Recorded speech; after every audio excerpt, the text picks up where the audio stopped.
Chapter 30. Ever since Asda's disappearance, the boy had yet to truly test his power of losing control. He did not know how the mystics controlled it. He did not even understand that thing at all. He could only simulate a scenario that was most similar to the experience of losing control, based on his previous induction and inference. Then he tried to use it. In Thales's plan, this power was supposed to be something he could explore and research in secret and safely after he had more or less understood the origins of mystic energy and mystics from Gilbert's lessons in a peaceful and safe environment. After he had considered the reactions of the people around him towards him losing control, he would then start to explore and research this power step by step in an orderly manner. However, the impending disaster before his eyes and Ralph's miserable state, where he could neither live nor die, made him decide to bring forward this potentially dangerous mystic energy experiment. The first 2 times he lost control, he used blood as a medium, the dagger as a material object, and the mysterious sphere as energy inexplicably moved before his eyes. So, his initial guess was that the power had something to do with spatial transference. I just need to transfer the lock of the stone lock to my hand, Thales thought in his heart.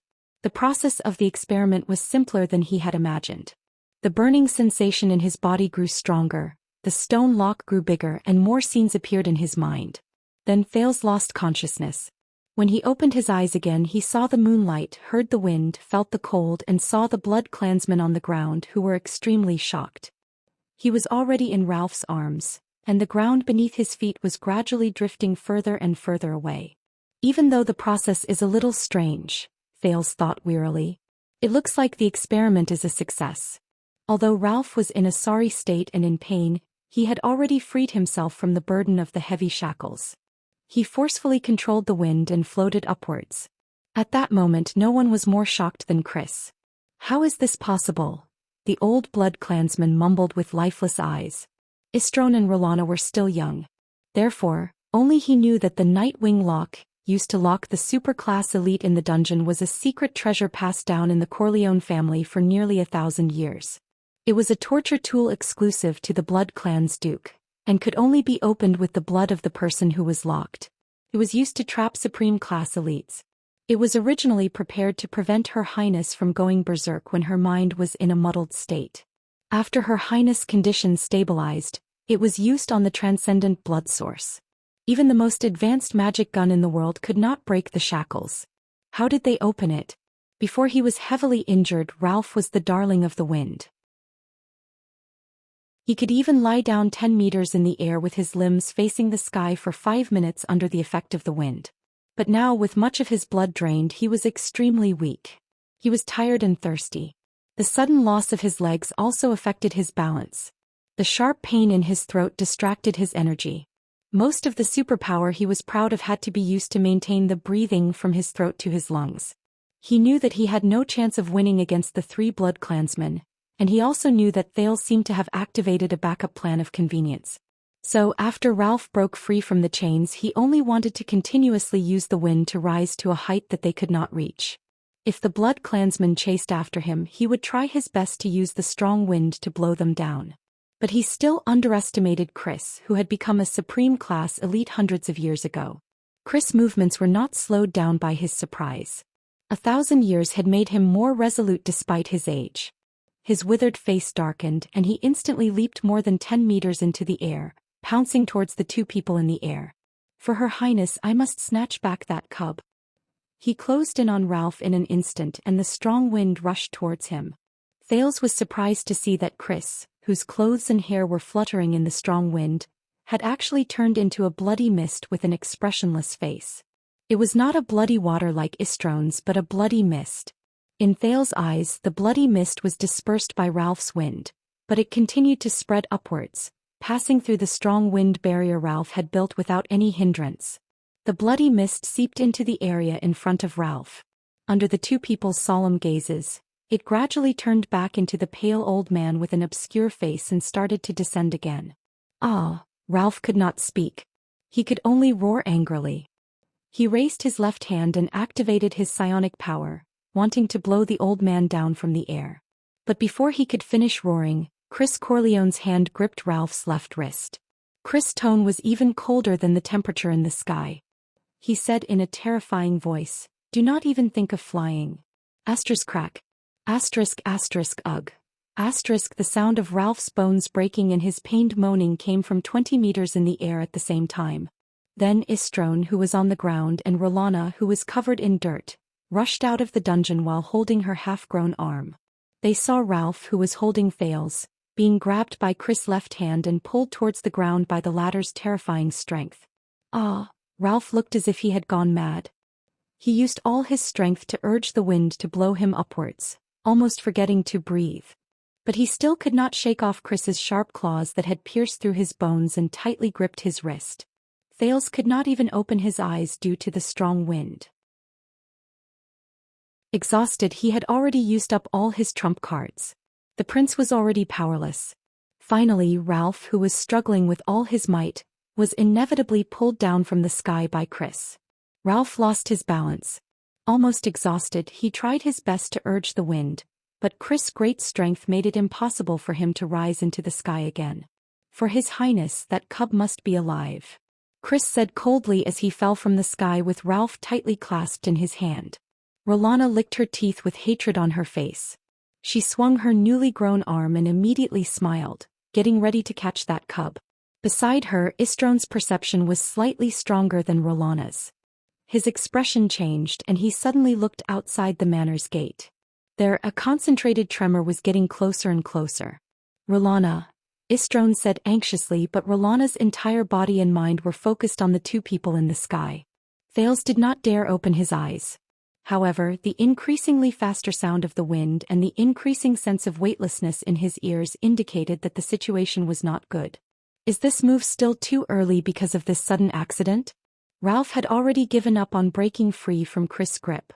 He looked at the moon that was getting further and further away, and the ground that was getting closer and closer. His eyes gradually became pure, clear, and relieved. At that moment, Ralph suddenly realized that after experiencing so much pain, a fractured wrist was actually not that painful at all. The phantom wind follower's lips curled into a smile that had not appeared in a long time. What a pity, child. Thank you for giving me a chance. At least I've struggled. And those vampires won't have the chance to touch you. Time seemed to have slowed down. Then Rolana, who was about to catch Thales on the ground, saw in shock. The half-crippled Ralph howled and roared the moment he was about to fall to the ground. With one hand, he threw Thales in the direction of the manor's house with all his might. No! Chris roared without any grace, but Ralph, who had one hand free, grabbed his waist tightly and threw him to the ground. Thales felt the momentum of his fall change, and his body involuntarily flew in another direction. In an instant, the stone wall of the house appeared before his eyes, and it was getting closer and closer. He was about to crash into his head. Thales could only shut his eyes tightly. Is this the end? But out of the prince's expectations, the tragic sight of his head being smashed did not happen. His momentum suddenly stopped and he felt dizzy. Then he fell into a stable and safe embrace. Asterisk thud. Asterisk Ralph and Chris fell fiercely and the huge force even broke the ground. Dust immediately flew in the air on the empty ground of the manor. Rolana's expression changed drastically. She rushed towards Thales, who was flying in the direction of the house, with a flash. But Istrone, on the other hand, glanced at the manor's gate with a solemn expression. He arrived in a flash. His voice rang through the manor in the empty night. Enemy attack. Feeling dizzy, Thales slowly opened his eyes in an embrace that was both familiar and unfamiliar at the same time. Before him, a dark purple mask and two dark lenses looked at him under the moonlight. Don't worry, Thales. Standing on the balcony of the third floor of the manor's house, the royal family's secret protector Yodel Kato spoke hoarsely. His voice was even faintly trembling. You're safe. Thales smiled tiredly but at ease. He closed his eyes and was completely at ease. A series of tremors traveled clearly from outside. Asterisk bang. Asterisk the gate of Vine Manor was knocked open. Countless sounds of horse hooves surged in. In the name of the Supreme King of Constellation, Kessel Jade Star. Count Gilbert Casso's steady and sonorous voice rang out amidst the dust and the sound of horses' hooves. Everyone present in Vine Manor is suspected of stealing and harboring the royal family's secret treasure. Surrender immediately and do not resist. Those who disobey will be killed on the spot. There was not even a torch in a dark, empty room. There was only boundless darkness. And two barely discernible breathing sounds. What a pity. This is probably the closest we've been to the air mystic in the past 12 years, an old and sharp voice said. But all the information shows that Asda has been killed, a light and bright male voice said. Then let me guess. You who think that he has been killed, must have also read about the mystic's immortality and immortality? The old and sharp voice mocked. Don't be so serious, teacher, the light and bright male voice continued. At least he has been sealed. The problem is, in Eternal Star City now, who has the ability to seal Asda, and who has the weapon to seal him? The hoarse voice drawled and continued asking questions. It's just those few, the light and bright male voice said playfully. Yes, sigh. The hoarse and sharp voice seemed to be slightly disappointed. It's just those few. There is no need to investigate the truth about Red Street Market anymore. All the files, including the big explosion in the central area and the eyewitness report of the woman carrying the child, are to be sealed for a period of time. As for Asda Sakern, tell the people at the border to be prepared. Whether it is 10 or 20 years, the air mystic will eventually return, the hoarse and sharp voice ordered gloomily. There was a long silence. Don't look like that, teacher. On the bright side, we have one less great enemy. On the bright side, we might even be able to attract the blood mystic, the light male voice said lazily. Don't pretend that you can see my expression, the hoarse and sharp voice said discontentedly. Then he sighed.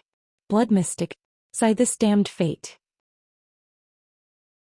The capital is probably going to be in chaos again very soon. 12 years ago at least I had Lance, Gines, Tyson and Lanzar Norfolk by my side.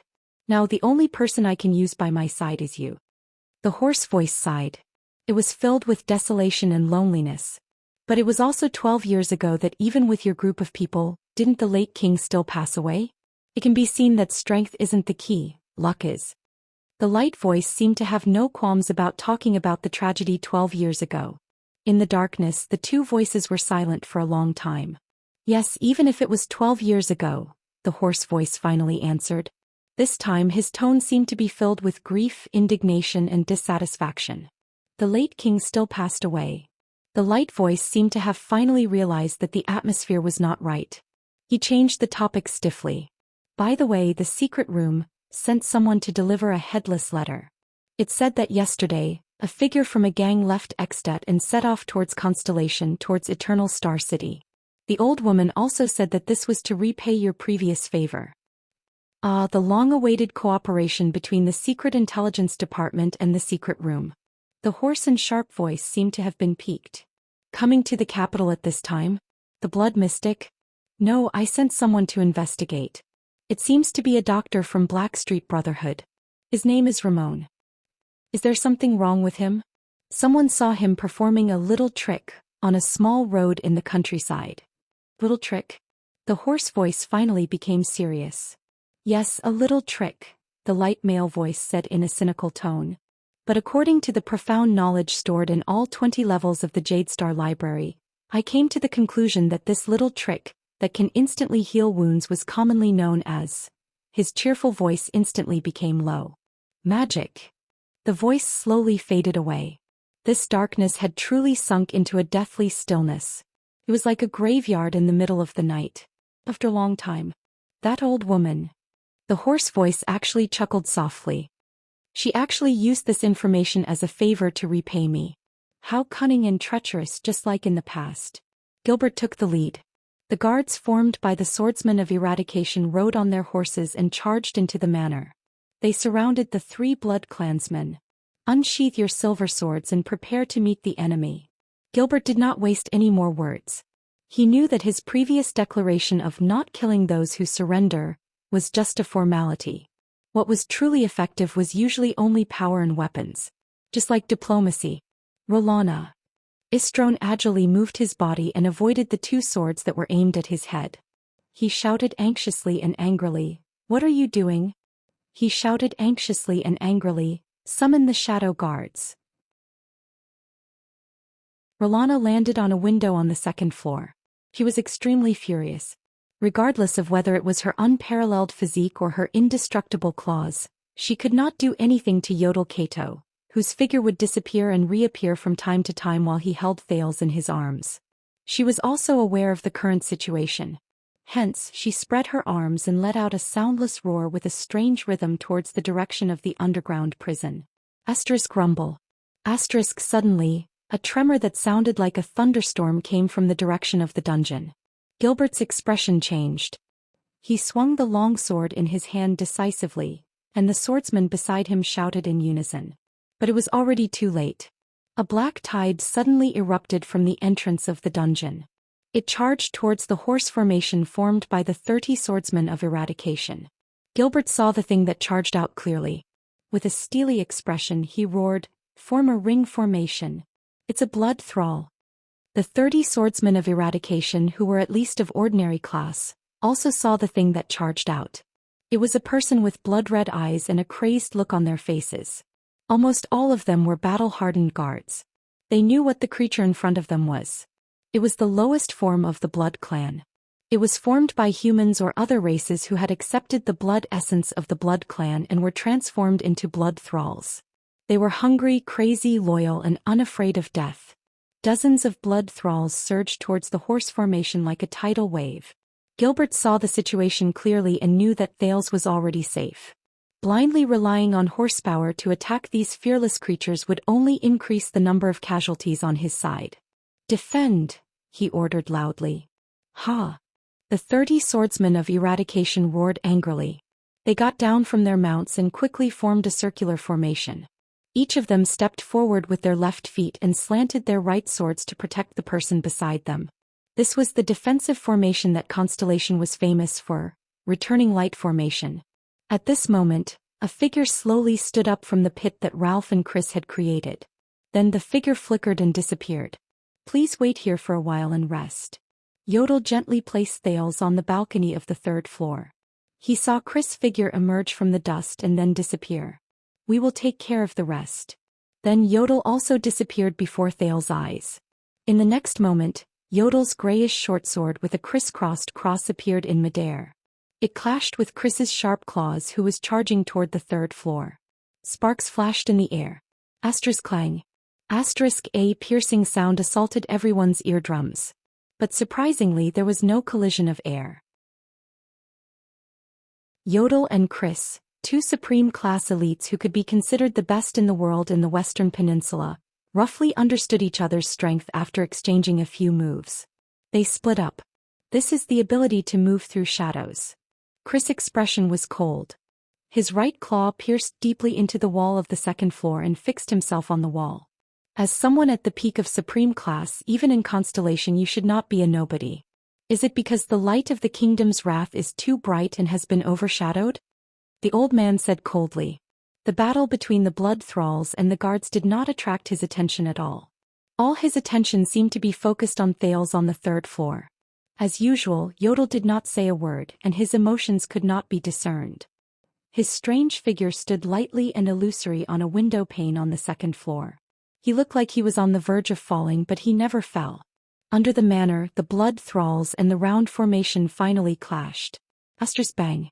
The first dull thud came from a violent collision between a blood thrall and a guard. The sharp sword beside the guard slashed open the blood thrall's body with its 2 sharp edges, while the blood thrall's claws and nails tore through the warrior's armor regardless of the cost. The same scene quickly appeared at every point of the round formation. The scene immediately became chaotic. Amidst the chaos, Thales noticed that Rolana Corleone was roaring furiously and leaping towards his direction. But before she could reach him, she was forced to take 2 steps back by a long silver metal chain that meandered in the air. "Your battlefield is here, you blood-sucking B*T." As her words were filled with anger, Thales saw a black-haired woman in her 40s. She was dressed in a suspicious light blue female court uniform. He did not know her at that time. She whipped her chain violently in front of Rolana. Rolana sneered. Her body flashed, wanting to leap out of the range of the metal chainsword. But the moment her body swayed, her neck was firmly entangled. The part of her neck that was entangled by the chain was actually emitting green smoke with a hissing sound. "This is a silver chainsword, B*T." The female court official Gines roared angrily with a displeased expression. "For all of you, I have used up all my capital." At that moment, Istron's eyes turned red and turned into a pool of blood. He leaped into the air and attacked Thales as well. Asterisk clang. Asterisk Istron roared furiously. He crossed his claws and parried a silver sword that was aimed at his chest. Mr. Gilbert, who had dismounted from his warhorse and was working together with 3 swordsmen of eradication to charge past the blood slaves and stand firmly in front of the door on the first floor, looked at Istron with dissatisfaction. He raised the silver sword in his hand and made a standard starting gesture for a duel. Please stay away from that child. The battle between the blood slaves and the swordsmen was still going on. But Thales watched in exhaustion as the 3 blood clansmen pounced on him again and were continuously stopped by their troublesome opponents. The prince suddenly understood. They don't want me, he said in his heart. They want something on the 3rd floor. That place must be their weakness. The sounds of the battle between the blood slaves and the swordsmen continued. The 3 blood clansmen and the 3 warriors were still fighting fiercely. When he thought of this, Thales' gaze was filled with suspicion and fear, but he still firmly pushed open the door to the balcony. After he pushed open the door, his weak body immediately collapsed in the room. Asterisk thud. Asterisk, however, a dull and strange sound attracted the prince's attention. Thales panted softly and raised his head. Under the moonlight outside the balcony, he slowly saw the dim room clearly. Especially the one in the center, which was connected to countless blood vessels, had complicated patterns and the words were difficult to understand. The huge black coffin. Asterisk thud. Thud. Asterisk, as if awakened by something, the dull sound from the black coffin became more and more intense. It became more and more violent. Asterisk thud thud. Thud. Thud. Asterisk Thales suddenly realized that his action of pushing open the door and rushing into the room was more or less a little rash. Asterisk thud. Asterisk, an incredibly loud sound rose. Thales was shaken so much that he fell backwards. His eardrums rang. The lid of the black coffin seemed to explode from the inside. It shook violently and then smashed onto the ground. Thales covered his aching ears and climbed up with gritted teeth. He saw that on the edge of the black coffin that had lost its lid, it withered, charred, and filled with an ominous aura. Chapter 31. Yodel instinctively felt that something was wrong. Because after a short period of confrontation and probing, the white-haired blood clansman who attacked fiercely, along with his 2 juniors, suddenly became passive. They no longer attacked, advanced, and flashed crazily and dangerously. They no longer used undetectable voices to control the blood slaves. Then Gilbert's anxious voice rose. Yodel. Even though they usually did not get along well, Yodel immediately understood what he meant. The mysterious masked protector raised his head and saw Thales push open the door from the balcony to the house and disappear into the darkness in the house. Thales, why? As the mechanical gears behind the crystal drop lenses started turning, Yodel's vision quickly zoomed in on the 3rd floor. However, that room was so dark that he could not see the situation inside at all. Yodel's heart became restless. His figure disappeared in an instant. In an unknown grayish-white world, a grayish-white moon gradually appeared. Then a grayish-white iron door appeared out of thin air. Then it was connected to a grayish-white garden, grayish-white outer walls, grayish-white windows, grayish-white houses, and so on. Soon, a grayish-white vine manor that was exactly the same as Vine Manor in reality, except for its strange color, appeared out of thin air in this world. After an unknown amount of time, as if the sky was being pulled, a spot in the air like the surface of water that was touched by a dragonfly, suddenly formed layers of visible ripples and spread outwards. Finally, a normal-colored Yodel gently appeared in the grayish-white world from the center of the ripples in the air. He stepped on the grayish-white vine manor, which was also grayish-white. He stepped on the grayish-white, deathly silent path that was almost the same as the real world, but devoid of any signs of life. In the world of shadows, the masked protector leaped from window to window in a practiced manner and climbed rapidly towards the 3rd floor of Vine Manor. He wanted to rush to the room on the 3rd floor from the world of shadows. However, when he was only a few meters away from stepping on the stone handrail of the balcony on the 3rd floor, Yodel suddenly paused. This was because Yodel could clearly feel that a moment ago, this grayish-white path of shadows seemed to have been struck by a heavy hammer from every corner of it. Resonance. These 2 words appeared in Yodel's heart.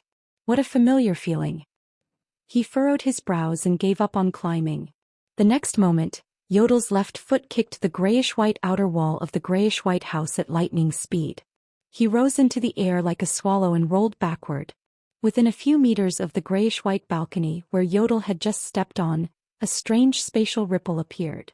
The ripple spread out in a shocking manner, collapsing all the walls of the grayish-white houses around it. This ripple was a shocking blood-red color. This blood-red color instantly spread across the entire grayish-white shadow path. Yodel, who was tumbling in the air, sighed without anyone noticing. Transparent spatial ripples appeared all over his body. This Yodel's spatial ripple cancelled out the incoming blood-colored ripple. A few seconds later, his figure disappeared into the void.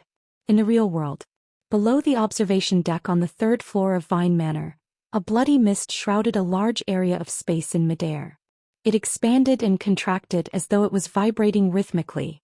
Yodel abruptly revealed himself amidst this strange vibration.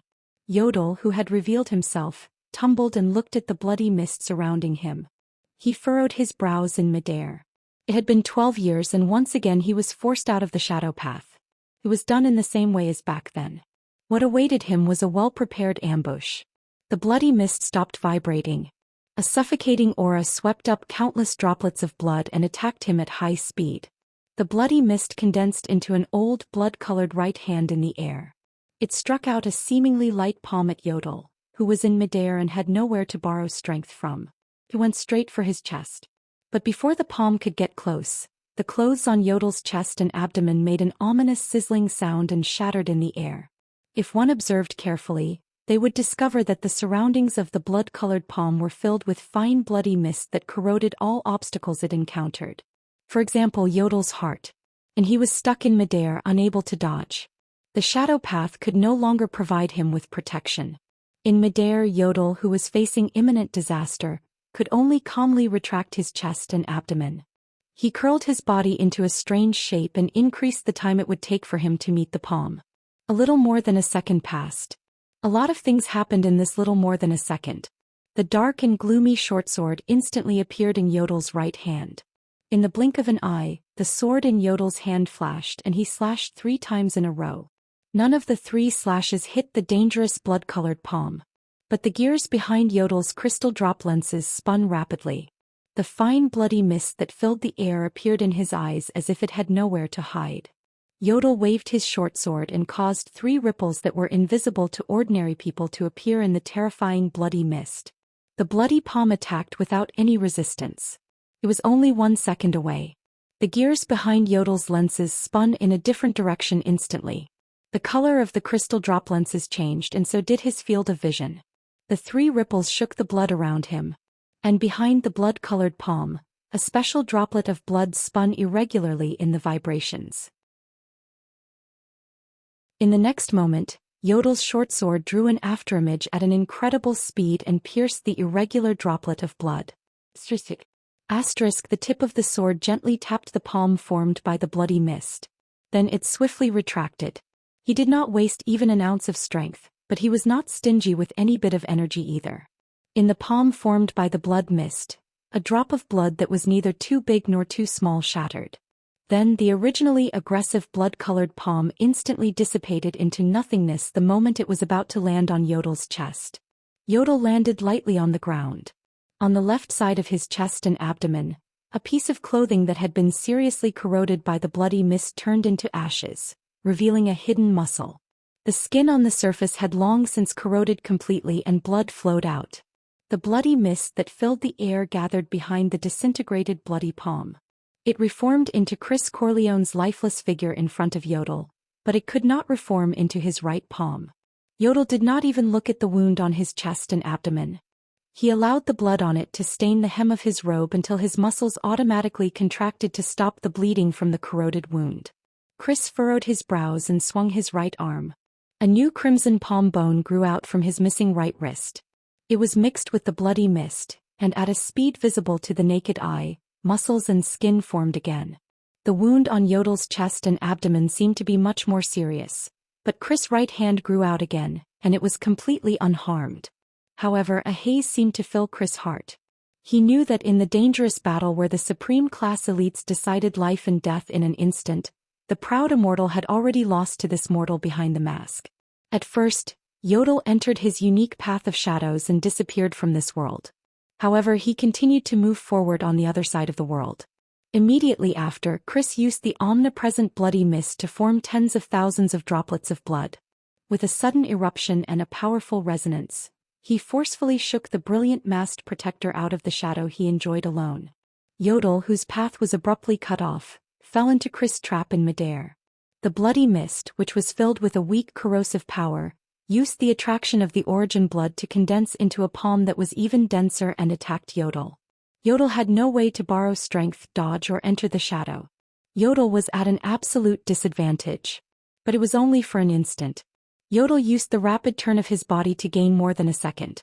In this short period of slightly more than a second, Yodel confirmed the location of the origin blood among the tens of thousands of small blood droplets. He destroyed it and shattered Chris' right hand while he was at it. The outcome of the battle between the supreme class elites was decided from this. Yodel only lost a palm-sized piece of skin and the outer wall of some veins. Chris, on the other hand, lost a drop of origin blood that represented the blood clan's exuberant life essence under Yodel's sword. It was a drop of origin blood that could only be formed after more than 100 years. Chris sighed. What an outstanding young man. What a terrifying latecomer. What beautiful skills and astonishing instincts.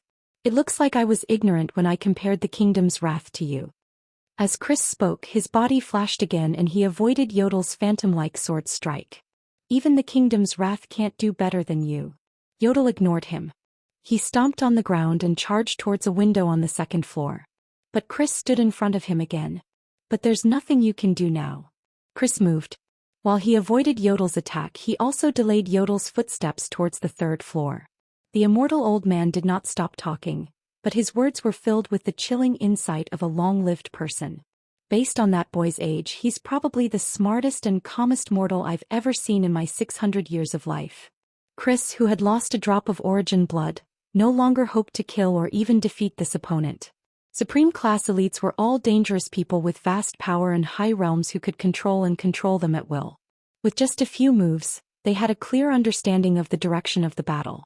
But he could not let Yodel disturb Her Highness's meal, especially since that infant mortal might be the key to Her Highness's awakening. Unfortunately, his curiosity and sense of danger were too strong. Even though he knew that reinforcements were near, he could not help but take the initiative to attack to save himself and defend himself. He probably could not stand the feeling of his fate being in someone else's hands. We only feigned an attack a few times, but he keenly noticed that the third floor might be our weakness. His curiosity and sense of danger made him unable to help but push open that door. But he did not know that that was where we wanted him to go. His Highness needs his blood and strength. Young man, it's too late for you. At this very moment, that mortal boy has already become Her Highness power. Chris' eyes sparkled.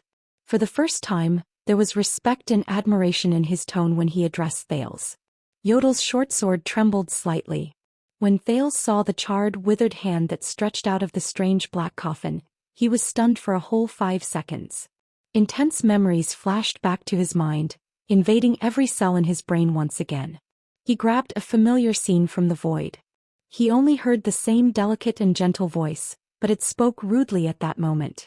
Wuxia, you're hurting me. It's just a rewatch of a classic. Do you have to be so scared? In Thales' ears, his voice from his previous life was filled with fear and trembling. I thought it was The Godfather, or something. Who would have thought that you would want to watch The Grudge in the middle of the night? This is a classic that will be handed down from generation to generation, okay? Look at how cute Kayako is. I'll be gentler. My skin is still tender. Damn it, she appeared. You have big boobs, help me block it. You think my boobs are big now? Why do you usually? Oh, if you're scared, just close your eyes. I can't help it. By the way, can we turn on the lights? She climbed down. Wuxian, go back to your chair obediently. Damn it, my lady, don't pause your drawing here. I have to go up and down the stairs every day, okay? The moonlight was blocked by dark clouds. In the darkness, the memories from his previous life that flashed in his mind for no reason were interrupted by a terrifying roar. Ah! The sound was like a drowning person suddenly waking up from a state of suspended animation. But to Thales, who was deeply poisoned by his previous life's memories, it sounded like the shrill howl of a 1,000-year-old malicious spirit that was awakened overnight. Thales shuddered and came back to his senses. He was stunned to find that the ghostly hand that seemed to be grabbing the edge of the coffin suddenly pulled itself out as the terrifying roar rang out. A wrist that was as rotten as a mummy's. A forearm that was charred black as if it had been burned by hellfire. A shoulder that looked like it had been bitten by countless ants. One by one they were exposed outside the black coffin along with the hand. The ghostly hand and the main body that was connected to it, which was barely humanoid, seemed to be slowly crawling out of the black coffin. Then, a bone-chilling head slowly emerged from the edge of the coffin under the slightly exposed moonlight. This skinny head had long white and wilted hair. Its entire face was charred black and rotten, and its disproportionately large black mouth and nose were actually a bottomless darkness. Thales only felt goosebumps starting from his scalp and spreading to his fingertips.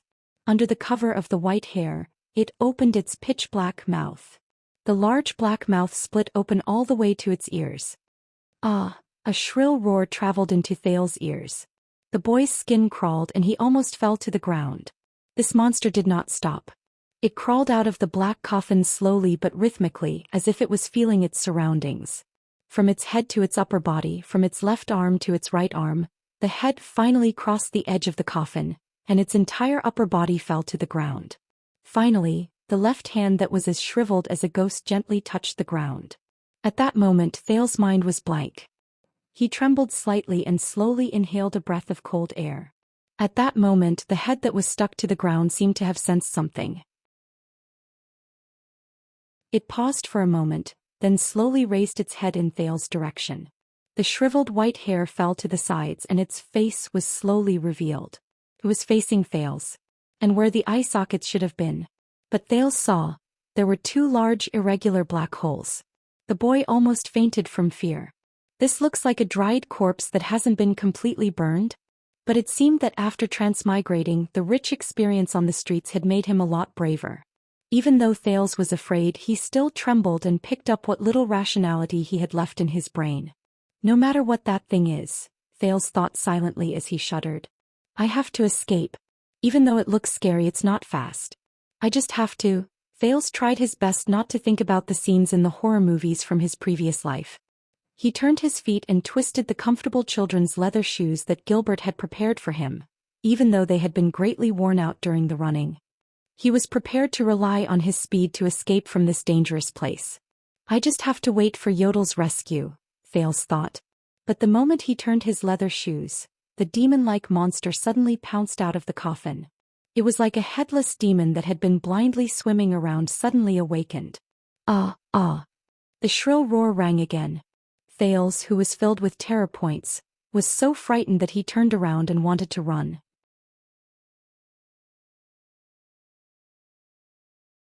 Chapter 32. There was a problem. What did it feel like to watch Kayako climb down the stairs with the fast-forward button on?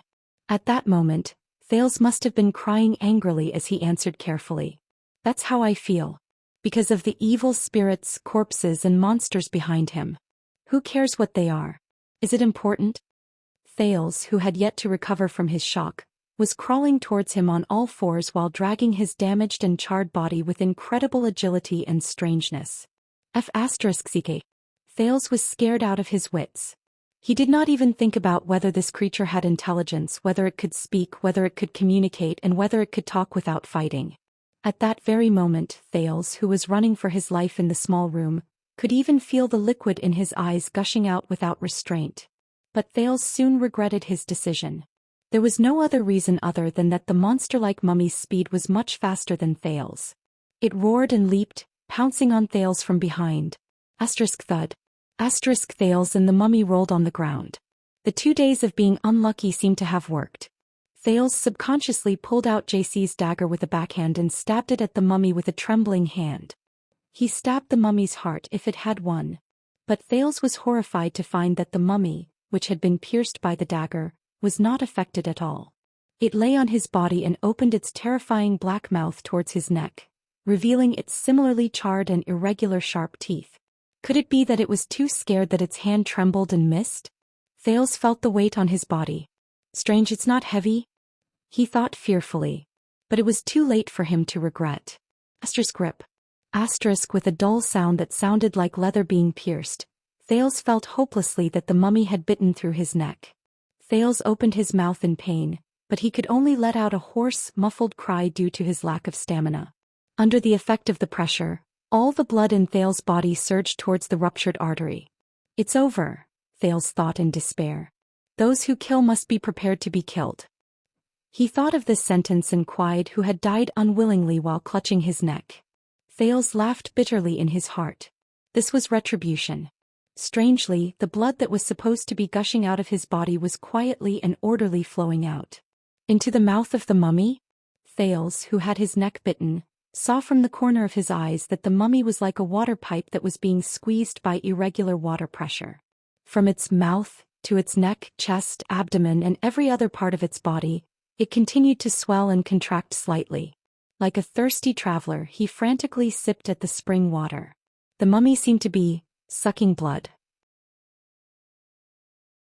In a few seconds, as he lost more blood, Thales' consciousness began to grow numb, but the consciousness at the bottom of his heart became clearer. It was so clear that everything in his mind had reappeared in front of his eyes. Wuxia, you're afraid of ghosts. What would you do if you really ran into a ghost? Can you not mention this? After watching Zhou the night before yesterday, I still don't dare to go upstairs after dark. Don't be afraid. If you really touch it, bite its neck. If it's those with no neck or a broken head, lunatic. Stop right there. Stop. When you're tired of writing your thesis and raise your head to stretch, it suddenly appears. The former Wuxia took a step forward angrily and used the most familiar method to block that person's mouth. Then, amidst the sweetness in his mouth, he caught a glimpse of her smiling eyes. Her eyelashes were long and her eyes were clear. Really? Cunning and sinister. Wuxia closed his eyes in hatred and continued to peck at his spoils of war, or perhaps, to offer his tribute to the real victor. Another memory entered Thales' mind. However, this memory seemed to be different. After it entered his memory bank, it did not sleep peacefully with its kind. Instead, it instantly spread, became bigger and trembled. Thales, who was completely immersed in the memories of his previous life, was abruptly pushed out of this illusory consciousness. Thales opened his eyes abruptly. At that moment he felt as if he suddenly had strength. The mummy was still desperately sucking blood as if it would not stop until it sucked him dry. Then the 7-year-old boy's hand firmly and forcefully grabbed its shoulder and neck. If I really touch it. The prince clenched his teeth and grabbed the mummy's body. He used all his remaining strength to raise his head desperately. Just bite it. He opened his mouth and revealed his small teeth. Bite the neck. He was like a mindless creature. He bit the mummy's neck fiercely. Like two lovers kissing each other's necks. Time seemed to have stopped again until a cracking sound rose out of nowhere. The burnt mummy's neck did not seem to be as hard as imagined. Thales actually managed to bite off a piece of it. In his rage, Thales fiercely chewed on a piece of meat of unknown quality and swallowed it. A sentence that did not fit the mood suddenly flashed in Thales' mind. Chicken-flavored, crunchy. Then he continued to crazily and eagerly bite the mummy's wound. Just like the vampires in Tuval family. Then a fishy and salty liquid suddenly surged into Thales' mouth. The crimson liquid flowed into his throat in big mouthfuls as the prince sucked it desperately. Just like how his own blood flowed rapidly into the mummy's body like a pump, the fishy and salty liquid in the mummy was also rapidly sucked in by him. However, the mummy did not seem to have any intelligence, nor did it feel anything, just like Thales, who had gone mad and whose mind was blank. However, just a few seconds later, he and the burnt and rotten mummy shuddered at the same time. Immediately after, the mummy seemed to shudder and suddenly let go of its blood-drinking mouth. It let out a shrill cry and pushed Thales away abruptly. After Thales was pushed away, he was stunned for 2 seconds as if he had just survived a disaster. Then he immediately extended his hand and touched the wound on the carotid artery. Strangely, there was no blood flowing out of the neck that should have been covered in blood. There were only 2 warm, numb and sticky wounds on the wound. In the dark room, the mummy seemed to have found something called fear. After it pushed Thales away, it covered its neck, which was also bitten. Thales' dagger was still stuck in its chest, and it limped towards the black coffin it crawled out of. Thales was not stunned. He stood up shakily from the ground and realized that his almost completely exhausted strength had recovered a little. It was the taste in his mouth. But it was a little disgusting. Wait a minute, that mummy, what's going on? Even though countless question marks appeared in his mind, he still pounced on the mummy that was fleeing in a flustered manner without hesitation. What goes around comes around. We have a score to settle. Thales roared, extended his hand and pulled it down. The mummy rolling on the ground did not stop. Before Thales could use his teeth to communicate with it again, it leaped at an astonishing height, grabbed the edge of the black coffin, and flipped itself into the coffin in an unsightly posture. Thales, who had grabbed one of its legs, fell into the huge black stone coffin with it. Plop. Thales felt as if he had fallen into a pool of water. A warm, moist liquid surged through his entire body. The smell? It's fishy and salty. Is it blood? Thales hugged the struggling mummy tightly from behind. Before he completely lost consciousness due to drowning in blood, Thales smiled under the blood. Fortunately, he thought vaguely. Fortunately, this thing still has a neck and its head is not broken. An unknown amount of time passed. Thales woke up in the black coffin that had mysteriously dried up. When he opened his eyes, Thales struggled to sit up. The first thing he did was to cough violently, coughing out blood and water from his body. Cough, cough, cough, cough. Thales licked a foreign object in his mouth. He instantly reacted, and in a fit of disgust he spat it out. He panted again and recovered for a few dozen seconds. Thales' right hand immediately touched the side of his body. It was a cold, burnt sensation. That mummy? Thales continued to search until he was sure that the mummy that had chased him like a dog had been broken into a dozen pieces and scattered in the huge coffin. The prince exhaled and chased away the disgust in his mouth. It was dark inside the black coffin. He continued to search the cold bottom of the coffin. When he touched something that looked like a flight of stairs, he forced himself to tiptoe and climbed out of the black coffin that was as tall as a person. This thing doesn't look like a coffin but more like a children's swimming pool? Thales thought. He understood how the small mummy climbed out of such a tall coffin. He finally climbed out of the black coffin with his hands and feet and fell to the ground with a thud. The familiar sounds of battle rang in his ears. There was no lack of women's reprimands and the count's loud commands. Face down, Thales rubbed his shoulder that hurt from the fall and struggled to prop his upper body up. He did not know how the battle outside was going. Then Thales raised his head. He was stunned. There was a person standing in front of him. A small person. To be precise, it was a small figure with long silver hair that fell to his shoulders. He looked pitiful as he stood under the moonlight and staggered. With force he took a step. With force he took another step. The small figure paused with each step and even swayed as she walked towards Thales, who had just climbed out of the black coffin. Until she stood in front of him with great effort. She had red pupils, a pale face, delicate skin, delicate limbs, and a cute face with a little baby fat. But this small person was looking at Thales on the ground coldly, condescendingly, and even arrogantly. Thales was stunned for a long time. He thought about it for a long time before he climbed up from the ground with a heart full of doubts. Then he saw the person's entire body clearly. The person still did not say a word. She only stared at him coldly. After a long time, Thales seemed to have suddenly realized something. The abnormal 7-year-old boy blushed, which was rare for him. He scratched his head and laughed awkwardly. Little girl. He lowered his voice in shame, hesitated, stammered and asked meekly. He hesitated, stammered and asked weakly, "Why? Aren't you wearing clothes?" The naked little girl stood alone on the ground. She was a head shorter than the skinny 7-year-old boy. She looked at the boy with an unfriendly gaze. Thales felt awkward when he did not get a response. Fortunately, the awkward atmosphere only lasted for a few seconds. Because Thales suddenly saw that there was a dagger stuck in the chest of the little girl. There was a dagger stuck in it. The blood on the dagger had not dried up yet. 2 words were carved on the blade. Thales' hand, which was scratching his head, suddenly became stiff. The boy was not a fool. Besides, Even if he was a villain in the novel who was protected by a retarded aura, at this point his intelligence should have gone online. Of course, he remembered how he stabbed the dagger into the mummy's heart.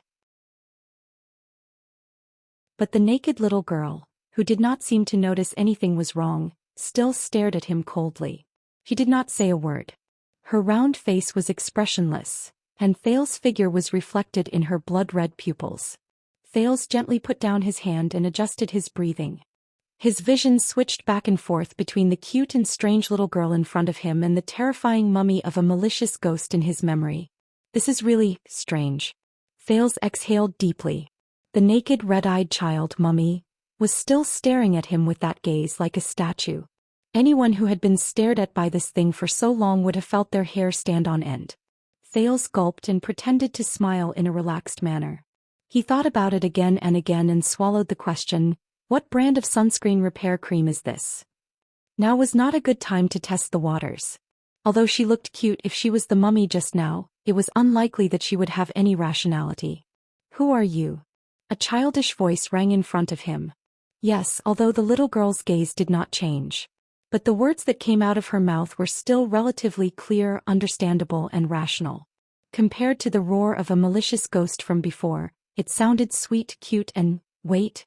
Thales widened his eyes in surprise and carefully observed this extremely strange little girl with silver hair and red eyes. She could speak. She was rational. She did not wear clothes. Bah. She could communicate.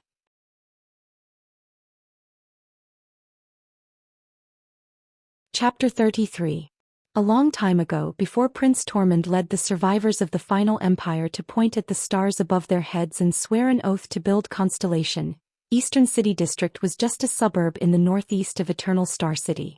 As Constellation's national power rose and its territory expanded, the power structure of the upper echelons of the kingdom began to expand. The number of suzerains, nobles, and officials increased. The important people in the capital did not want to live in the same area as the vulgar merchants, ordinary citizens, and even those filthy prostitutes, thieves and thugs. Hence they all built their homes in the northeastern suburbs. Gradually, this area became the gathering area for the nobles to build their manors in the capital. Soon it was brought under the rule of Eternal Star City by the town hall, and it became the most important city district after the Central District and Morning Star District. The suzerains who guarded the four corners of the city, the popular people in the court of the capital, and even the exiled dignitaries of foreign countries all liked to build their manors here.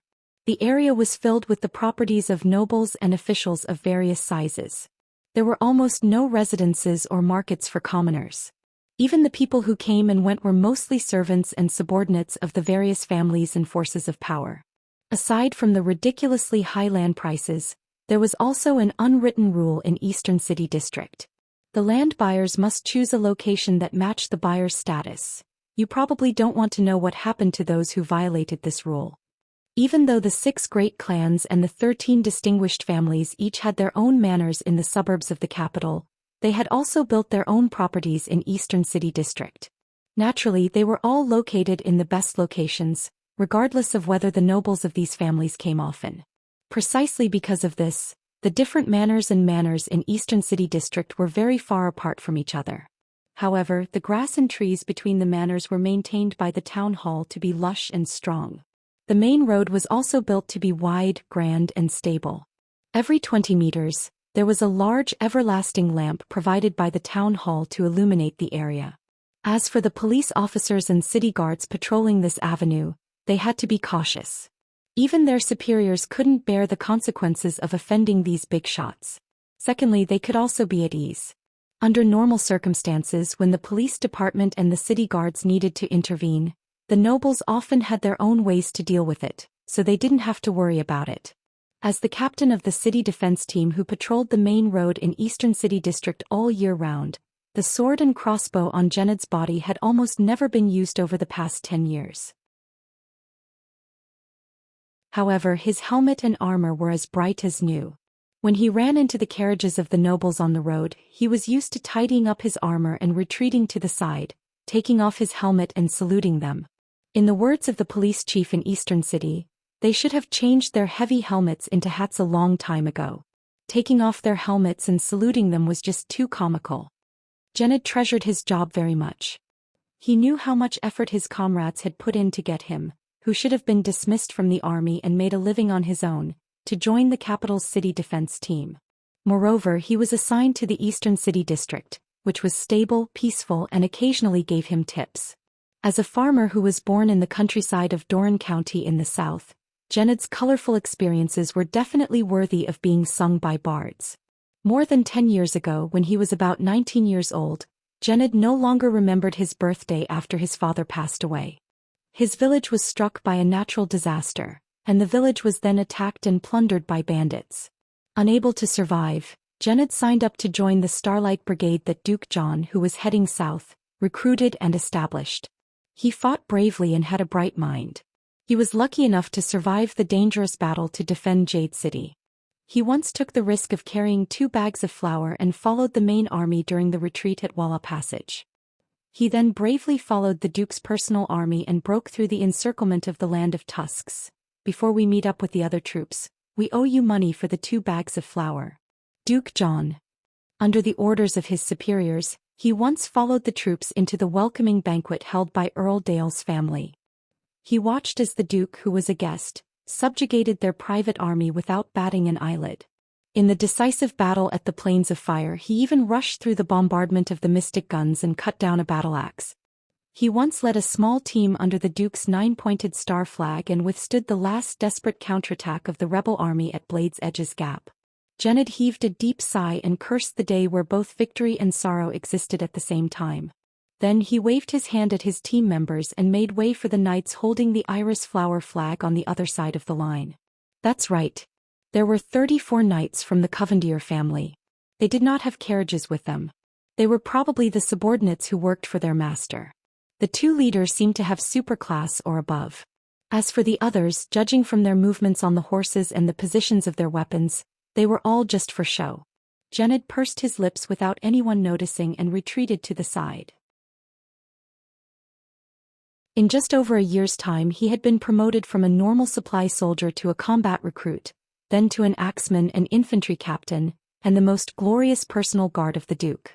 Genid had turned from a farmer who did not even know how to hold a sword into an excellent military officer who had been through hundreds of battles.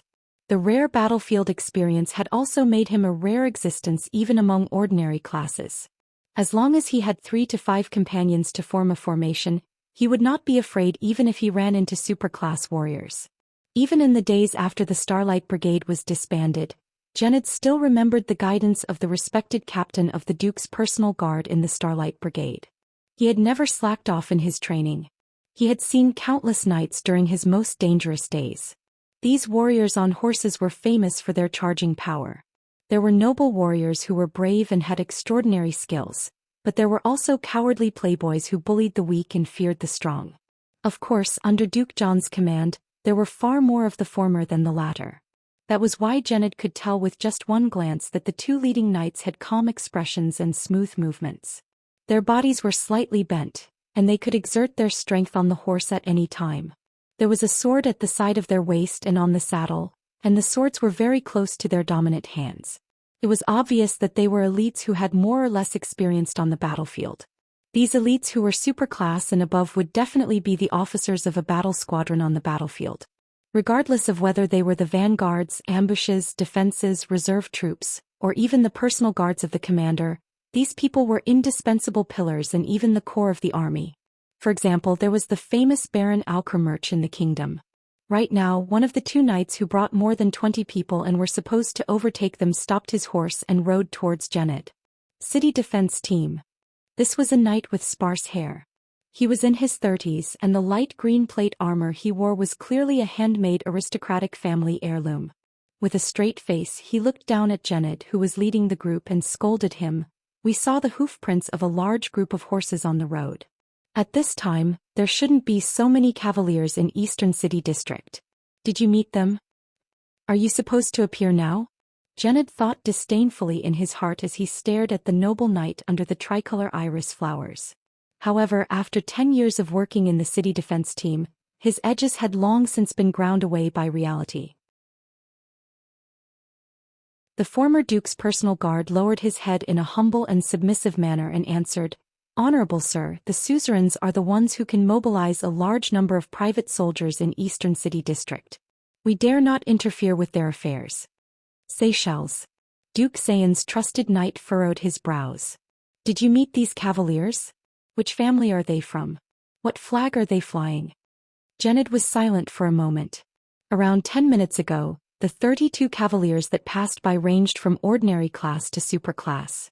The noble who was leading the group was agile, but he was obviously not a soldier.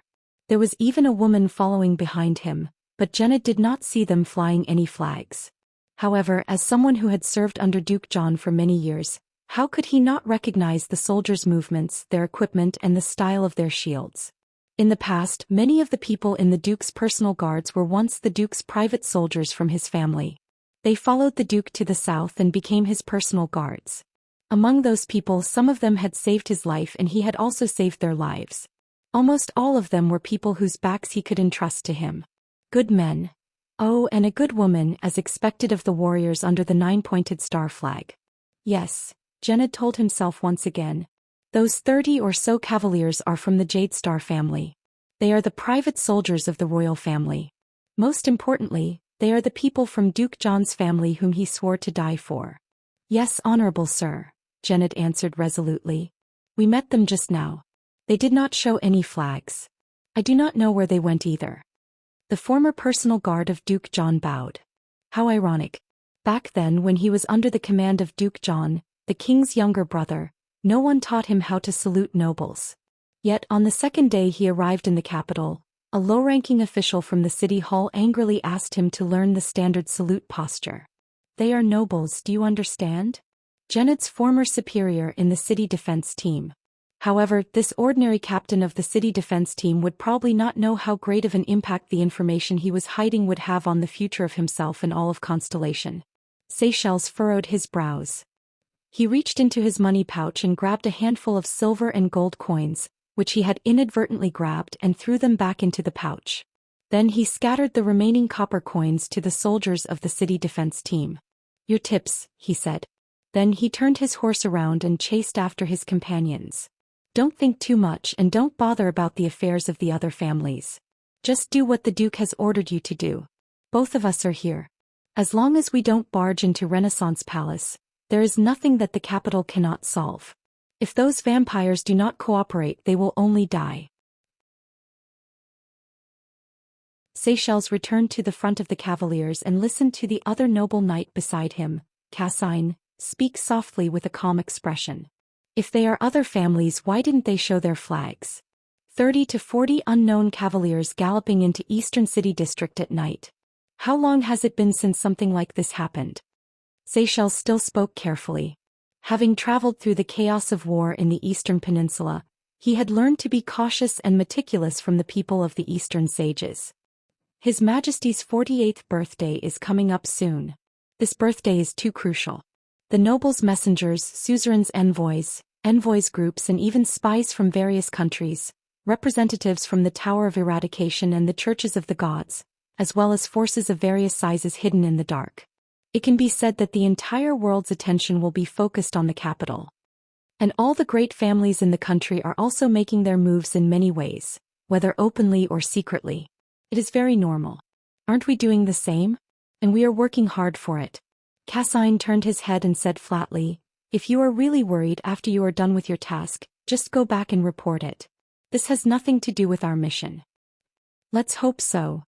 Seychelles touched the sword at his waist and thought of the captain of the city defense team with a sharp gaze just now.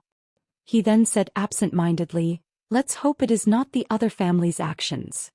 Don't worry, Lord Seychelles, Cassine said slowly. At this moment, other than competing with the royal family, all actions towards the 19 noble families will be seen as betrayal. How can the traitors of the nobles succeed in the king's selection? A bright light flashed in Jine's eyes. She avoided 2 blood slaves who were madly charging towards her. With a shake of the silver chain sword in her hand, she tied them up. The other 2 swordsmen of Eradication from the Jade Star family moved forward in coordination and pierced their hearts with the silver swords in their hands. But the female official instantly sensed something. She knelt down and rolled to avoid a sharp claw that suddenly appeared. The female blood clansman Rolana missed her attack. She turned around in anger and parried the two silver swords. Then she screamed and quickly retreated with a hissing sound. My newly grown right arm is still very rusty. It limits my abilities, Rolana thought hatefully. That damned half-crippled psionic. You blood-sucking whore, aim more accurately next time. I have seen too many of the crimes committed by vampires in the city. I have even personally captured a blood count from the Ola's family. Jines sat up in a shrewish manner. With a flick of her slender arms, the chain sword instantly locked onto Rolana's left leg. She wrapped the chain sword around her right arm. An inexplicable, copious amount of strength surged out and she pulled it hard.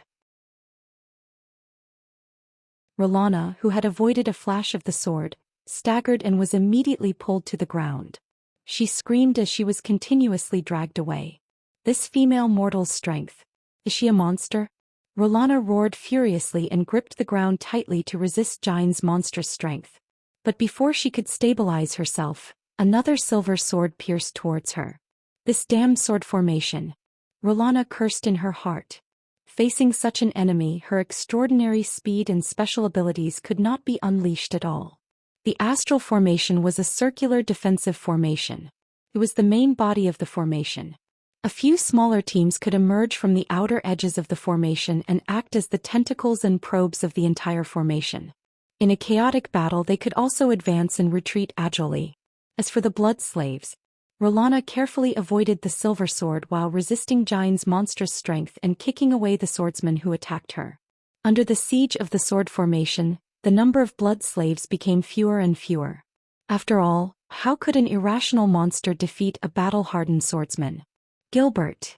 Jines roared furiously and tightened her grip on the chain sword in her hand. Where is that child? We have been held back by these two and a bunch of lunatics for so long. You better have a reasonable plan. On the other side of the formation was the entrance of the big house. There, Gilbert held a sword in one hand and a staff in the other. He worked well with a few swordsmen of eradication and surrounded the golden-haired Istrone. Yodel is being held back by the other party. That guy is also in supreme class, Gilbert said with a frown, but since we are being held back here, we can only trust him. Are all useless men. Gilbert did not care about Jines' scolding. He turned his attention back to Istrone who was in front of him. It was this blood clansman with extraordinary speed who had kidnapped Thales under the noses of the 8 guards and killed them along the way. Istrone's unique innate gift was speed that far surpassed that of a normal blood clansman. Even though he was still in superclass, his speed was enough to surpass most of his peers. However, just tonight he had encountered 2 opponents among the mortals who were also in superclass but were completely unafraid of his extraordinary speed. One of them was Blood Bottle Gang's Nikolai. Istrone had seen the first few moves of that guy very clearly. Nikolai could not compete with Istrone in terms of speed, but for some unknown reason after a few moves, Nikolai's speed and reflexes actually became faster and faster. At the most crucial moment, Nikolai's fist speed and reflexes were actually on par with the Blood Clansman's. If it were not for Chris' sudden intervention, Istrone even felt that Nikolai's speed would eventually surpass his.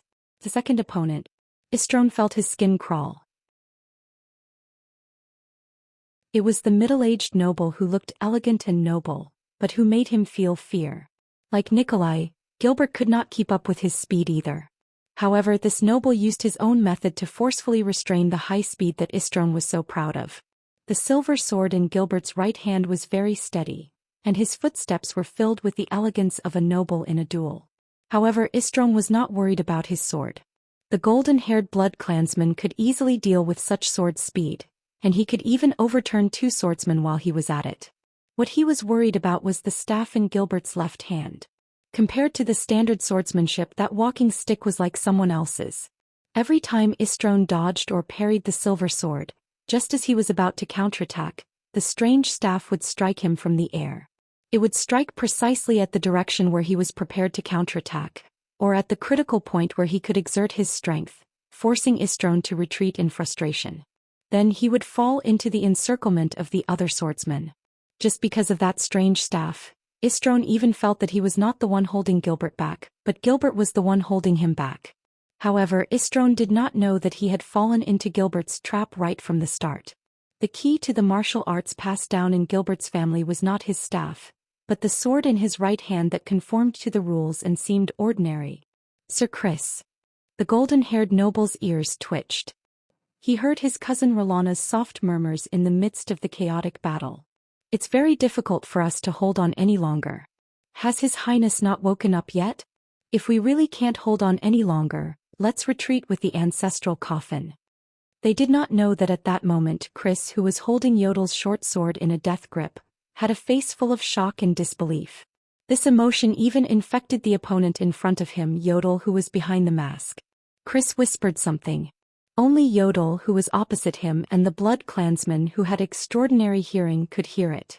The two supreme class elites stopped fighting, let go of each other and retreated separately. When Rolana and Istrone heard Chris's murmurs, they opened their mouths wide at the same time. However, they immediately retreated quickly, only dodging and not counterattacking. Soon the people who were fighting in the chaotic battle on the empty ground realized to their surprise that the blood slaves were also roaring and retreating to the side. They did not even care if their heads were chopped off by the swordsman beside them. Gines, who was in the sword formation, looked at Gilbert in surprise. The latter was still frowning as he pondered over the situation before him. They did not have to wonder for long. Thud. Thud. Thud. A few children's footsteps could be heard hurriedly coming from the house. Along with the footsteps, a childish boy's voice could be heard. Everyone. Just like that, all the people on the empty ground saw the bare-chested Thales panting as he dragged the silver-haired little girl behind him, who was wearing his shirt. They ran out of the door on the first floor of the house and arrived at the empty ground of the manor. Before he could see the situation before him clearly, Thales used all the strength of a 7-year-old boy, and with his muddled mind he used all the expressions he knew to shout at the sky. All of you stop. We are allies. Friendly into her. Knock under her.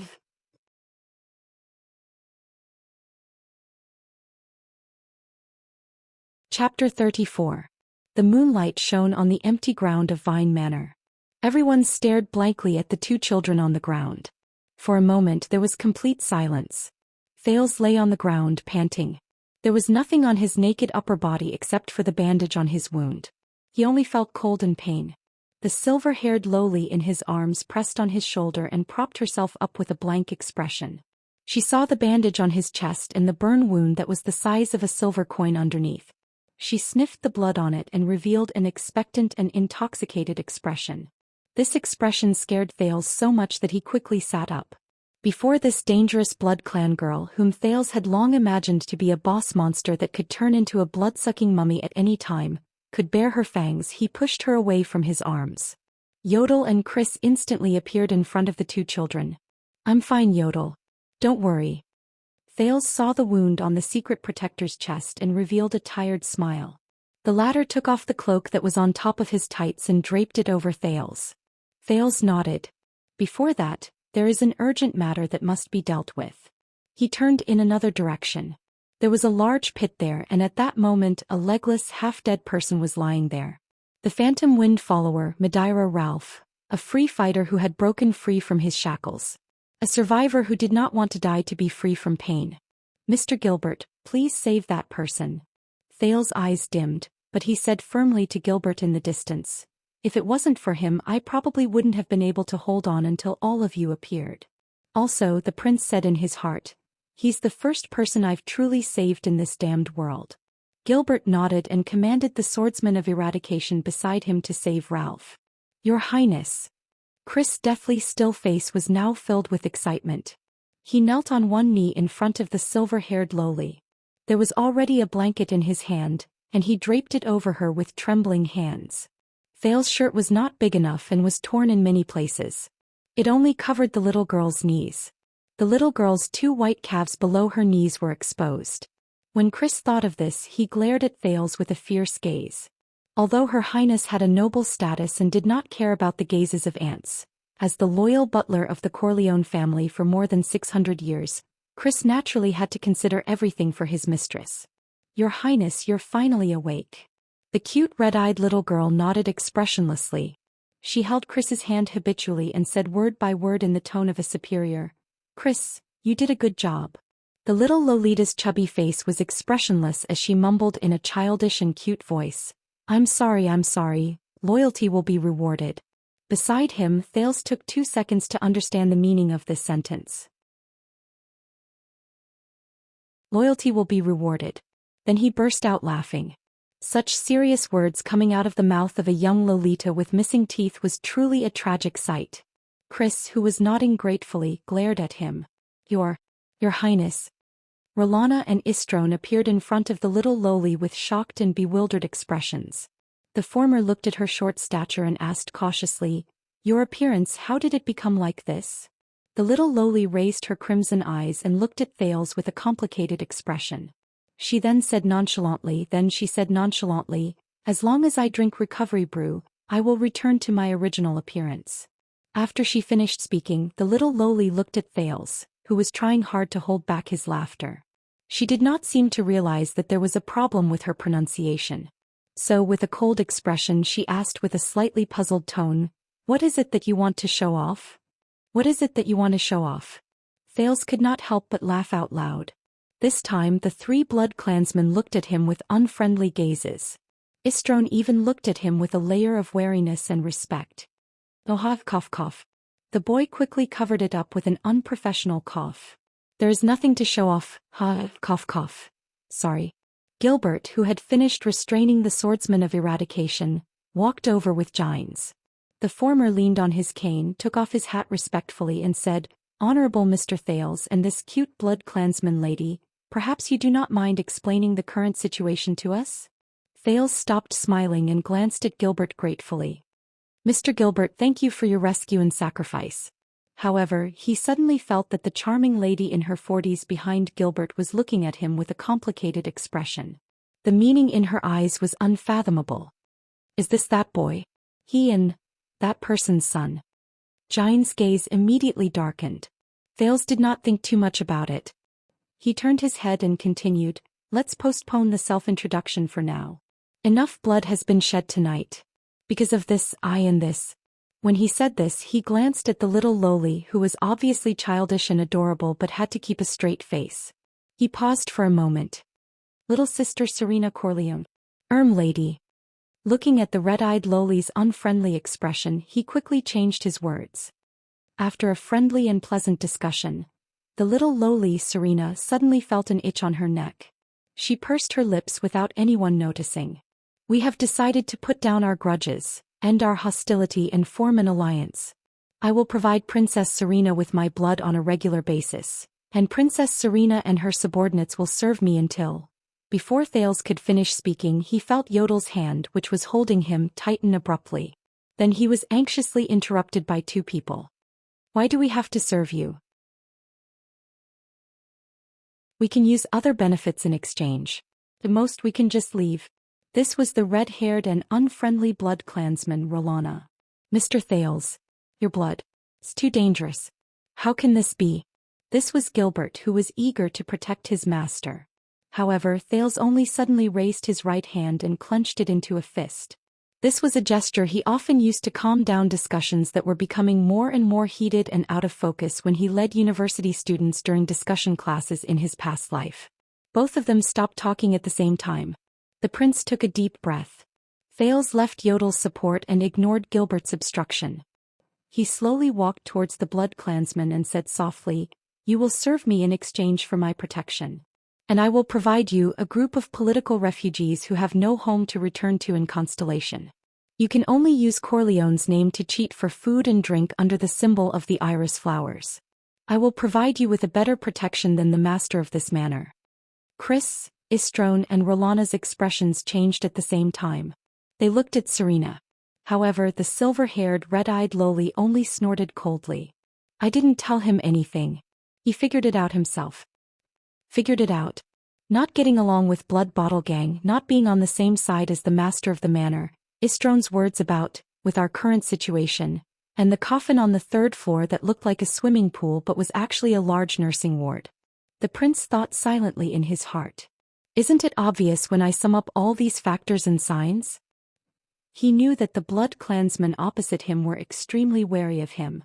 However, it did not matter. At least the current problem was solved. Thales turned his head and looked at Gilbert and Yodel sincerely. Gilbert, Yodel, please believe me. I will provide blood for Her Highness Serena's speedy, cough, recovery under the condition that her health is not compromised. I used this promise in exchange for my safety just now and Princess Serena's friendship. Gilbert stared at Thales for a long time. However, Gines, who was behind him, took a step forward with a complicated gaze. She spoke softly, Gilbert, this is the promise he made. It is also the promise his family made. Just like him in the past. She added silently in her heart. Gilbert heaved a deep sigh and nodded at Thales. Of course we believe you. But I will report too, Thales chuckled softly. He turned around and brought the blood clansman into the other people's line of sight. He said softly, then let me formally introduce. However, before he could finish speaking, Chris, who was beside him, took a solemn step forward and spoke solemnly. You do not have to worry. In front of everyone. He gently supported the little lowly beside him. The latter walked forward unsteadily. She is the true heir of the Corleone family, the head of the 7 great clans in the Eastern Peninsula's Night Kingdom, the legitimate ruler of the Hill of Pain, Her Highness Serena Alivan Corleone. Chris looked at the few humans with a haughty gaze. Behind him, Rolana and Istrone had glorious expressions on their faces. Serena, with the appearance of a 5 or 6-year-old lowly, lowered her round face and curtsied with her non-existent skirt. She then raised her head expressionlessly. Thales pursed his lips in his heart. She looks so powerful. Gilbert and Gines looked at each other and saw shock in each other's eyes. More than 600 years ago, after the earth-shattering Battle of Eradication, just like many other races with a long history, the Blood Clan also split into 2 branches in the east and west of the Sea of Eradication. The 13 noble clans went their separate ways towards different continents. The 5 clans in the Western Peninsula formed a family alliance and the Dark Knight Parliament to occupy Grand Banquet Hill. To be exact, they occupied a piece of land and called it Grand Banquet Hill. The 8 great clans in the Eastern Peninsula established a king-like rule. They took root in the eastern coast of the Sea of Eradication under the name of Night Kingdom. Over the past 600 years, compared to their relatives in Grand Banquet Hill who were in a state of disunity and were even forced to sign the Convention of Human Kingdoms and Immortal Races, the Blood Clansmen in Night Kingdom were more united and powerful under the powerful rule of the infamous Nightwing King Laurie Corleone. They even participated in the affairs of the peninsulas extensively. During the Second and Third Peninsular Wars, they sent out the Sacred Blood Army, which was formed by elite Blood Clansman warriors to participate in the wars. During the latter, the Nightwing King even personally led his army to attack Dragon Cloud City, the capital of Extet, the Blade of the Western Peninsula. However, 200 years ago the politics of Night Kingdom changed drastically. The Nightwing King Laurie Corleone disappeared mysteriously. The 8 great clans suffered a great blow to their strength. The Hollier family even betrayed them and crossed the sea to seek shelter in Grand Banquet Hill's Dark Knight Parliament. From then on, there were only 7 ruling clans left in Night Kingdom. They also lost the only elite who could break through to the real-world level. Under the attacks of the Church of Dawn they gradually declined. The Dark Knight Parliament of Western Peninsula's Grand Banquet Hill and the 6 great clans worked hard to improve their rule. They reformed the rotten and old system, carried out extensive diplomacy, and even became one of the allies of the Fortress Treaty. They called themselves the 6 upper branches of the Blood Clan. And this little girl in front of him actually said that she was the master of the Hill of Pain in Night Kingdom, the nest of the Corleone clan where the Nightwing King was born. Gilbert raised his head and spoke respectfully, "Forgive me for being presumptuous. However, based on what I know, the current master of the Corleone family and the actual ruler of the Hill of Pain should be the Night Queen, who is also the current master of Night Kingdom, the Weeper, Her Majesty Caterina Alivan Corleone." Gilbert deliberately emphasized the words Night Queen and Her Majesty, emphasizing the difference between her and Serena's Highness. Thales yawned, causing Chris, who was already in a bad mood, to glare at him angrily again. Serena's red eyes narrowed slightly. She pouted and took a step forward. "My crybaby sister, Caterina, illegally seized the ship's profits that I inherited from my father, His Majesty Nightwing, and stole the Blood Sea throne. But one day I will ascend the throne again. Her cheeks, which were filled with baby fat, tilted slightly. She clenched her small hands tightly on her chest, closed her eyes and recited the Corleone family's motto. Long undershines on the wood. Istrone and Rolana's expressions immediately became solemn. They humbly lowered their chests and clenched their fists tightly over their hearts. Together with Chris they took a step back, lowered their heads and chanted, Long undershines on the wood. This. Thales was speechless. Why don't you shout unify the world? Your help and resources will occasionally be rewarded. Serena opened her eyes and fixed her gaze on Thales. She subconsciously licked her lips. Like biting open my neck? Thales rolled his eyes and avoided the little lowly's fervent gaze. He said perfunctorily, Wow, then I can't ask for more. It's my honor. Serena's small face puffed up as if she was a little dissatisfied with Thales' attitude. Istrone looked at Thales' strange attitude and remembered that he was probably using this attitude to order him around. He felt an inexplicable sense of sullenness. Looking at His Highness' expression, he flashed a cold smile and said to Thales, Little one, I'm afraid you don't understand the Night Kingdom on the other side of the sea. I'll put it this way then. Even if your enemy is the Supreme King of Constellation with the support and protection of our Sacred Blood Army, he will definitely not dare to make things difficult for you. Right after he said this, Rolana, who was beside Istrone, felt that something was not right. The expressions of the few people opposite them were very strange, especially the middle-aged noble with a strange expression and the black-haired woman who looked displeased. Chris furrowed his brows, but he could not stop the golden-haired blood clansman from speaking. After all, he had fought against the other party before. He knew that the masked person was an elite at the peak of supreme class. Thales' face twitched a little. Being cocky is an illness that needs to be treated. Thales scratched his head and said to the little lowly, Then it's time for me to introduce myself. I am Thales. I am about 7 years old this year. In the past. At this moment Gines, who looked displeased, walked up to them rudely. But just as she was about to speak, she was stopped by Gilbert. The gray-haired noble sighed. I guess that the alliance between us will not be too short, and Princess Serena also needs time to prepare for her return to the throne. Then why don't we be honest with each other? Count Gilbert Casa raised his head. His gaze was solemn as he briefly said a few words. This is Thales. This is Thales. The next Supreme King. Constellation's next Supreme King. A long while passed. A long while passed. Just when Thales felt as if even the air had been petrified, a gust of wind finally blew past. Hee about that. He laughed awkwardly and waved his hand at the 4 petrified blood clansmen opposite him. Thank you for your Sacred Blood Army's support and protection.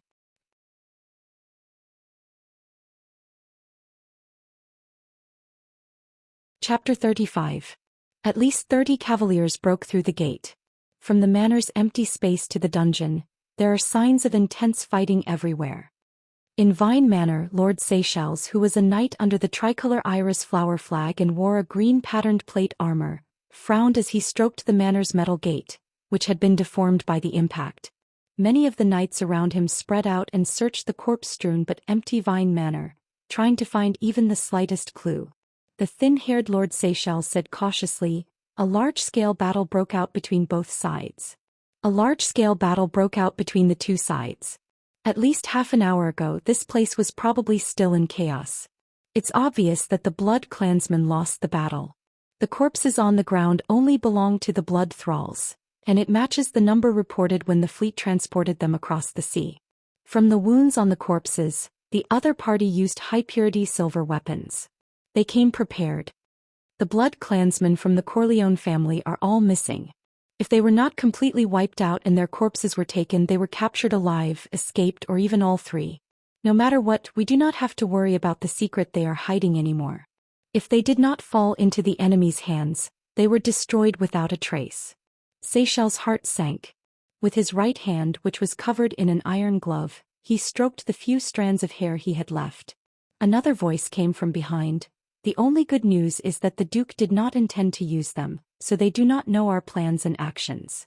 The neatly groomed Lord Cassin, another titled knight, stood up from beside a blood thrall's corpse on the ground and looked at Seychelles. It's my fault. I'll apologize to His Excellency the Duke later. The neatly groomed knight Cassin's expression was terrifyingly dark. However, this noble knight did not shirk his responsibility. I was the one who neglected the large group of cavalrymen I saw on the road. Now it seems that they were the ones who ambushed Vine Manor. If we had advanced at full speed, we might have been able to intercept them. However, Seychelles did not think so. His instincts told him that there was something fishy about this group of cavaliers who ambushed Vine Manor. Even if they intercepted that group of people, it might not end well. Even if he and Cassin were supreme class knights of eradication. However, Seychelles knew that this was not the time to strike a blow to his good friend. He was already full of self-reproach for the mistake he had made due to his carelessness earlier. There are two problems that need to be solved urgently. Seychelles swept his gaze across the mottled walls of the manor and walked into the house. First, who exactly are they? Secondly, why did they come? Cassin followed his friend into the hall. Even though he had smelled blood earlier, he couldn't help but turn around when he saw the bloody scene in the hall. Unlike Seychelles, who used to work as a mercenary in the eastern continent and lived with a blade every day, Cassin's background was much better than his peers. Back then, when the old duke personally conferred him the title of a knight, he was still an excellent swordsman of eradication who had just completed his studies in the Tower of Eradication. He was a young boy with a bright future ahead of him. Ever since he had become a Lemaitre knight, it had been a long time since Cassin had experienced bloodshed outside of the tournament. Let's send our men out right now. If we search for them in all directions, we might be able to find some clues about these cavalrymen. Cassin looked at the corpse on the table with disgust and frowned. If they are from a certain family, then entering the manors of the great nobles in the eastern city district would be the best cover. But his colleague Lord Seychelles shook his head. He thought of the rabbits that ran all over the grasslands of the eastern continent. No matter how many exquisite traps the Kissery herdsmen set up, they would always find a way to survive. Their natural enemies were the falcons that soared in the sky and took in everything that was happening around them. Seychelles followed the bloodstains and walked in the direction of the dungeon. He objected, "We are already high-profile enough. Send people to search for the manors in the eastern city district? After we offend all the upper echelons of society in Constellation, we should be able to find clues about them. Since we can't find out who they are, then we can only find out why they came." Cassin picked up an everlasting lamp and covered his mouth and nose. He cursed these bloodsuckers who were insatiably greedy for food. He walked down the stone stairs into the dungeon that reeked of blood. His muffled voice echoed between the two dark walls. "This is a temporary encampment lent to Blood Bottle Gang to receive and hide the elites from the Corleone family. However, neither Nikolai nor the Corleone family can be seen. Behind Blood Bottle Gang is us and the Cullen family. This is an open secret in our circle. As for the helpers from the Corleone family, they have always been our secret contacts. Once they are discovered, it is very likely that they will follow the clues to our plan.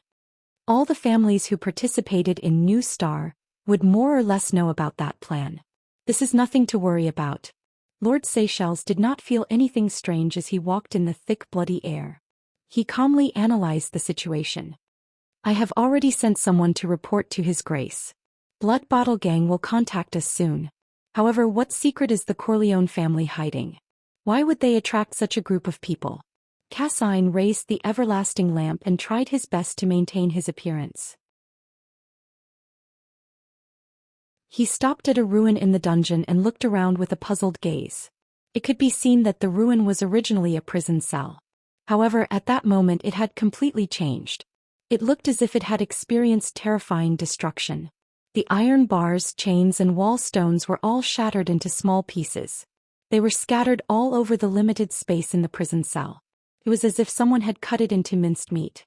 "The dungeon is also the Blood Clan's blood bank," Seychelles said coldly. "It seems that someone does not like this place. Whether it is the vampires or the Blood Bottle Gang or even the invaders, why did they destroy the dungeon like this? To vent their anger?" Cassin asked, puzzled. "They were not the ones who destroyed the dungeon." Seychelles picked up a small piece of black, mysterious stone material that was engraved with some strange patterns and words. His expression was solemn. "This is a prison cell. I'm afraid that a certain terrifying character who was locked up here has escaped. The cavaliers who charged and worked with him to cleanse this blood-red manor from the inside and outside. If Thales were here, he would probably applaud this thin-haired knight. His guess was very close to the truth. Cassine frowned as he looked at the extent of the destruction in the dungeon. He exclaimed, "This degree of destruction can only be done by a supreme-class elite." Seychelles' gaze suddenly became extremely strange. He held the mysterious black loose material in his hand and said, "Based on its shape, this stone is probably a part of some shackle. I suspect that it is this shackle that chained that mysterious person." In the next moment he flung the black stone in his left hand into the air. Seychelles' gaze sharpened, and the cross-shaped saber on the left side of his waist was instantly unsheathed. The sharp edge of the sword cut through the mysterious black stone. In that instant there was no sound. A second later, invisible ripples spread through the narrow dungeon along with the compression of the air. They tore huge, deep cracks on the walls around them. Cassine, who was behind him, nodded in admiration. This perfect sword strike was a perfect blend of precision, extreme speed, and ingenuity. Even the fortress flower could not compare to this. The sound of the sword cutting through the stone was finally heard. Asterisk clang. Asterisk the sound was clear and sparks flew everywhere. Asterisk boom. Asterisk at that moment, the strong wind caused by the swing of the sword reached his ears. Wherever the momentum of Seychelles' sword passed, the walls around them would fall uniformly. Wherever the strong wind passed, dust would fly in the air in the prison cell. The everlasting lamp in Cassin's hand was instantly extinguished by the strong wind. The strong wind disappeared. Seychelles' expression did not change. He returned his saber to its sheath. Cassine covered his mouth and nose. Although he hated the dust, he still lit up the everlasting lamp again. He bent down and rummaged through the soil and rocks. When Cassine brought the mysterious black stone in front of Seychelles, the two of them looked at each other. The two supreme-class knights of eradication saw shock and fear in each other's eyes. The black stone that was cut by the supreme-class elite sword was now lying in Cassin's hand without a scratch. The two of them were silent for a long time until Cassine spoke with difficulty. "Looks like I was wrong again. This level of destructive power." Cassine turned his head with a steely expression and looked at the shattered prison cell.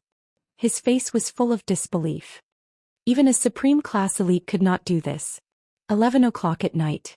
In the bedroom on the third floor of Mindy's hall, Thales, who was the main character of the discussion between the two supreme-class knights in Vine Manor, was sitting awkwardly on the bed.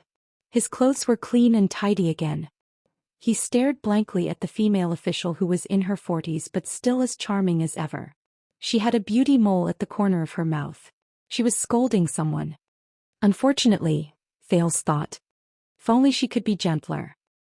"This is the heir of the kingdom that you are looking after? Are you barbarians?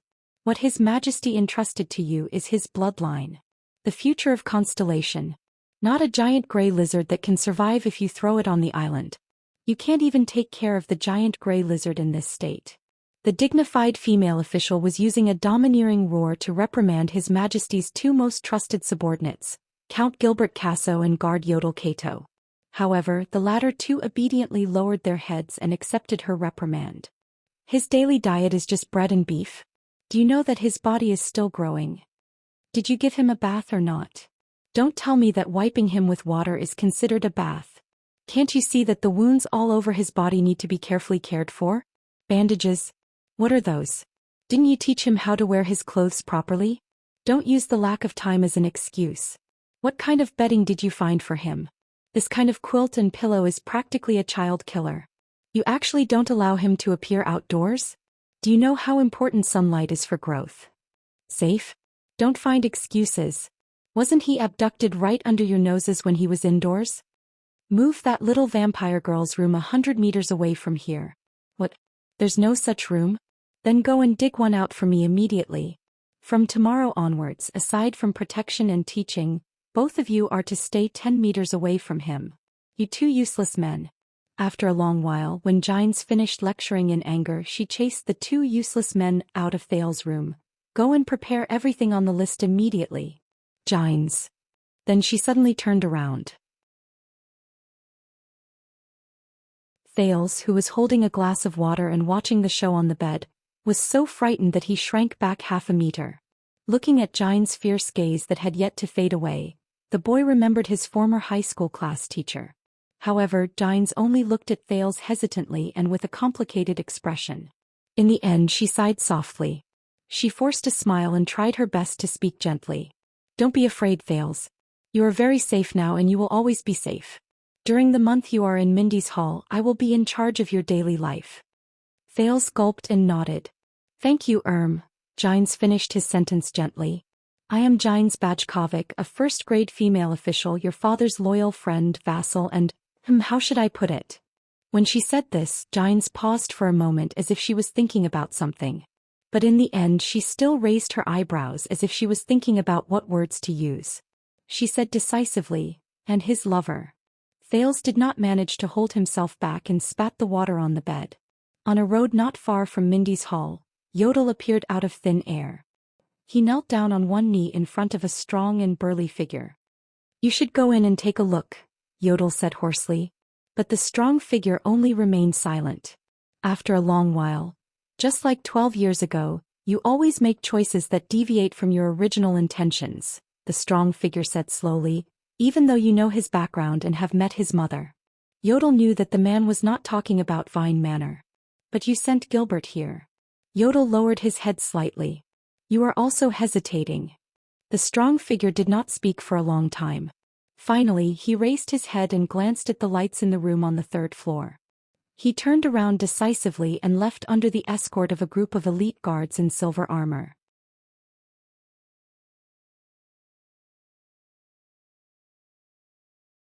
Chapter 36. Jines did not say anything else. After treating his new wounds, she told Thales to rest well and promised that she would return his life to normal the next day. Then she left his room. But that night Thales still did not sleep well. His experiences over the past few days were too complicated and bizarre. The thrilling events in Red Street Market, the shocking secrets in Mindy's hall, and the desperate struggle to survive in Vine Manor had exhausted him, who had overused his brain. To make matters worse, even at this stage Thales still could not get used to the soft bed beneath him. It was as if his habit of falling asleep as soon as he touched the pillow from his previous life had disappeared without a trace. Sigh. Thales rolled his eyes. After baking countless pancakes he habitually rolled off the bed, walked to his special spot in the corner and curled up to lie down. As expected, hard ones suit me better. Thales licked his lips. 2 days ago at this time he was still worrying about the safety of the other 5 child beggars in abandoned house and brewing his great escape plan. After that his life was full of upheavals. He was like a rootless duckweed in the wind, struggling desperately in this world full of malice and misfortune, doing everything he could to survive. "I just want to live well. But with this identity." Thales looked at the top of the fireplace. In the dim inner room he could vaguely see a huge 9-pointed star pattern. "Live well, be a free man," and so on. Thales sighed deeply. It's probably just wishful thinking. Moreover, Thales raised his right hand with a dull gaze. Under the moonlight he looked at the wound covered by bandages. What kind of power is this? Thales recalled the instant explosion and light when he unlocked Ralph's shackles. And that lowly vampire. Thales felt a lingering fear when he remembered her mummified appearance and the 2 almost invisible round holes on his neck. And now, Thales was also sure that the memories from his previous life that flashed back in his mind were not fragments. What kind of memories could support me to suddenly burst forth with extraordinary energy and willpower during the most dangerous moments? In the 5th year since he transmigrated, Thales was disappointed to find that his doubts and puzzlement towards this world did not decrease. In fact, they increased. Thales was still woken up under the blanket and on the bed. He did not know who stuffed him back in his sleep. However, the atmosphere today was obviously different. The first person to wake him up was Jines. She patiently explained to the flustered Thales how to wear the clothes that belonged to nobles. Secondly, his breakfast had changed from bread and beef to delicious cakes and milk.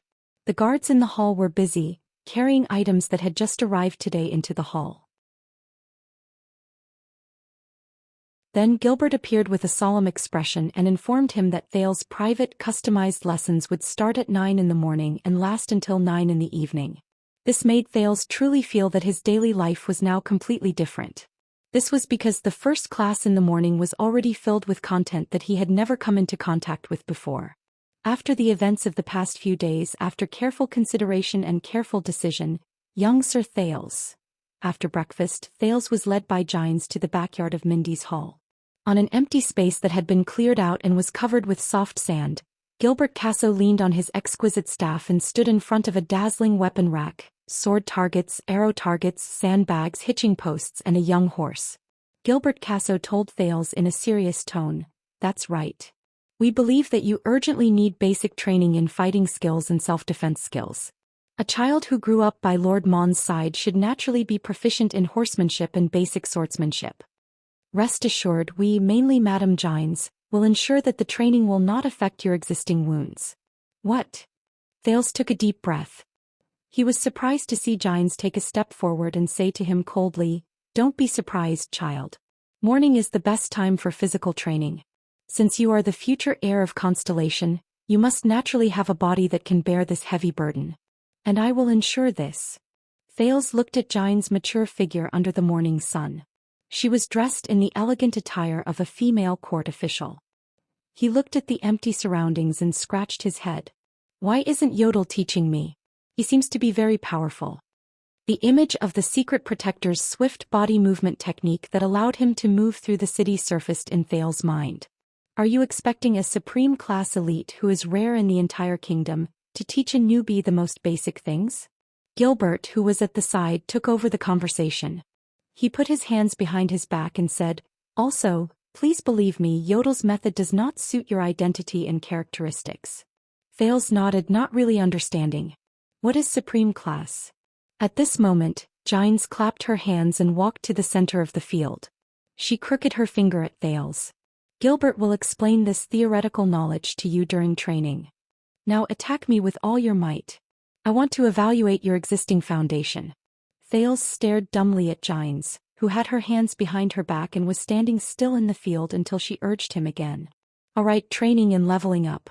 Isn't this what the seniors love the most?" The boy finally exhaled. He thought about it and decided not to pull out his dagger. In the next second, Thales charged towards Gines with the street skills of a qualified child beggar. Combat is the oldest and most long-standing skill in human history. Gines did not even move her leg to support herself. She easily tripped Thales, who was charging too hard. Bang. Gilbert then slowly began his explanation. "The history of humans is a history of continuous battles against other races and against ourselves. Thousands of years ago, in the battle for the right to live in the world, humans gradually summarized the skills and rules of using weapons or bare-handed combat." Thales was tripped for the second time. He fell on the training field with his face covered in dirt. Compared to other races, humans whose physical attributes were much lower, relied on mastering these skills to win against the strong, to fight against the strong, to fight against the strong, and to fight against the strong. A long time later, among the warriors who mastered superb skills in battle, a portion of them awakened powers that even humans could not imagine in their bodies. Those powers have endowed human beings with choices other than struggle and resistance in the world. Different powers have endowed them with different advantages, ranging from extraordinary speed to agile reactions, to superb insight to extraordinary strength, and so on. This time, Thales nimbly dodged Gines' tripping leg and cleverly grabbed her high boots. However, he was immediately kicked down by Gines' ingenious strength. These humans, who were a level above them, relied on these powers to ride rare warhorses and lead skilled warriors into the dangerous world. These were the earliest batch of knights. Gilbert heaved a deep sigh. He watched the disheveled Thales fall on the ground for the fourth time and continued, "And the powers they awakened to were collectively known as extraordinary power. Today, after the final war, people, especially swordsmen, like to call it final force. It was also because of the appearance of extraordinary power that the world first had a division of powers. We used to call those warriors who were skilled in battle and who could use their fighting skills ordinary class. As for those who have mastered supernatural powers or powers that are equivalent to them, their control and observation skills are meticulous and peerless. They have already surpassed the limits of mortals, so..." When he said this, Gilbert's eyes shone brilliantly. "We call them superclass." "Enough. Gines raised her left hand and stopped Thales, who was unwilling to give up and wanted to continue charging forward. She pushed him down on the sand. He is quick-witted, good at dodging, and knows how to exert his strength to the greatest extent. However, his body is not fully developed yet. I know what to teach him. Gines exhaled, turned around and took out 2 wooden swords and shields from the weapon rack. She threw the smaller one to the flustered Thales. It's really heavy. Thales strenuously straightened the shield and imitated Gines. He used the leather belt on the back of the wooden shield to tie the shield to his left hand. However, he immediately realized that this posture placed a great burden on one of his shoulders. Thales grabbed the wooden sword with his right hand. Damn, compared to JC's dagger, this wooden sword is as heavy as the water tank in the abandoned house. Turn your body sideways. Place your left foot in front and your right foot behind. When you are defending, place your center of gravity behind you. When you are attacking, place your center of gravity forward. Raise your shield and aim it at your enemy. Use it as your center of gravity and protect your chest. Gines' words suddenly became cold and strict. No matter when, raise the shield in your left hand high up. There are only 2 situations where you can put it down. You die or the enemy dies. Thales raised his left arm with great difficulty. Soon he felt sore. Swing your right arm.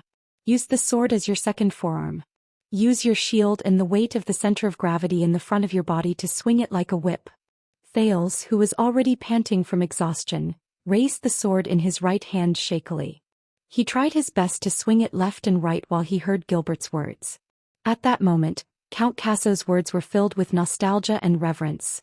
Aha, the Northland military sword style, which has a long history, sword arts of the Northland military.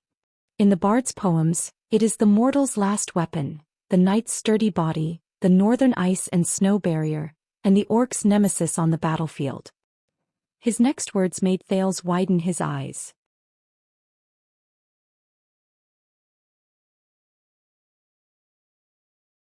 Chapter 37. 2 hours later. Pay attention to your footsteps. Steady your breathing. The key to the iron body style lies in your feet. The moment you are attacked, adjust the distance between your legs and divert the force. If you don't want to die, raise your shield towards the enemy. Gines' clear voice rang, followed by a merciless slash. Thales clenched his teeth and swung the sword in his right hand, causing his body to spin. The blood vessels in his left arm bulged as he tried his best to lift the disproportionately heavy wooden shield with the strength of his shoulder. He bent his right leg slightly and prepared to slide away according to the force of the impact to cushion the blow. Bang. Gilbert, who was watching the fight by the side, closed his eyes gently. After Gines hit the lower part of the shield, Thales lost his balance for the 25th time and fell on the sand again. This time he was exhausted and could no longer lift the shield in his hand. Damn it. The boy panted heavily and tried his best to lift his head and chest, but the heavy shield pressed down on his left chest, making it impossible for him to struggle up from the ground. This lady, who is also my father's lover, has been swinging her sword continuously for 2 hours. But why does she not show any signs of physical exhaustion? The Northland military sword style originated from the ancient chauvinistic kingdom 3,000 years ago. It was formed during the era of the human kings before the ancient empire. As if he had seen through Thales' thoughts, Gilbert's voice rang in the empty ground. According to records, the ancient elves and the dragons were at war at that time, and the human kings in Northland encountered the invasion of the ancient orcs in the north. This sword style was created to fight against the ancient orcs and even the dragons, those terrifying opponents whose strength and size far surpassed that of humans. Gilbert looked at Thales on the ground seriously and said softly, "This is the oldest combat sword style in human history. It was under such a huge disadvantage in a battle that was almost hopeless, in a fight that was almost certain death, and in a charge that was almost suicidal, the first batch of knights awakened to supernatural powers, which are now known as the power of eradication. They became the earliest superclass in human history." A brilliant light shone in Gilbert's eyes. Madame Gines is one of the best among superclasses. Forget about the unique power of eradication she possesses. Her observation skills, explosive power, sense of balance, and almost all of her physical attributes are incomparable to yours. The difference between her and you is like the difference between the valiant ancient orcs and the weak humans back then. Truth be told, he still did not know how he should interact with his father's lover. He looked at Gines and saw that she was exercising her wrists with a relaxed expression, as if she did not mind Gilbert's praise at all. With the further use and accumulation of extraordinary power, this power will become stronger and stronger. The knights began to learn how to control this enormous and profound power, to control that immeasurable power, and to reach the realm of being able to control it with ease. Compared to super mages, these knights who had advanced to the next level were immeasurably strong, and their techniques were unparalleled. They begin to understand the essence of power and battle. They can change at will and they are not bound by any rules. They can use the greatest efficiency and the smallest loss to end a battle. Gilbert took a step forward and nodded at a spot in the air without leaving a trace. This is the extreme realm, a supreme expert who has surpassed the limits of strength. Thales stared at the sky in a daze. He remembered Asda's control over the air at will and Yodel's ghostly movements. Gilbert looked at the sky and nodded at Gines. Ordinary class, superclass, supreme class. After the humans became powerful, this system of power classification was widely spread to all races and places. Gilbert looked at the sky and nodded at Gines. The ancient orcs, ancient elves and even psionics started to use this classification.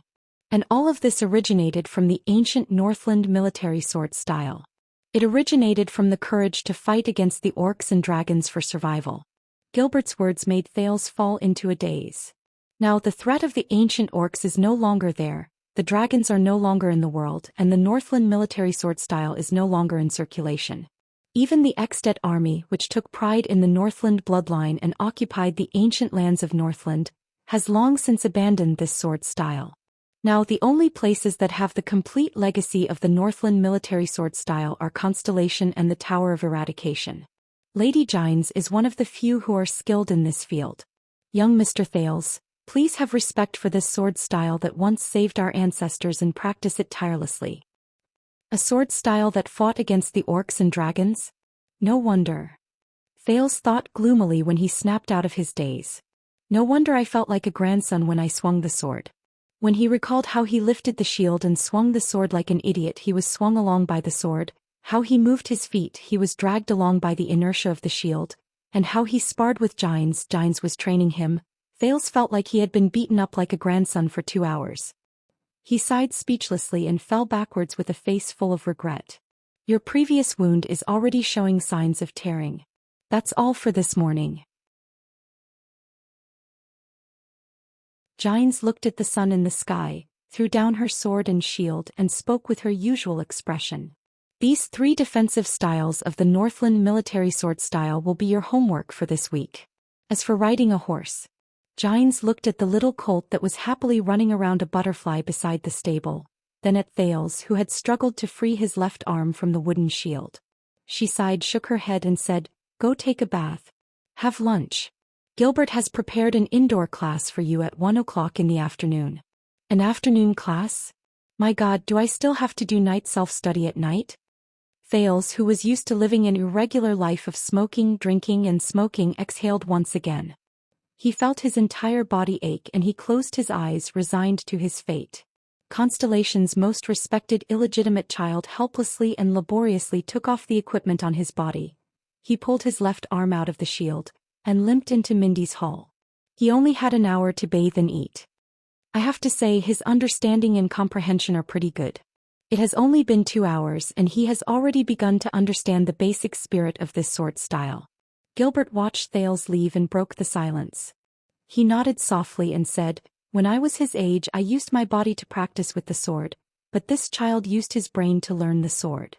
Compared to that, don't tell me that your observation skills are so bad that you did not notice the abnormality on his body."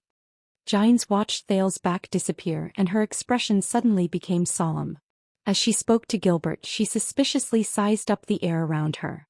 "I still remember that even dust 100 meters away can be seen clearly by that cursed mask. Stop sizing him up. Yodel is not nearby." Watching Gines' nervous actions, Gilbert put his hands behind his back and said in a steady manner, "Ever since Thales was unexpectedly abducted by the Blood Clansmen, he has not left his side at all times. Also we noticed, Gilbert said with a slight frown. That child is only about 7 years old. 2 days ago he suffered quite a serious injury, but within 2 days he has almost recovered. He practiced his sword style for 2 hours under the sun and he is still fine. No wonder the bloodline lamp, which detects blood, did not react for a whole 7 years. This kind of physique can no longer be described as different from a normal person. It's practically... He sighed and tried his best not to think of another possibility in this matter. The Jadestar family is indeed the descendant of the imperial family with the longest legacy in the world. Gines was silent for a while and tacitly did not say anything else. The female official bent down and patted the dust off her boots. Speaking of vampires, why did you reveal Thale's identity to them and even invite them to stay in Mindy's hall? Do you really believe in the agreement between Thales and the distressed Archduchess? After all, he is only 7 years old. And you know very well that vampires have killed our people. You cannot trust them. And to the vampires, we are an accident that suddenly appeared. They will not trust us either. You have already said the answer. Gilbert's eyes shone brightly as he thought of the old blood clansman whose face was dead but full of wisdom. It is precisely because of the lack of trust between each other that we are wary of each other and even threaten each other. That is why we use our own secrets and common interests to bind each other. This is a tacit understanding and scheming in diplomacy. It is different from a clear investigation of a case. You're just trying to act mysterious and mysterious. Gines seemed to have recalled a bad memory. As she left the training field and walked into the hall, she said in displeasure, "Another Morat." "Thank you for your compliment, respected Madame Gines." Gilbert lifted the hat on his head and smiled at the perfect moment. "I am extremely grateful to be placed in the same rank as the head of the kingdom's secret intelligence department." Gilbert did not mind Gines' rude disregard. He thought to himself, although that child is only 7 years old, when it comes to scheming, he is definitely not inferior to the Archduchess who is hundreds of years old. In fact, half an hour later, when Gilbert and Gines arrived at Thale's study room at the same time, Thales, who had just taken a messy bath and was having his meal, was frowning as he looked at the expressionless, red-eyed little girl in front of him. Her attendants, Istrone and Rolana, were facing off against the swordsmen of eradication guards who surrounded Thales so tightly that not even a drop of water could escape. "Step back, vampire." A swordsman guard who looked like the leader glared at them from behind his helmet. His tone was unpleasant. "You are not welcome here. Don't misunderstand. I don't like you that much, mortals." Istrone's nonchalant words made the guards even more displeased. "Do you remember? I killed 8 people like you yesterday," he said sarcastically and provocatively. Thales, who was frowning, took a bite of the meticulously seasoned beef steak from the fork in his hand. He was so touched by the deliciousness that he had not eaten since he transmigrated that he gasped in admiration. At the same time, he carefully avoided the chubby little girl opposite him. Her gaze was obviously not right. "Unfortunately, this taste probably can't compare to the dog meat I ate with Jayla back then." Thales looked at the situation before him and sighed. "What a headache. You won't have that kind of chance again, despicable rat hiding in a vase." The swordsman's tone dropped to the freezing point. The silver sword that was specially equipped at his waist was unsheathed by a foot. "Try taking a step forward." "I am happy to take revenge for my companions. Or I just need to open the curtains and let you bask in the sun." Hence, the handsome blonde man's expression was unpleasant. He planned to take a step forward. "Don't be nervous, boys." Rolana pulled her furious cousin back in a timely manner. Although she had a smile on her face, her tone was stern and serious. "Servants, step back. Your master has an agreement with our master." Looking at the swordsman of eradication in front of her, who wished that they could kill them, Rolana's playful face became even more radiant. "This is what your master said. We are now allies. Shouldn't we forget our past enmity? It's just 8 lives. The swordsman of eradication's emotions became more and more unstable. A few of them even gritted their teeth behind their helmets. "My cousin is indeed my cousin," Istrone thought in his heart. "Especially when I see the guards being extremely angry but having no choice but to restrain themselves. It really makes me feel good." Gines, who was outside the room, furrowed her brows. She was about to enter the room when Gilbert grabbed her arm. The gray-haired former diplomat shook his head with a mysterious expression and pointed at the young master sitting on the chair behind the guards. Giles revealed a puzzled expression. That was until she saw Thales, who had eaten the last mouthful of food and put down his knife and fork. He burped in satisfaction and slid down from the chair. What should I do? Thales pondered over this question as he looked at the three blood clansmen's meaningful gazes. However, he soon had an answer. Thank you for your protection, Cora. With you around, I am very assured of my own safety, Thales said with a smile and tugged at the hem of the swordsman leader's armor. Cora, who Thales had poked his stomach on the first morning of his arrival to test whether the guards were actually made of stone, was the leader of these guards. He was also the one who had arranged for the guards to kill the attacking mercenaries one by one. He knew that he could not wave his hand and tell these loyal guards to retreat in an authoritative and domineering manner like most of the protagonists in the novels. Moreover, in order to protect him, they had just sacrificed 8 of their most reliable brothers and comrades. When faced with their most direct enemies, it was already a rare show of restraint that they did not immediately draw their swords and kill them. Even though they were already allies in an agreement, pretending that nothing had happened and telling their own people to retreat in front of outsiders was indeed satisfying, but it would only chill the guards' hearts. Thales' expression became serious. I need you to do me a favor. As you command. Even though his expression could not be seen clearly, the respectful tone of the guard leader, Cora, explained everything. The swordsmen who could guard this place were the Jadestar family's most trusted and most elite private soldiers. Even though they were not informed, based on the mission they received and their interactions over the past few days, the guards already had a pretty good guess about the identity of the boy who was personally sent by Gilbert and Yodel. Because of my previous experience, I do not trust this handsome Mr. Istrone Corleone, and his beautiful but equally dangerous cousin, Madame Rolana Corleone. They have left me with a lot of humiliation. Their existence makes me troubled, worried, and fearful. Thales furrowed his brows tightly and said through gritted teeth. It was as if they really had a life-and-death feud. Istrone and Rolana were shocked. They looked at the Archduchess behind them at the same time, but the latter remained calm and collected. With just one word from you, young sir. Cora's gaze behind his helmet became even more piercing.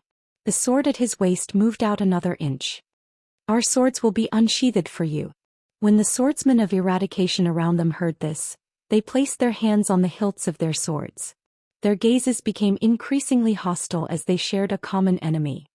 Very well, I want their heads too much. Thales' face was cold as he stared at Istrone. The swordsmen took a step forward in unison.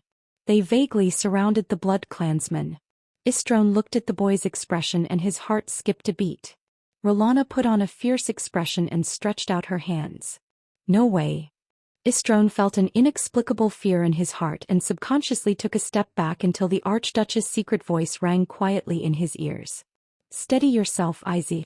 The childish voice could only be heard by the blood clansmen, but it made Istrone feel at ease. He is not going to turn hostile. But because of the sacred covenant, I cannot hurt them in my own house. So besides this, little lady, chase the other 2 people to the corridor, Cora, Thales said coldly as he pouted and crossed his arms. If they dare to disturb my private conversation with Lady Serena Corleone. A cold glint flashed in Thales' eyes. A cold glint flashed in Thales' eyes, causing Istrone, who had been traumatized since a long time ago, to feel uneasy.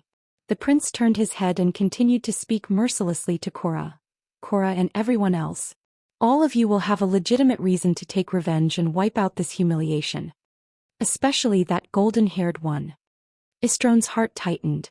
If our swords are unsheathed, we will definitely not disappoint you. Cora nodded with a determined gaze and extended his arm towards the door of the study room. Vampires, you heard me. Get out. The corridor is the place that suits you. Istrone, who had an angry expression, wanted to say something else, but was stopped by his cousin. Rolana hid her astonishment perfectly. She smiled mysteriously and bowed respectfully to the little lowly Serena. Then she dragged Istrone out of the study room. Outside the room, Gilbert flashed a smile. Giles, who had a shocked expression, made way for the guards and the blood clansmen. The two groups stared at each other warily as they walked out of the study room and continued to confront each other in the corridor in the distance. "Good day, Mr. Corleone and Lady Corleone." Gilbert bowed in a neat manner. His elegant mustache curled up slightly. "I know that the Blood Clansmen have excellent hearing. It is too easy to hear what is going on in the study room from here. I wonder if eavesdropping counts as disturbing Mr. Thales and Lady Corleone's private conversation?" Cora, the guard, and the swordsman immediately walked forward with a solemn atmosphere. "You want to eavesdrop?" Rolana's smile froze abruptly. Istron's face was livid with rage.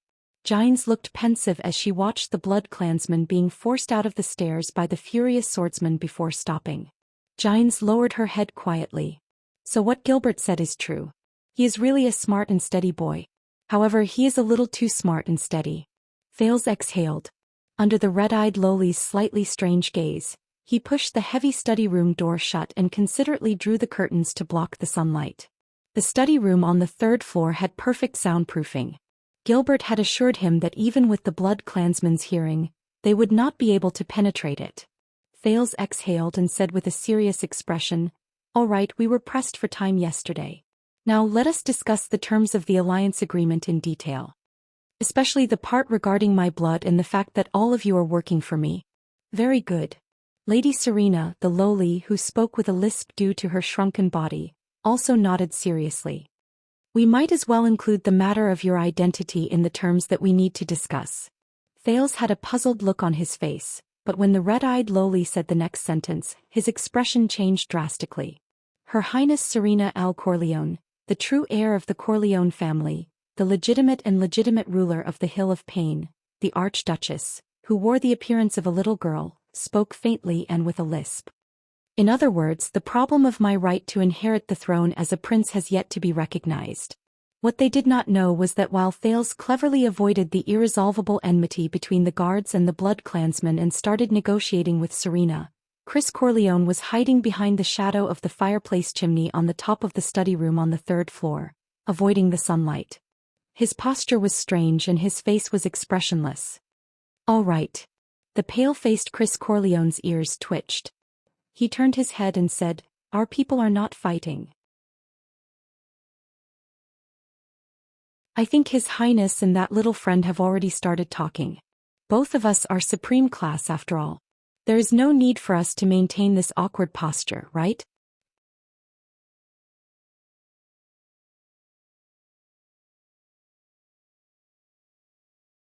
Chapter 38. The Next King. Last night, Rhee's subordinates exaggerated Rhee's identity. The girl with baby fat pouted. She was dressed in a child's outfit prepared for Thales.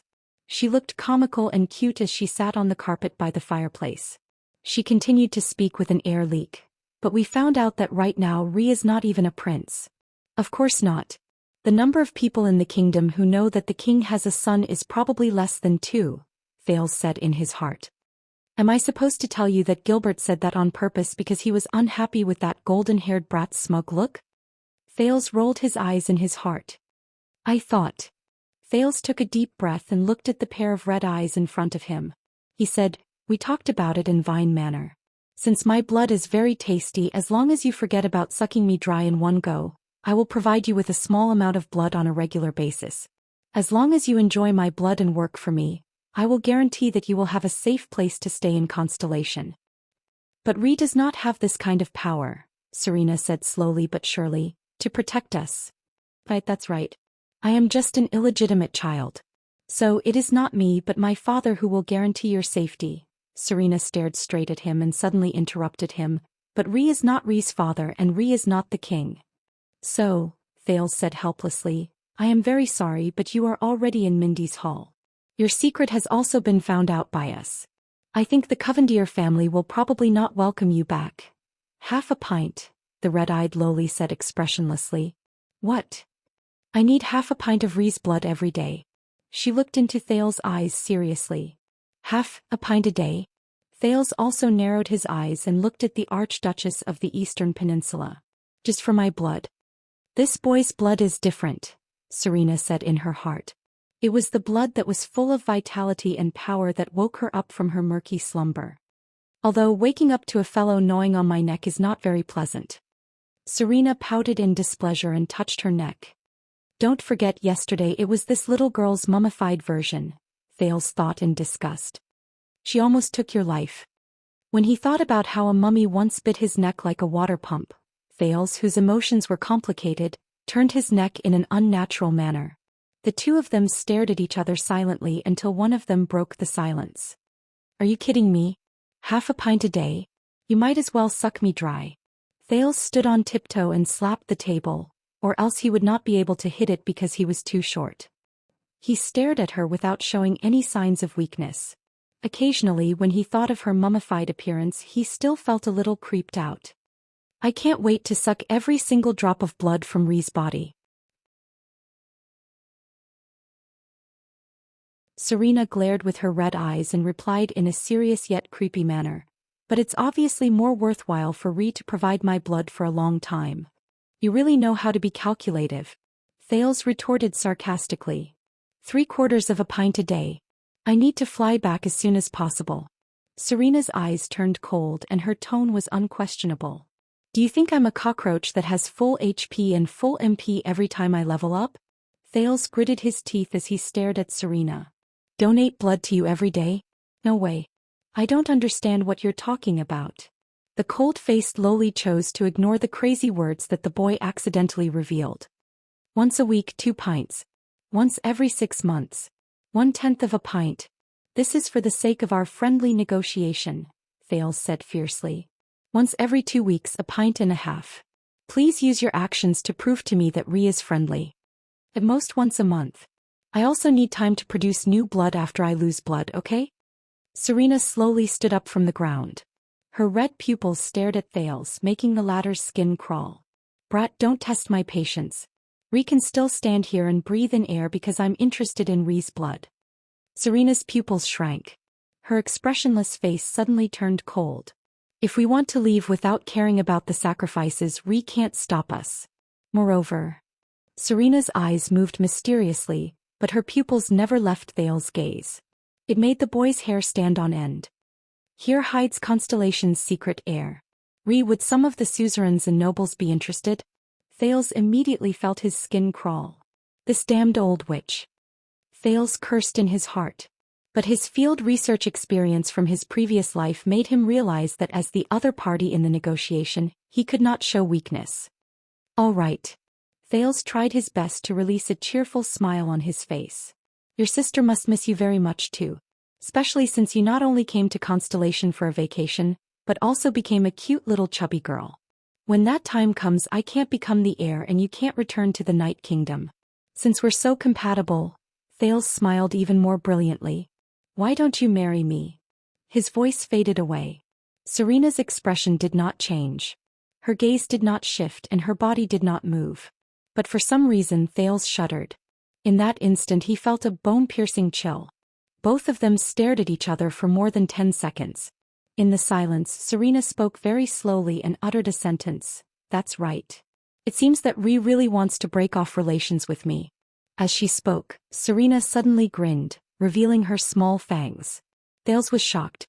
His right hand, which was hidden behind his back, trembled. JC's dagger was ready and could be thrust at any time. All right then. Serena curled up the corners of her mouth mysteriously and licked her fangs. I can deal with you for more than 10 seconds at this angle and distance. Thales lowered his head and furrowed his brows tightly. He gulped hard. As long as he did not run into Chris, Yodel would be able to rush over. The guards, Gines and Gilbert were also in the corridor. But Istron and Rolana. Damn it. But since he had already received the worst outcome, Thales could only choose to accept it.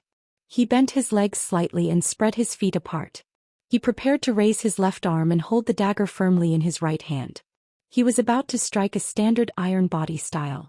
Northland military sword style. Even though I've only practiced it for 2 hours, I hope it's worth it. Thales smiled bitterly in his heart. For the first time, Serena suddenly flashed a smile that made people feel uneasy. Her childish voice rose, and it sounded exceptionally terrifying to Thales' ears. Then I can only compromise. According to what Ri said, once a month. How many pints Thales will decide. He used his left arm as a shield to block her first attack. Based on his experience with that mummy last night, he wondered if she would. Thales suddenly realized what Serena said. What? Compromise? Thales' mouth was wide open in shock. It was big enough to fit two of Serena's fists. I was just about to say, when the enemy surrendered? Why didn't they follow the script? Something even more terrifying happened later on. Two faint dimples appeared on Serena's cute face. The little lowly smiled shyly and said, Brother Thales, I have already compromised. You have to agree to one of my conditions, okay? Thales could not react at all. He stared at her blankly. When he saw the nameless girl suddenly turn into a smiling little lowly, he simply thought, what the hell is going on? His emotions changed too quickly. He could only respond passively with a dry voice. What condition? The little girl smiled even more brightly. At that moment, Thales suddenly felt that the pair of strange red eyes was actually quite beautiful. Brother Thales, after you become king, can you support me in regaining the throne? Regaining the throne? The Eastern Peninsula's Night Kingdom? So that's the plan. No wonder she made so many concessions. This goal is too far away. Thales scratched his head. His dagger had long since been put back into his pocket. He said a little awkwardly and hesitantly, if I really become king one day, well, according to the situation. Before he finished speaking, the little lowly happily pounced on him. She crashed straight into Thales' arms. I know Thales is the best. Thales fell hard on the carpet. But before he could pull the little lowly away from his arms, he saw a pair of red pupils staring at him with watery eyes. Looking at that pair of eyes, Thales only felt his whole body tremble. His mind was a little messed up. So much so that he could not remember what the two children said after they got up from the ground. In the end, the blood supply agreement was set at 1/8 of a pint per month. For this, Thales counted with his fingers. It was not much. But he still felt that he had suffered a loss. Serena suddenly turned back into the expressionless lowly, but her gaze was sharp as she said, because of this, you have obtained the help of 2 superclass elites and a supreme class elite. Your road to becoming the heir will only be smoother. Yes, Thales thought gloomily. If you obtain the support of a powerful country in the Western Peninsula, your road to regaining the throne will be smoother. Besides, for the sake of Thales' promise, I will work hard to help you become the heir and ascend the throne. Promise. Thales' face twitched. I didn't promise her just now, did I? I didn't, right? I didn't. But hey, what's with that cold face that suddenly turned back into? Watching the little lowly walk out shakily, Thales suddenly realized that he was drenched in cold sweat. Something is not right. Before she left, the little lowly turned her head around and asked with her usual expressionless face, Oh right, I have a question. What is the secret of Li's blood? Just a little bit of it can actually wake me up? Last night it wasn't just a little bit of blood. The baffled boy grumbled unhappily. For this question, please flip through books, search for information, search for literature, or ask my parents directly. Unexpectedly, Serena nodded seriously. If it's a fee, I will. She raised her eyes. Li's blood and my strength, Li's throne and my throne, our cooperation is actually very worthwhile. In the next moment, Thales was surprised to see Serena sway her small body and take a step back. For this, I apologize for my recklessness and I pray for Li's magnanimity and tolerance. Serena bent down again. Her chubby little hands pinched the non-existent hem of her skirt, and with a childish voice she said softly, the future Prince Thales Jade Star. Thales was stunned. Thales Jade Star. This was the first time someone called him that. Just like what Serena said before, he was not even a prince right now. From a child beggar to a prince. As expected, I'm still not used to it, Thales thought in distress. This witch. Thales kept reminding himself of this as he was drenched in cold sweat. Even though she looked serious just now, should I say that she was indeed the former Archduchess? As he thought of this, Thales sighed deeply. He felt that today's negotiation was a little frustrating. He extended his hand seriously and helped the little lowly up. Even though the two children's actions looked very comical, both of them became extremely serious. Your Highness Serena Corleone, I accept your friendship. Thales moved his right hand in front of the little lowly Serena. His gaze was serious. Now we are allies. Serena glanced at him and her red eyes flickered. After a moment she also extended her chubby little hand and placed it on his palm. Of course, Constellation and Night, happy working with you. The two little hands held together gently. Also, in the future tell your people to stay away from my guards. They have a blood feud that cannot be resolved. Thales looked at the little girl who was a head shorter than him and said meaningfully, next time, why don't you tell me about how you will be restored to the throne? You don't have to go through so much trouble to test my attitude. Istron's acting skills are too bad. Serena's red pupils contracted slightly and she nodded. All right, future Prince Thales, if Li inherits the throne and we form the Starry Night Alliance. Even though we are far apart, it is not impossible for me to marry Li by chance.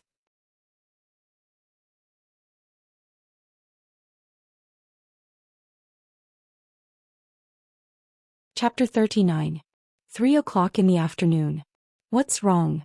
In the study room, Thales put down the quill he was using to copy the modern alphabet. He waved his hand impatiently and looked at Gilbert, who had been staring at him for an hour. Forgive me for being presumptuous, Sir Thales. Gilbert chuckled softly. If you did not become a wealthy merchant, you might have been a natural-born diplomat. If I had known earlier, I would not have told him. I would have only told him that I played hide-and-seek with that little girl in the room for half an hour. Thales thought gloomily and crossed out the crookeds on his pen. Thales was very displeased. There was no other reason. After the negotiation with Serena, Thales thought of the Archduchess' flexible and fickle face when she was between coldness and passion. He felt that something was not right.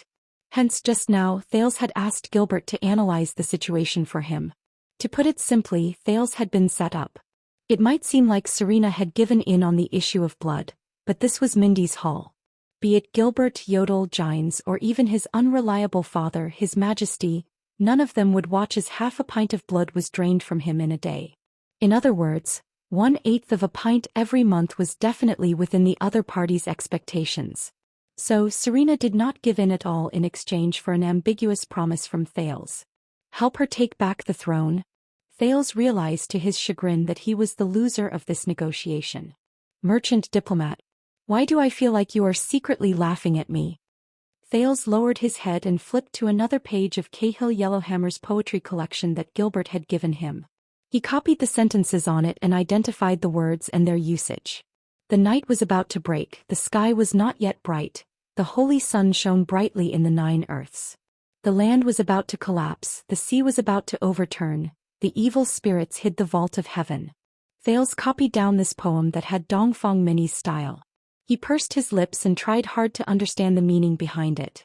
Originally, Gilbert was especially worried that Thales did not have a strong foundation in culture, so he specially came up with a huge plan to cram up on the written language.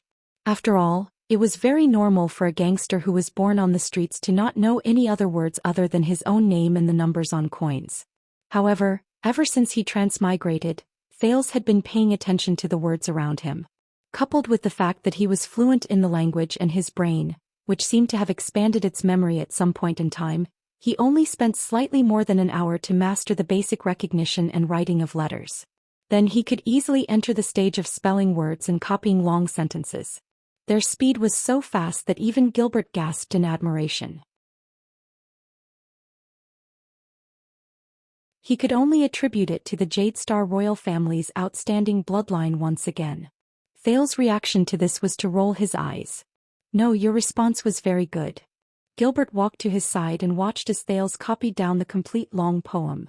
I asked someone to look up information about Night Kingdom.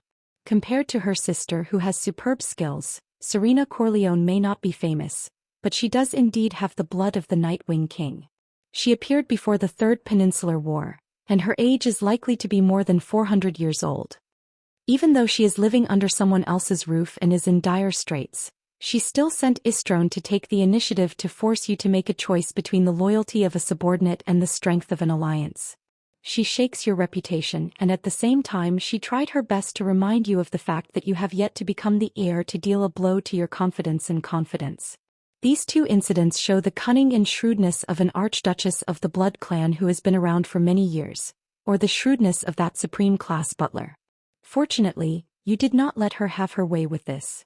Instead, you forced her to act shamelessly to obtain a bargaining chip. As expected of an old witch, Thales spat in his heart and continued to copy down the poem. The gods descended, hell's river surged, the land changed, the color of blood spread, the endless army, the snowy mountains collapsed. The hero raised the flag, the king raised the spear, the empire fell, the world lost its light, the people were in a state of desolation. What the hell is he writing? Thales furrowed his brows as he read the descriptive sentence. He replied absent-mindedly, "Then you just watched as I was bullied by them?" Gilbert did not say anything. He only stared at Thales quietly. Wait. Thales' hand, which was holding the pen, suddenly froze as if he had thought of something. His high-powered brain began to automatically collect every single factor and put them together into a paragraph. His identity. Serena's identity. The promise to take back the throne. Their alliance. The indifferent Gilbert. And Serena's words. "I will also work hard to help you become the heir and ascend the throne." Gilbert. Thales tilted his brows and opened his mouth wide. He stared at the former Foreign Affairs Minister in disbelief. "It's you." The former Foreign Affairs Minister grinned slightly. His mustache curled into an elegant arc. "By the way, I still remember." Thales exhaled and came to a realization. "Last night, you were the one who told them about my identity. You're not angry at the other party's arrogant and haughty attitude, nor are you ashamed of being looked down upon because of my status." Thales propped himself up in front of the desk. His gaze was suspicious. "This is a strategy you've planned all along." Gilbert did not comment. He only shrugged mischievously, which was rare for him. This made Thales immediately certain. This is indeed Gilbert's plan. F***ck. You deliberately revealed my identity because you guessed that they would probably see this opportunity and take the initiative to negotiate with the heir of the kingdom, who is still in dire straits, to strengthen the alliance in exchange for my promise after I succeed the throne. It might take a long time, but they are, after all, immortal blood clansmen. They can afford to wait. Damn it. Thales cursed Serena in his heart. That old witch. She obviously had a plan in mind, but she still pretended to be in a hurry to recover her strength and to fight her way back to the Eastern Peninsula tomorrow. Damn old woman. Damn witch. Thales thought hatefully. I believe that you must have a reason for doing this? Thales let go of his emotions and furrowed his brows. In his line of sight, Gilbert lifted his hat and bowed. We and the Corleones do not trust each other and are suspicious of each other. Yet we live under the same roof in the name of cooperation. Even though this is our territory, this is too dangerous. As for blood, safety? Gilbert sneered and said faintly, I have never dared to believe that we can ensure the stability of our cooperation with these unreliable things. We and the Corleones can turn against each other at any time and endanger ourselves. But it is different now. You becoming the heir and her taking back the throne are tied together. In order to get your help, she must first help you. It may seem like an accident, but you used the promise of being the king in the future to obtain an even more stable assistance at present. Gilbert smiled mysteriously. Using benefits to gain allies is the essence of politics. As for what you said about watching you being bullied by them, it is naturally my duty to share your worries. However, to me, grooming you into a qualified heir and to protect you from any form of harm are equally important. Gilbert smiled and said, Serena Corleones is just a foreign politician who has fallen from grace, while you are the future of Constellation. I think this can be considered a small test. Small test? Thales lowered his head and rolled his eyes again. Since you have such thoughts, why don't you just look for them and propose an alliance? Thales, who was unwilling, replied stiffly. Young sir. Gilbert blinked. Diplomatic negotiations are like a duel of swords. Even though the party who strikes first has the upper hand, it also reveals its own footsteps and tracks. Nothing could be better for us if they propose an alliance. I'll just quietly watch you act cool, the prince thought indignantly as he shook his head. Thales mumbled in annoyance. They even scheme against their own people. What terrible diplomats and politicians. All right. Gilbert only narrowed his eyes and lowered his head with a smile. He looked at his pocket watch and said, "You have been copying these poems with unknown meanings for so long. I think you must be tired." Thales put down the pen in his hand. "Let's rest for a while. Since we are talking about politics and diplomacy, let's take this opportunity to have a little history lesson," Gilbert said with a smile. "Sometimes forming an alliance is not just about visible benefits." Gilbert sat on the expensive sofa and tipped his hat. "There is also an urgent crisis. And a common belief." Thales put down his pen and began to listen to Gilbert's words seriously. "This is also about how a group of humans and forces of other races who do not trust each other and are in a state of disunity can become the most loyal allies." Gilbert's eyes shone with a bright light. Thales suddenly felt that Gilbert had become a little serious. This is the story of the war 600 years ago described in Cahill's Fallen Leaves poetry collection. However, Count Casso's next sentence shocked Thales so much that his eyes widened. That cruel, dark, bloody, terrifying, world-shattering epic war. The Battle of Eradication. In the deep and dark secret chamber, an old and hoarse voice traveled faintly. "So, there is movement from the rich and distinguished families?" "Yes, my dear teacher." A cynical and lazy voice rose. "They are at least super-class elites. There are also quite a number of supreme-class elites who set off from various strange places and gathered around the various counties in the north. They all have one thing in common.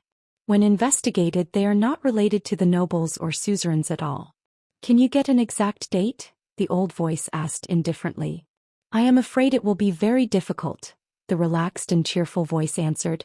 "Even the extant diplomat group themselves have not decided on their exact itinerary. So, should we assign people to investigate and inform the king?" After a while, the hoarse and old voice answered resolutely, "No. Your focus is still on the doctor from Blackstreet Brotherhood. I want all resources to be tilted to that side. Do not underestimate Lance. After all, he was born here and knows our methods. Investigate the whereabouts of all the Blackstreet bosses, especially the 3 great assassins.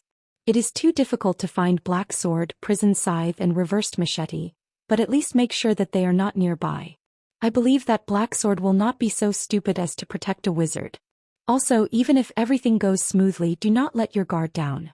After all, we have not fought against wizards for more than 100 years. The records and manuals are just references." After a long while, then, "All right." After a while, the young voice said noncommittally, "Speaking of which, are we really not going to leave any survivors?" "That's a living mage."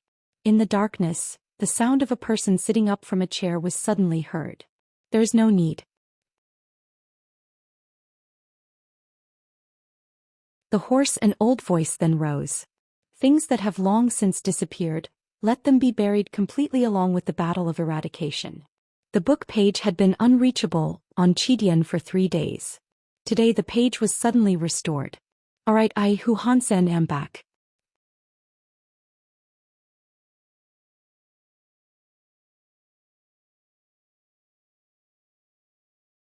Chapter 40. The Battle of Eradication. What a familiar word. Thales had seen quite a number of plays in the Dark Knight Temple next to the Grand Bazaar, although most of his attention was focused on how to make money from the pockets of the audience. It had to be said that even though the priests of Dark Knight seemed to be neurotic and wrapped themselves up tightly, saying crazy things like, "Our Lord will return, the world will eventually collapse for the second time, history is a lie, and only the true God Dark Knight will save the world, every day," fortunately, they did not say things like, "The long night is coming and danger is everywhere." "Hey Ryan, watch out, that fat sheep is about to turn around." Thales the child beggar who was watching the play. But the plays they rehearsed were really a good way for the illiterate who had transmigrated to understand the world without spending money. Maybe not that good. Thales followed behind Gilbert and remembered a play called "The True Dark Knight Descends to the Mortal World and Personally Saves the 33 Princesses." He could not help but twitch his mouth. Among the various dramas that ranged from ridiculous to cautionary, Thales had a deeper impression of a scene called "The Day the Calamity Descended, the Day the World Ended." That was the Battle of Eradication. Until now, Thales still remembered that in the background, which was mainly black and red, there was a masked man dressed in black holding a chain and a sickle. His footsteps were heavy, and the sound of his footsteps echoed throughout the entire stage. The music always became gloomy and scary at that moment, and it often scared the curious children below the stage to tears. Wherever the man in black went, actors wearing headgear of various colors to represent the world cried and screamed as they fell on the stage one after another. He still remembered the chilling words spoken behind the scenes that sounded like the cawing of a crow. The calamity is here. The calamity is here. It will not let anyone go. It will not let this world go. Until everyone is captured by the calamity. Wake up, my compatriots, wake up, wake up. The calamity engulfs everything. Hell's river flows backwards into the world. The sky collapses on the earth. The world is coming to an end. The gods are always on our side. The demons are also with us. The emperor stands behind us. The hero is in front of us. Only by fighting can we live, and dark night is eternal. My compatriots. The calamity is here. Dark Night had once said that the ferryman of Hell's River did not have a repulsive appearance. Evil fruits and demonic flowers that did not belong to humans could corrupt people's hearts. I would rather wield my sword and follow the heroes to the afterlife than become the servants of those calamities. This is the final battle. There will be no distinction between us, no distinction between saints and mortals. The Battle of Eradication. When the dark night shrouds the earth, the calamity will definitely dissipate. In Thale's not-so-clear memories in the neurotic drama, the so-called calamity character who held chains and scythes slaughtered countless living beings until he was defeated by the alliance of the entire world. But until the end, the priests and actors of the Dark Night Temple did not explain what the calamity was. There were also children on the street who asked, and the priests always made the children say, "When the dark night returns, I am willing to serve," before they were willing to give them a malt candy.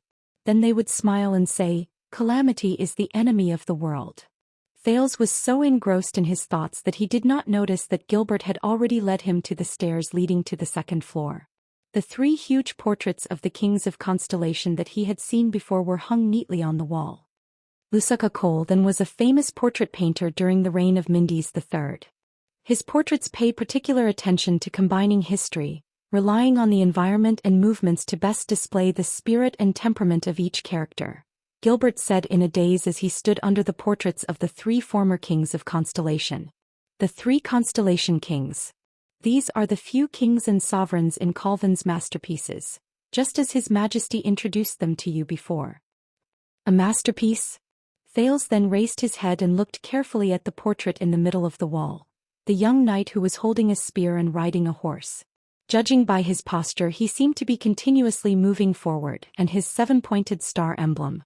Thales, who had only taken a quick glance before, only now did he have the time to observe carefully.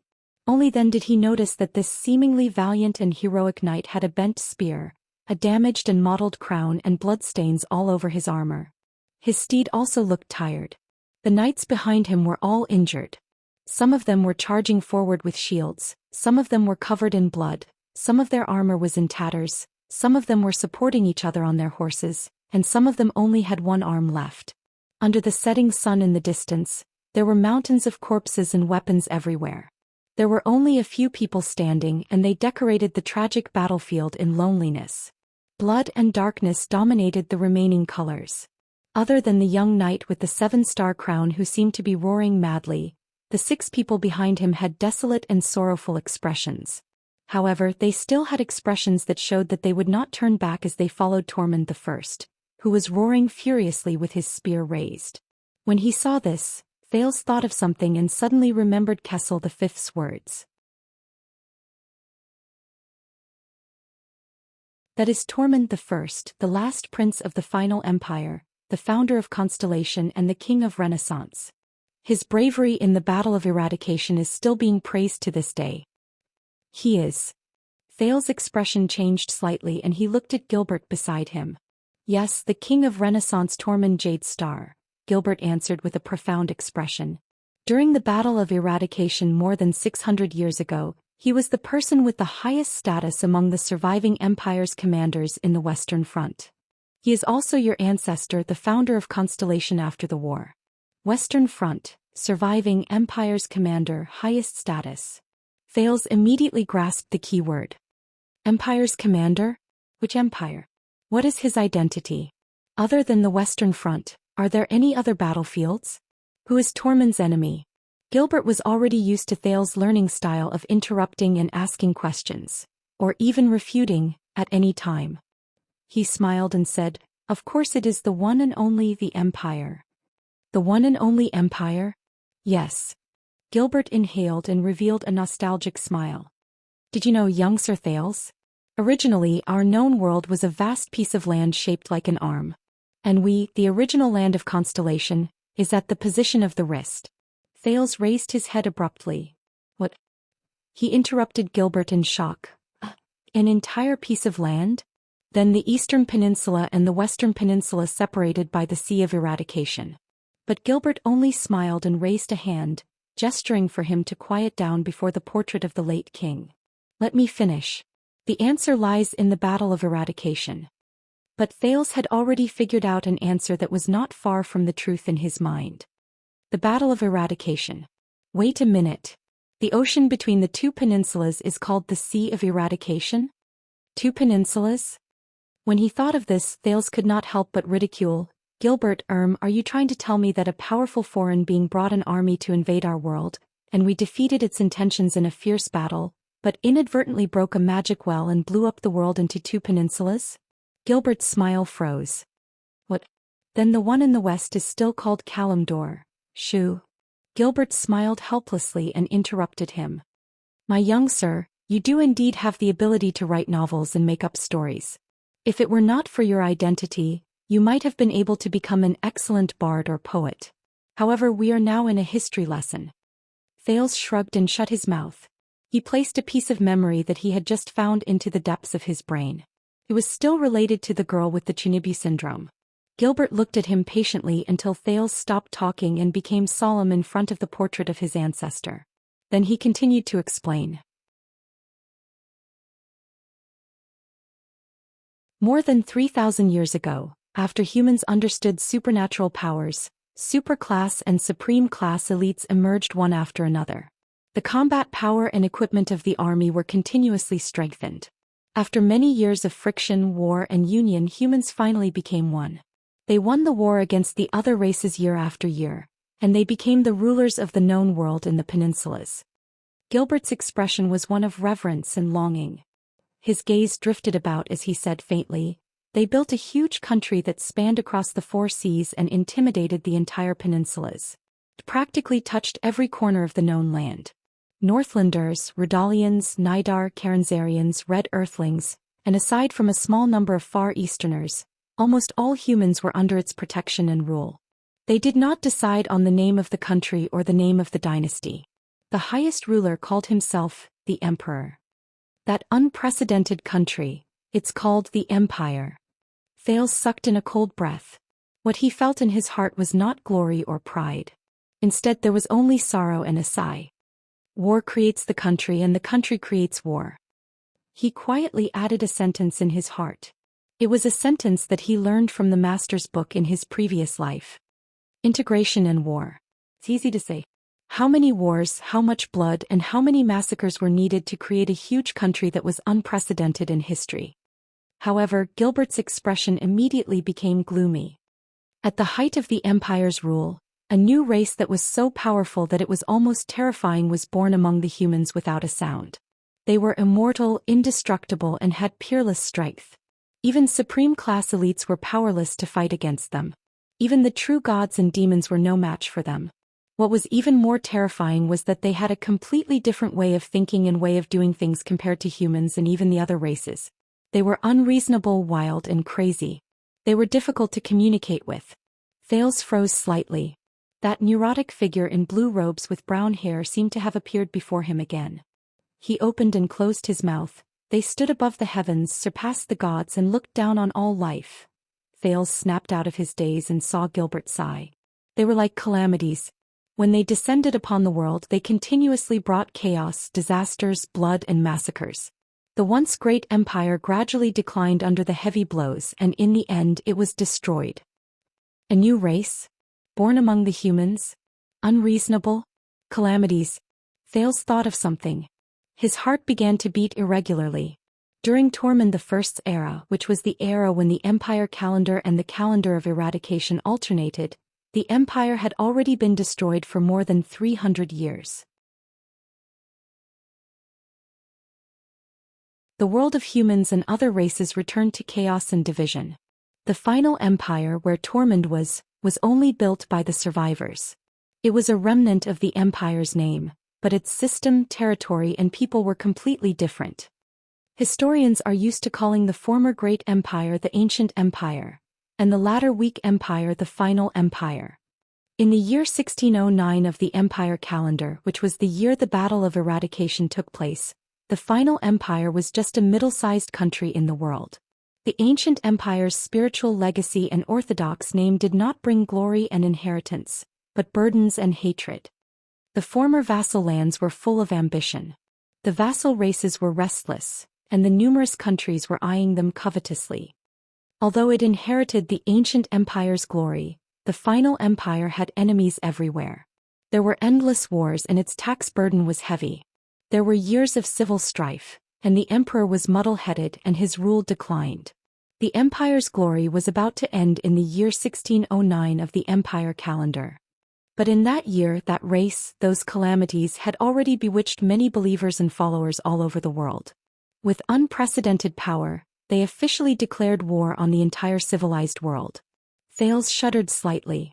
With his clear logic, he had already caught a few logical errors in this narration, but he did not immediately say anything. Instead, he endured it. What exactly are calamities? What does it mean to be born from humans? Since they had that kind of power, why did they not continue after destroying the ancient empire? Why did they wait until the final empire to officially declare war? Since they are completely unreasonable, why did they recruit followers and believers like a true god? If they have a completely different way of thinking from humans, why did they still declare war? To conquer the world? What a joke. This is a story full of loopholes. But Thales realized that Gilbert was not deliberately misleading him. There was a lot of information that the current Thales could not understand at all. It was just like the secret of the bloody year. What are those calamities? Thales gulped and asked a little nervously, what are they? Gilbert was not surprised by Thales' question, but he did not notice that compared to usual, Thales' tone was less confident and steady. He sighed. After the Battle of Eradication, all information and sources related to the calamities were sealed and forbidden. This was a secret agreement between the gods, demons, and the human world. It was also a countermeasure to prevent their numbers from increasing. As many years passed, the terror of the calamities gradually faded away. Their names and existences were also gradually forgotten by many. However, as the king's only blood descendant, you will know about these sooner or later.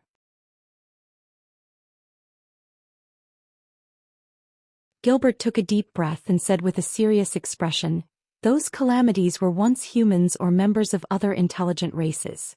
But desire, greed, and ambition drove them to become something that lost its essence. An alien. Even though they are no different from us most of the time and even hide among us, they are truly an alien race. In the eyes of the people and most people, these calamities have a common name. Gilbert cleared his throat. His expression was solemn as he enunciated each word clearly. Mystics. At that moment, Thales used all his strength to suppress his body so that it would not tremble too much. In their eyes, mystics are just another type of psionic who appears to be on the same level as the Knights of Eradication, psionic warriors, and other powerful fighters. Gilbert's gaze was cold as he continued. But only the countries and temples who participated in the Battle of Eradication know that these so-called mystics are the terrifying calamities, who have brought disaster to history for thousands of years. They have accumulated blood debts, ended 2 generations of empires, and almost destroyed the entire world. Only when they try to kill a mystic will they realize that something is wrong. Only then will they realize that something is wrong. By then it is usually already too late. Because mystics, those calamities are immortal, indestructible, and indestructible. Young sir, Gilbert said solemnly, if you are unfortunate enough to meet a mystic in the future, protect yourself first. Once you are safe, then try to seek help. We have a set of measures that target the mystic's weaknesses and can fight against them. Thales' expression did not change as he touched the cut on his right hand, but his teeth were trembling slightly. He might have already seen those calamities. Although Thales's heart was filled with doubts, for his own safety he could not be too hasty in asking questions in return. Who knew what he would be seen if he was anxious? But it's still not right. If mystics are such a terrifying existence, why would they fight over a small gang? Did Constellation just let their blood bottle gang grow stronger in Constellation? Another doubtful point. So many doubtful points. Gilbert paused for a moment as if he was wondering why Thales did not speak and ask questions. However, he did not have too many doubts. Instead, he closed his eyes and thought about something. A few minutes later he spoke softly. There is no need to doubt how terrifying they are. Those calamities are too powerful. More than 600 years ago, under the leadership of a powerful fighter, our most powerful army and their minions fought endlessly in blood and madness. After breaking through the outer perimeter, our most elite knights and warriors surrounded those calamities, but they could only die in battle in droves. Thales recalled the play in Dark Knight Temple. On the stage, the actors fell one by one on the path that the calamities walked on. Gods descended to the world one by one and fell. The demons also crawled to the ground and were destroyed. The powerful fighters of various races rushed to the battlefield and sacrificed themselves. The war lasted for many years. After paying a terrible price, we studied their weaknesses and finally defeated those calamities. Thales clenched his fists tightly.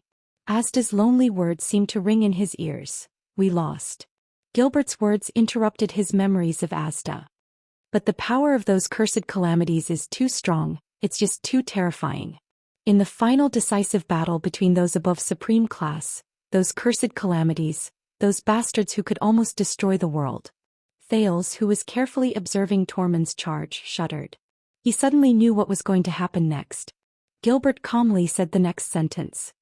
They sank the weakest piece of land in the center of the continent, which was connected by 4 directions. All living beings and matter on it were destroyed. After the land sank, the aftermath of the energy spread and pushed the entire continent in 2 directions. In a short 5 years, the ocean that was formed was so deep that the bottom could not be seen. The known land was forcefully split into 2 continents and countless islands. This is the famous The Great Fission from more than 600 years ago. The battle of eradication has come to an end. Gilbert exhaled a long breath. His next words made Thales dazed for a moment. That piece of land that sank into the sea included the entire territory of the Final Empire. The Final Empire. And it ended here. Swordless scratched his head. I haven't even told much of the story. Why is it suddenly 200,000 words?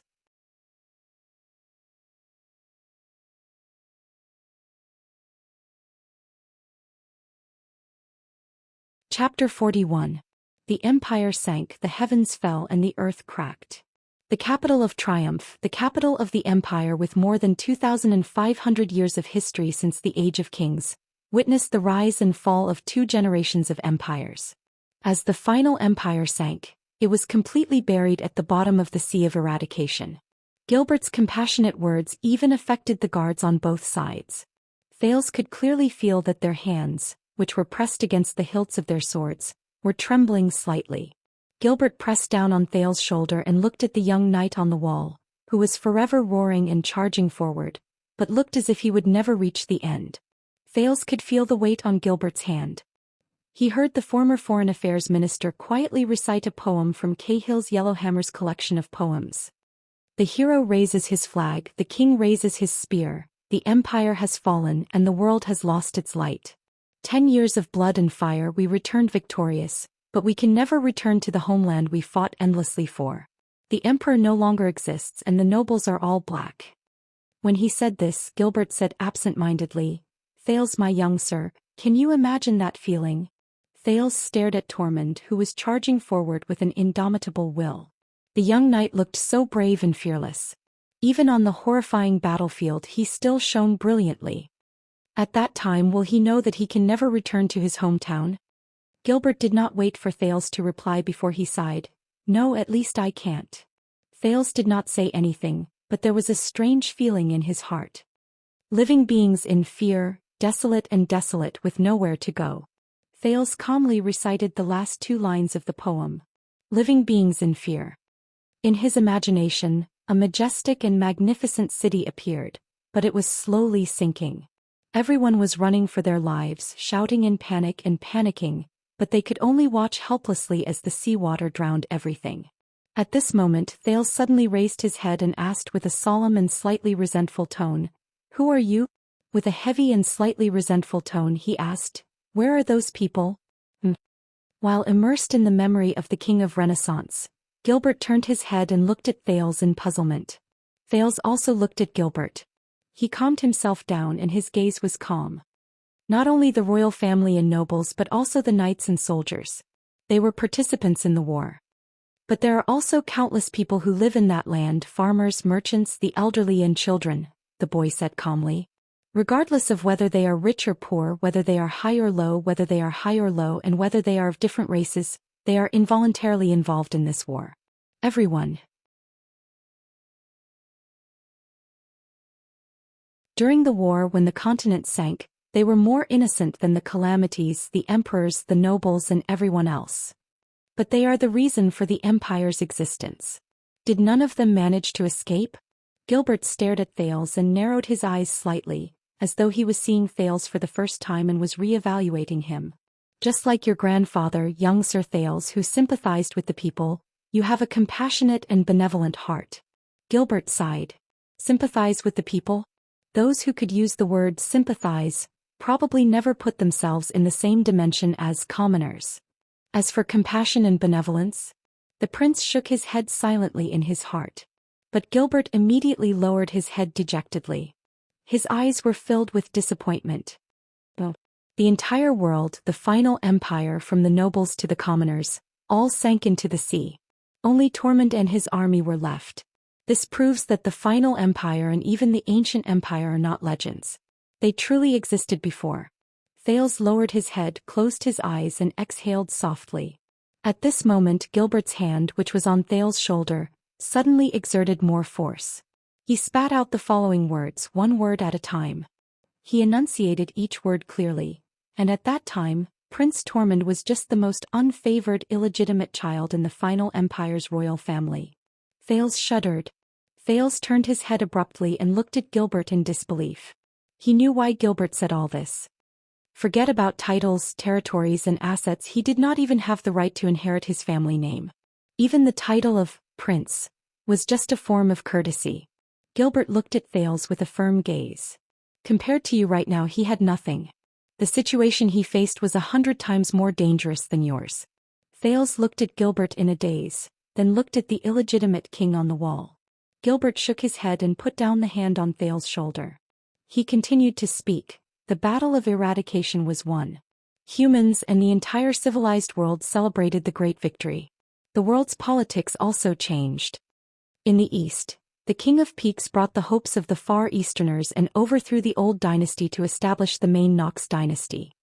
Amar Maimo Hanbol raised his banner and began to spread the great name of the Hanbol dynasty among his countless believers.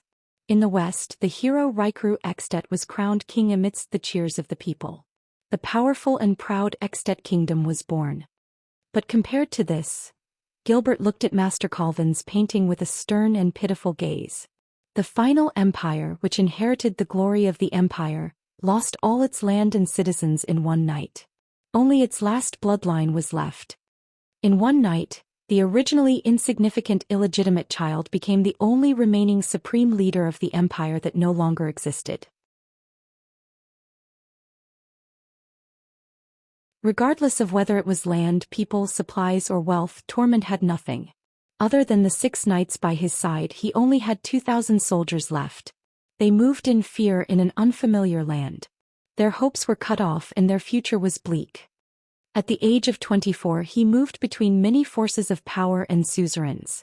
For the sake of even a little bit of food, a little bit of supplies, a station or a batch of weapons, he used everything he had, from groveling to arguing for what was right, from sweet words to seizing by force, to maintaining the independent survival of his subordinates and the last dignity of the empire. The lonely Prince Tormund struggled daily between wars, conspiracies, ambitions and power. He worked hard to survive amidst mockery, exploitation and malice. He was only 26 years old, but his hair had already turned white. Gilbert placed his hands behind his back. His eyes were filled with reverence. The final prince of the final empire. This was how the people of the two peninsulas mocked and ridiculed him at that time. Thales stared fixedly at the valiant prince and did not say a word. 10 years passed. Their numbers dwindled and their hopes dwindled. Finally, after a battle with heavy casualties, the despairing subordinates carried the corpses of their comrades and surrounded the haggard Prince Tormund. They wept and interrogated him. What was the point of continuing to fight like this? The empire was destroyed and not a single inch of its land remained. They were like rootless duckweeds, the ashes of history. They would eventually disappear without leaving a trace. Why did they still fight? Why did they not give up? Thales was slightly shaken. He looked at the prince. The ancestor's gaze was no longer the same. When you have nothing, when everything no longer exists, what are you fighting for? Gilbert looked at Thales' expression and sighed in pity. However, he immediately put on a determined look and expression. Thales. For the first time he called Thales' name in a serious and unceremonious manner. You must listen carefully to what I am going to say next. That night, in the face of his subordinates' reproach, Tormund shed tears. He removed his battered armor, pointed at the stars in the sky, and recited his oath. At that moment, Thales saw the guards on both sides stand up straight with their heads held high. The sound of armor clashing against each other instantly came from the spacious hall. Gilbert's expression was firm and his tone was solemn as he spat out a few words. As long as the stars exist, so long as the stars exist. Thales took a deep breath. Stars. As long as the stars exist? The Empire. Thales pondered over the meaning of this sentence. As soon as the middle-aged noble finished speaking, all the soldiers and guards in the hall began to move vigorously when they heard this sentence.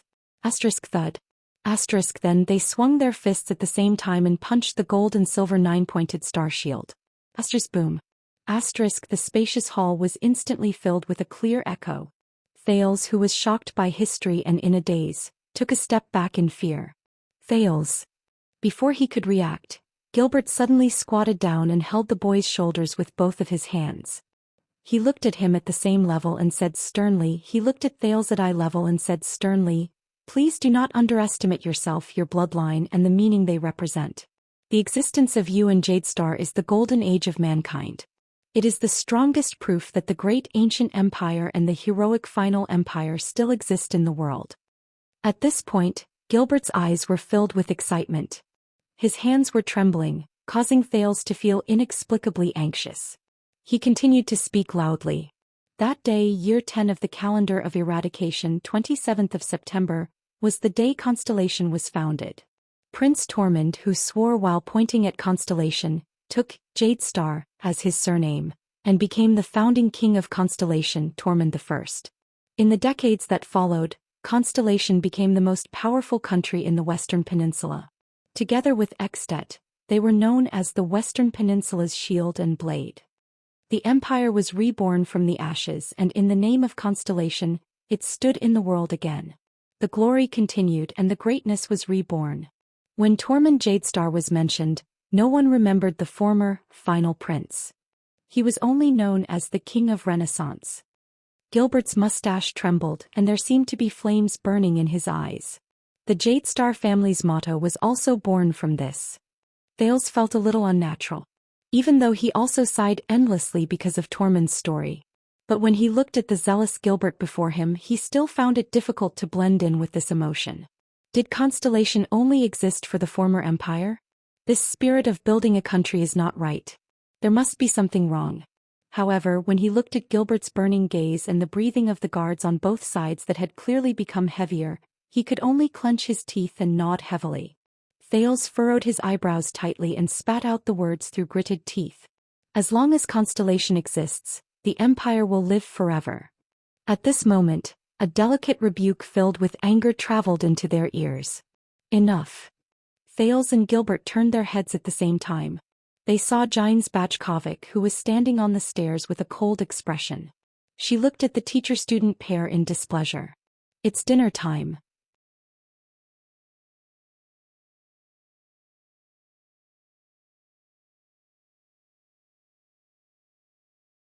Chapter 42. That night, under Jine's piercing gaze and merciless scolding, Thales finished a dinner with a lot of rules with much difficulty. He also had a boring etiquette class that he had to attend. After all, etiquette was a code of conduct and also one of the standards to distinguish social classes. At least he could use the table knife and fork in accordance with the rules with his trembling hands.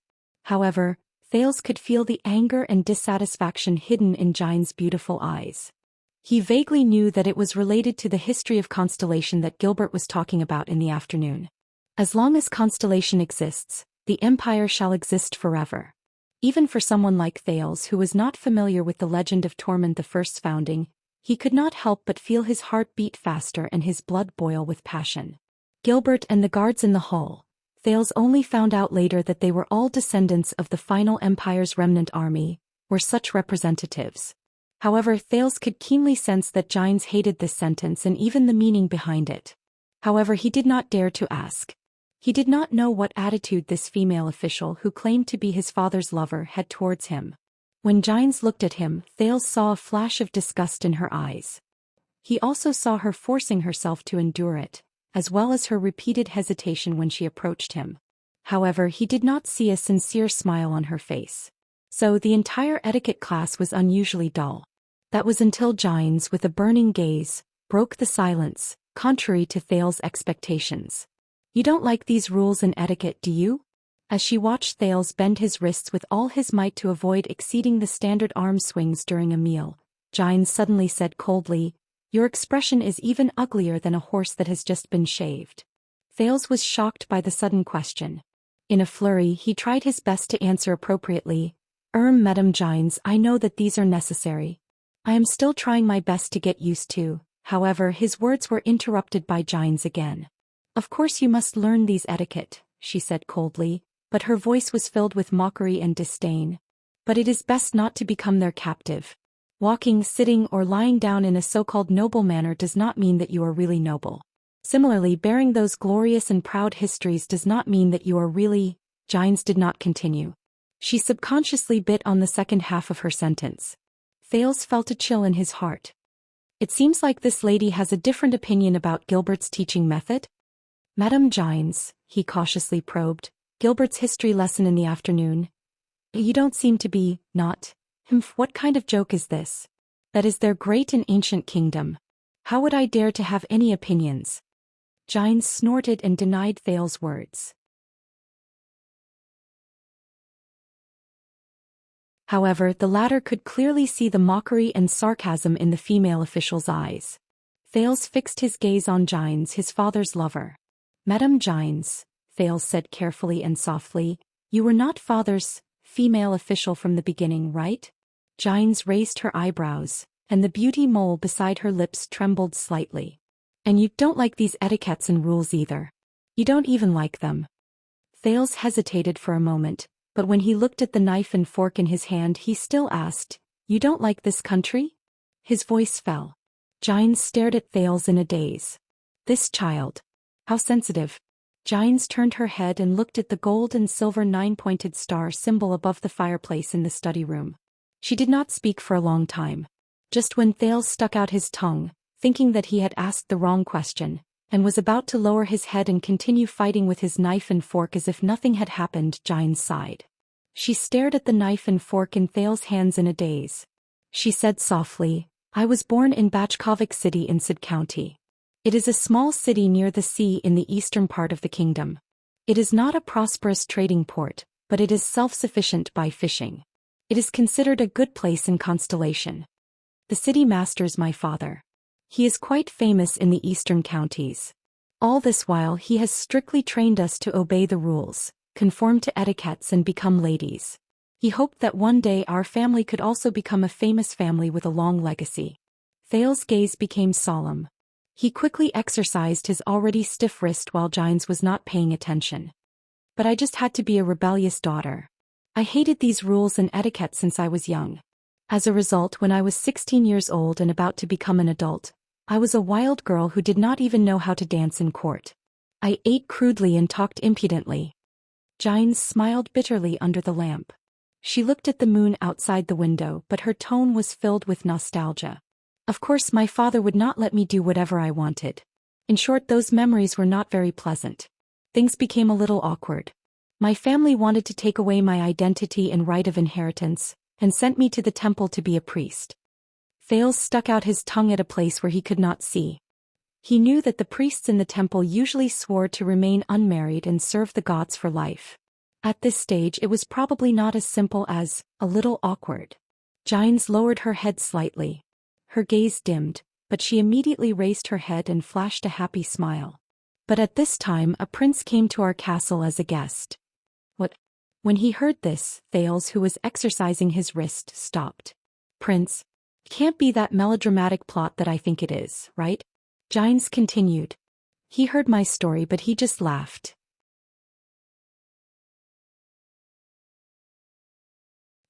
His Highness publicly pardoned me of my crimes and promised me that I would not have to follow the rules and etiquettes that normal noble girls must follow.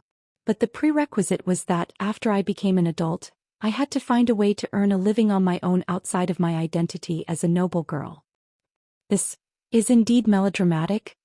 However, Thales also had some doubts in his heart. Doesn't that prince's way of doing things and thinking, how should I put it, a little too advanced? However, Gines seemed to be talking to herself. The corners of her lips curled up slightly without her realizing it. She did not pay any attention to Thales' reaction. So, I walked out of my family's castle and followed the prince to the capital. From reading the court newspaper for His Highness every day, to being a laborious clerk in a warehouse, to being a scribe who earned 1 copper coin per page, to being a police station secretary, and finally to becoming a level 5 police officer. My life completely changed because of him. Thales was stunned for a moment. In his impression, Gines was a standard noble. He never thought that she had such a colorful past. However, after moving around for many years, I still became a female official in the end. Gines shook her head in a self-deprecating manner. Look at me. A disgrace to nobles who hated etiquettes and rules. But now here I am, teaching the heir of the kingdom, teaching him the etiquettes that I hated the most in the past. After Gines finished speaking, her gaze returned to the dining table and she stared at Thales. His knife fell to the ground again. Thales let out an awkward chuckle. He asked a question that even he found to be a little melodramatic. That kind prince is Kai. Is my father? Your father? Gines' gaze became a little blurry in that instant. However, Thales did not get the answer he expected. The female official turned her head around gently. There was a complicated and indecipherable look on her face. No, it's not him, Gines said softly. Even now, I still remember the smile on His Highness' face when he pardoned me. A girl who was shackled, dirty, crying and throwing a tantrum. That warm, accepting and sunny smile. It was as if he was experiencing all the beauty in this world at every moment. No matter how ugly and dirty it would not move him. Your father, Kessel, was just a foppish prince who was famous for being arrogant and presumptuous in the capital. His face was filled with a naughty smile that would cause ladies to panic. He did not have this kind of reassuring smile. Thales looked at Gines in surprise. King Kessel? Arrogant, presumptuous, foppish prince? He saw Gines' gaze flicker as if it contained endless sentiments and sighs. Then she slowly spat out each word. That day, the one who came to our castle was the late king's eldest son. King Kessel's eldest brother, Meteor Jadestar, the former crown prince. So, we thought that the Corleone family had come to help us as promised. The so-called 3 elites. Duke Xian furrowed his brows and put down a letter with the emblem of a black fong as wax. He crossed his arms under the tricolor iris flower. They were merely losers in the family's internal strife. They used the Corleone family's name, used our invitation, borrowed our long-distance voyage ship, and relied on our special customs clearance to use us, the Covendier family, like fools. They sailed across the Sea of Eradication, escaped from the Hill of Pain and hid in Eternal Star City. They stayed in our manor for so long and even took away a lot of blood. Is that so? The 2 supreme class knights standing in front of his study table, Lord Cassine and Lord Seychelles, did not say anything. They only stared at the middle-aged bald man between them, who was sweating profusely and kneeling on the floor, with complicated expressions. Cassine remembered that the bald middle-aged man was a fellow member of the Tower of Eradication who came under the old duke's command with him and served Covendier's tricolor iris flowers. Unfortunately, the middle-aged man was not skilled enough and was heavily injured in a battle. From then on he could only handle civil affairs. But even so, the old duke still pitied his situation and trusted him to manage the long-distance voyage. What was his name again? Cassine tried hard to search his memory, but he could not remember it. The kneeling middle-aged man's head was almost touching the ground as he stuttered. Yes. They showed the sacred blood emblem that only the Corleone family's direct descendants have. That golden-haired one also threatened us with a terrible attitude. They also had your handwritten letter. Enough. Duke Xian sighed and rubbed the space between his eyebrows. Beside him, Butler Ashford immediately took the opportunity to pour a glass of fine wine from Sarah Dukedom. Xian forced a helpless smile. This matter is not your fault. You may leave. Remember to be more careful next time. The middle-aged bald man felt as if he had been pardoned. He kept nodding and apologizing. Under Seychelles' urging, he only left the study while trembling. He was once a talent, but he is useless now, Xian said with a pained expression and raised his wine glass. Immediately send him to the Eastern Peninsula again. Get rid of him on the high seas. Don't do anything within the borders and territorial waters. I do not want to commit murder. Hearing this, Cassine's heart skipped a beat. Your Grace, he could not help but say, if you let him stay, I'm sure he will only be more dedicated in the future. Cassine did not notice the secret signal that Seychelles gave him. Forget about the usual matters, but I do not want to make any mistakes when it comes to such a crucial secret matter. Duke Xian sighed. He made a mistake once. There is already a grudge and a shadow in his heart. Especially his doubts about his future will only deepen with time. And he knows about our contact with the Corleone family. This is related to that plan. All of you know how important that plan is. Cassine finally noticed Seychelles' secret signal. So he lowered his head and did not speak again. The next time we set sail, get someone new. Duke Xian took a sip of wine in disappointment. When father was still around, they were far less lax in their work. Ashford replied calmly, loyalty and caution both require time to settle. Xian shook his head and sighed. Unfortunately, what we lack the most is time. That matter is within a month and our men cannot participate in it. It's best that nothing goes wrong. Seychelles nodded slightly. Sir, please do not worry. The mercenaries we hired at such a high price will have enough chances to assassinate His Majesty. Lord Cassine trembled slightly. He did not know why his colleague was so bold and reckless. Xian paused for a moment. After a while he shifted his gaze to Seychelles. Do not speak nonsense, the young duke said coldly. Seychelles lowered his head and apologized, but he was secretly sneering. It seems like the duke is not dissatisfied. All of you should depart. The Cullen family and Manchester family will send people over. Do not clash with them at this juncture. Xian's gaze was cold as he cautiously said to Cassine and Seychelles, when those mercenaries succeed, get rid of the people who did it. Cassine was shocked. He raised his head in disbelief. Sir, get rid of those people? Didn't we hire them under another name? Some of them are from the Tower of Eradication. Xian suddenly looked at him. His gaze was as sharp as a sword. Cassine's throat trembled. This supreme class knight could not say the rest of his words. Then persuade your friend to go back, Xian said calmly. But Ashford knew that this was a sign of his dissatisfaction. Send someone who is not your friend. Seychelles abruptly tugged at the back of Cassine's clothes, causing the latter's words to be stuck in his throat. As you wish, sir. The astute Seychelles nodded. He pulled the ashen-faced Cassine and left after receiving the order. Xian slowly exhaled and calmed himself down. He looked at the portrait of the old duke in the distance. Cassine is old, he said plainly. After this, send him back to Jadeite City or to his own territory. Ashford's expression was calm as he nodded slightly. As for the matter regarding the Corleone refugees, Ashford, you will personally handle it. Start with the investigation of the Cavaliers who suddenly broke into Vine Manor that night. Xian spilled the red wine at the bottom of his glass. His gaze was cold. Contact the Corleone family. Write a letter directly to the Night Queen herself. Tell Katerina what happened here. Find the opportunity to increase our bargaining chips. Ashford nodded. As you wish. I remember that Mindy's Hall's probing was handed over to Blood Bottle Gang. Or did you not find Nikolai? Xian narrowed his eyes and looked at Ashford. No, sir. Ashford bowed slightly. Blood Bottle Gang is now leaderless and in chaos.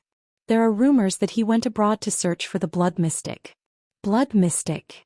Xian shut his eyes tightly and exhaled through his nose. His upbringing compelled him with all his might to swallow the ungraceful words he so desperately wanted to say. Duke Xian opened his eyes. There was no emotion in his pupils. He put down his wine glass and said, "If there is no other way, then we will directly send our men to take control of Blood Bottle Gang. Within these 2 months, I want to control all the rumors and news from civilians to soldiers, nobles to merchants in Blood Bottle Gang's territory." Ashford nodded slightly. The messenger sent to Extet should also return. Let's see if the Archduke of Black Sand region is willing to seize this opportunity. Xian leaned back into the comfortable recliner and narrowed his eyes. Just wait, father. Tricolor iris flowers will soon advance further. If everything goes well. Let me tell you something. Swordless had a bad habit. He liked to upload chapters first, then carefully browse through them in the reader's interface over and over again. This is more efficient. I can't see anything on the page at all. He would review and revise them. Sometimes he would even make major revisions. So when you see a new update, look at the time first. If it is an update within 20 minutes, then Swordless is most likely still holding his notebook and revising it. He will only make the overall revision in the background after a while. Don't rush. Wait a while. After half an hour, look again. By then it will be the final version. So at this time just smile. Don't rush. What if you read a draft chapter and are poisoned to death by typos and bad logic? Wouldn't that be Swordless' fault? Advertise the book group again. 397147168. Currently there are only 4 people. It feels so miserable.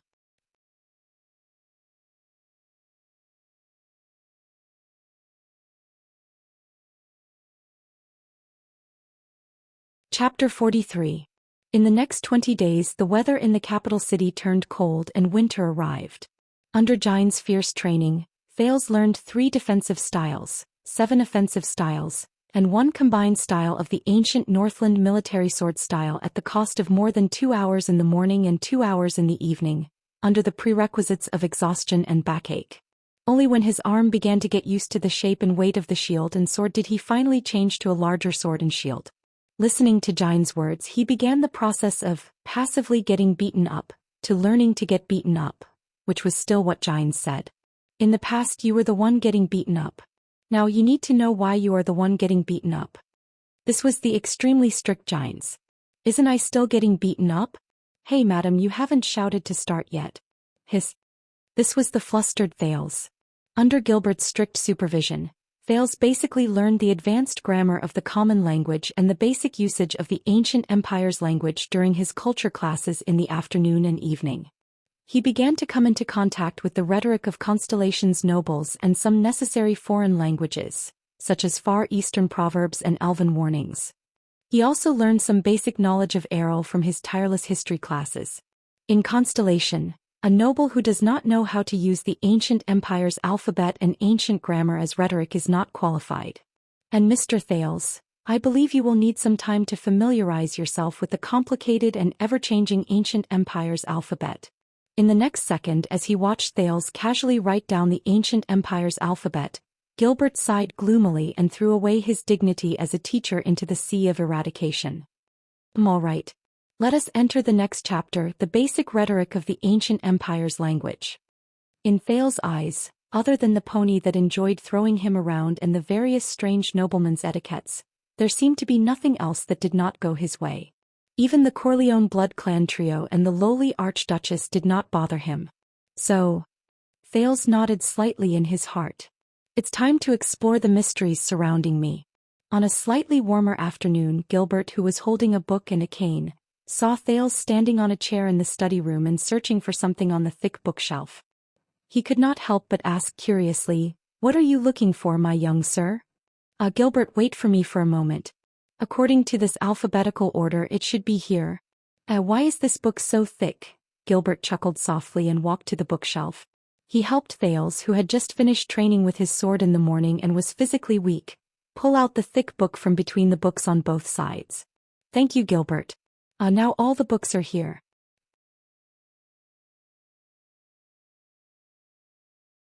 Thales tiredly tossed the thick book onto the cedarwood study table and placed it together with the few books that were already on it. This is. The middle-aged noble walked forward and saw the titles of the books at the top clearly. Jade Star Family History, Constellations Royal Family Pedigree, Constellations Decrees and King's Decrees from 1012 to 612, Constellations Palace Collection, and a few other books including the Chronicles of Constellations Kings that he had just obtained. Oh, these are some books that I've found according to the letters and words that I've learned in the past few weeks. They might be able to record my family's history. I plan to study them slowly after I can read them fluently. Thales scratched his head and said a little awkwardly, after all, as my father's only son, it doesn't seem right for me to know nothing about Jade Star, the royal family and my bloodline and family. Gilbert raised his eyebrows slightly, but he soon felt relieved.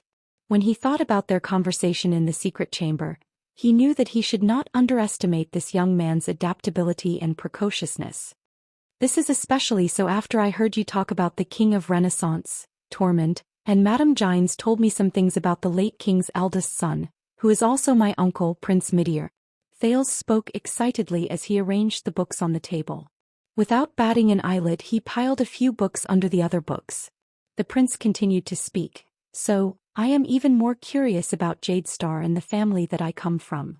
Gilbert looked at Thales, flashed a smile and nodded slightly. He did not notice Thales' slightly abnormal breathing rate. Your eagerness to learn and your diligence really gratifies me. Did Madame Gines tell you the story of the late king's eldest son? Yes, although not much. Thales nodded and pushed the book to the side. I roughly know that Midir Jadestar is a good person with a gentle smile. He seems to be very popular among the people. Out of Thales' expectations, Gilbert's gaze darkened as if he had recalled something. He is more than popular. But he quickly recovered and nodded thoughtfully. I am afraid that you will not be able to find any records about him.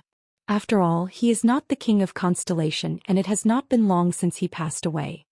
Thales rolled his eyes and naturally flipped open a book to block the back of the pile of books beside him. With a curious expression he asked, if that is the case, Gilbert, do you know him? In your impression, what kind of person is my eldest uncle, Prince Midir? Gilbert froze for a moment, then sank into deep thought. He no longer paid attention to the pile of books beside Thales. Crown Prince Midir. A few seconds later, Gilbert sighed softly and said in a nostalgic tone, when the late King Adi was 60 years old, he had already begun to assist in the country's politics. At that time, no one doubted that he would be the next virtuous king after Mendes III. He supervised foreign affairs for a period of time, and I was once fortunate enough to work under His Highness. At that time, because I did not cooperate well with my colleagues, I messed up the mission of receiving Steel City's diplomat group. I used the crystal drop wine goblet with the emblem of the sacred tree to entertain the dwarf prince from the Hall of Kings. At that time, Prince Midir used humorous words to convince the enraged prince that the goblet of the sacred tree had appeared at the banquet to commemorate the prince's grandfather, who had once repelled the army of the Sacred Tree Kingdom. And I could only feel ashamed. After the incident, Prince Midir naturally did not punish me. He was as benevolent as the rumors said. However, he personally passed me the crystal drop wine goblet with the emblem of the sacred tree and said to me. When he said this, Thales looked at Gilbert in astonishment as he repeated the former crown prince's words with an emotional tone. Yes, Your Highness. Keel, the current value of this crystal drop wine goblet is equivalent to the friendship between Renaissance Palace and the Hall of Kings Chronicles. This is the debt you owe to the kingdom. When you have performed enough meritorious deeds to repay this value, return this goblet to me to clear your debt. Gilbert stared into the distance and did not speak for a long time. Thales was the only one left. Based on the story told by Gines and Gilbert, he tried his best to paint the image of his uncle in his mind. He was a prince who was skillful and had a noble character. A few minutes later, Gilbert muttered to himself before he continued, Everyone in the world says that he is kind-hearted and treats people gently, but to us officials, His Highness' talent and wisdom are actually not inferior to his character and temperament. It is difficult to imagine how a person can be benevolent and dignified, gentle and decisive. But Prince Midir is such a person. Gilbert put down his book and placed his hands behind his back. His eyes were filled with admiration. It is a little exaggerated to say this, but until now I still feel that the citizens of Constellation are not worthy of such a good prince. It is a little too early to say this. Gilbert seemed to have recovered from his daze. With a burning gaze he looked at Thales and said, "But if it is possible, young Sir Thales, I hope that you can also use Prince Midir as a role model. Constellation needs an heir like this." Gilbert's stern and serious gaze made Thales tremble slightly. At this moment Thales suddenly remembered something. "Gilbert, my uncle." Thales lowered his head and hesitated for a moment. Then he immediately raised his head and asked, "How did he die?" "You only said that he wielded a sword alone and died together with his guards in front of the palace gate." There was silence.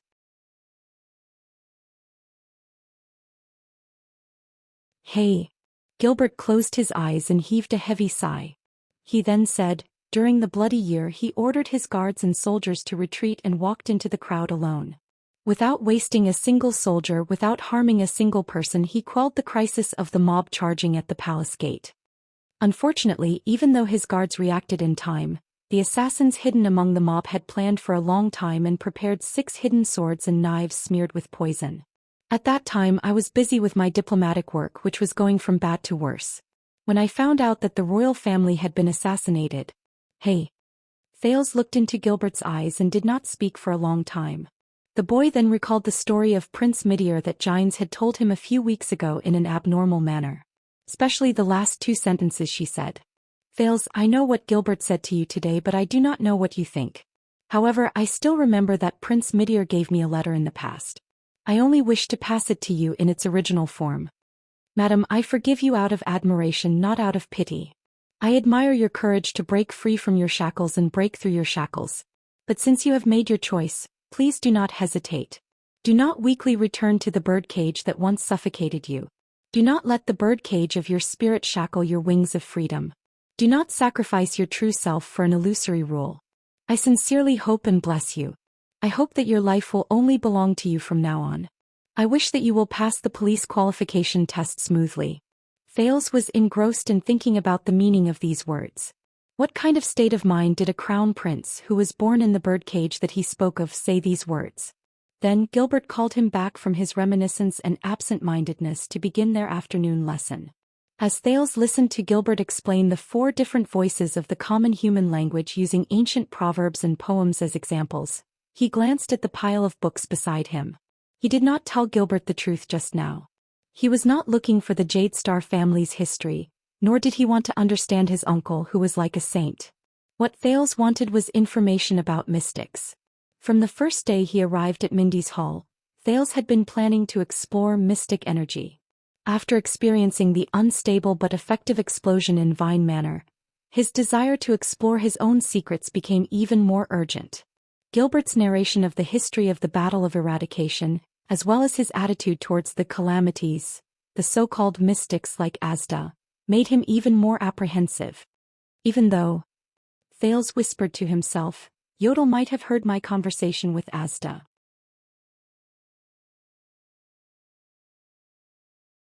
The Battle of Eradication, Heaven's Fall and Earth Rend, From the Final Empire to Constellation, and Cahill Yarrow's Travels. Supplemental collection of past events of the Great Rift and Sink, were his real goals hidden among the many deceptive history books. They were the truth about the Battle of Eradication and the Calamity Mystics. No matter what, before he could ensure his safety, it was best not to reveal the secret about the strange mystic energy in his body to anyone. Once he learned how to read and write, it was the safest way to start investigating from books. And now, Thales began to copy the different voices of the nobles according to Gilbert's request. Compared to pretending to be relaxed and natural at the same time, he silently muttered in his heart, hoping that Gilbert would not personally read these books, leave after the lesson, and not help him carry the books back to his room. If everything went smoothly and these peaceful days continued, Perhaps he would soon be able to make some progress regarding his own secrets. But Thales would soon find out that for people like him, a peaceful life was forever just a facade. For example, what Thales did not know was that not far away from Mindy's hall, a meeting regarding his hidden secrets was unfolding. And his secrets were in danger of being exposed. Under the shade of a tree, Yodel stood quietly, as if he was respectfully waiting for the person in the pitch-black carriage in front of him. However, those who had seen him fight knew that Yodel was currently in a highly tense state, ready to attack at any moment. Long time no see, young Yodel. As an old and hoarse voice rose, an old figure walked down from the carriage door that the king had pushed open. Even though Yodel's senses in supreme class had already allowed him to know who the other person in the carriage was. But when he saw the person himself, Yodel could not help but furrow his brows behind the mask. This was an old man dressed in a plain black robe. He held a black wooden walking stick. His hair was sparse and white and his face was full of wrinkles. However, his face was ordinary and inconspicuous. Could not even leave an impression on the sharpest person. "Won't you say hello to your father?" An old and hoarse voice slowly rose from the old man's throat, as if it had been nurtured in the darkness all year round and was completely emotionless. Yodel answered the old man's question in silence. The old man grinned, revealing his gums with only a few teeth left. "Well, I almost forgot. Even though my blood flows in your veins, your surname is Kato, not Hansen." Yodel still did not move. "I just came back not long ago." The old man seemed to be used to Yodel's attitude. He did not mind it at all and continued speaking. "My children brought me the results of their investigation into Red Street Market, as well as something interesting." Yodel still did not answer.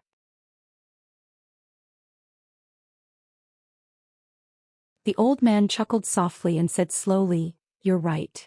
The air mystic Asda Sakern, who the Secret Intelligence Department has been searching for 12 years without any leads, has been confirmed to have returned to the capital and appeared in Red Street Market." The gears behind Yodel's mask began to turn without anyone noticing. Although Blood Bottle Gang was founded by him and that homicidal maniac, the famous air mystic obviously did not come here just to exterminate the Brotherhood and cut off Blacksword's wings. Yodel did not say a word, but the gears behind his mask turned faster and faster. "Don't be nervous, Mr. Kato." With an aged and hoarse voice, the old man let out an unpleasant laugh. "I'm just following His Majesty's orders to investigate how you managed to seal mystics while carrying the royal family's bloodline." Yodel raised his head abruptly. The pair of crystal drop lenses on the mask instantly turned from dark to bright yellow. They stared fixedly at the old man in black. "This mask is still so annoying. I've long since advised His Majesty to throw it away as soon as possible." The old man in black leaned on his walking stick as if he did not notice the gaze directed at him from behind the lenses. He walked in front of Yodel shakily and let out 2 unpleasant laughs. Then, as one of the bearers of the legendary anti-mystic equipment, the Supreme Sword and Shield, Mr. Yodel Kato.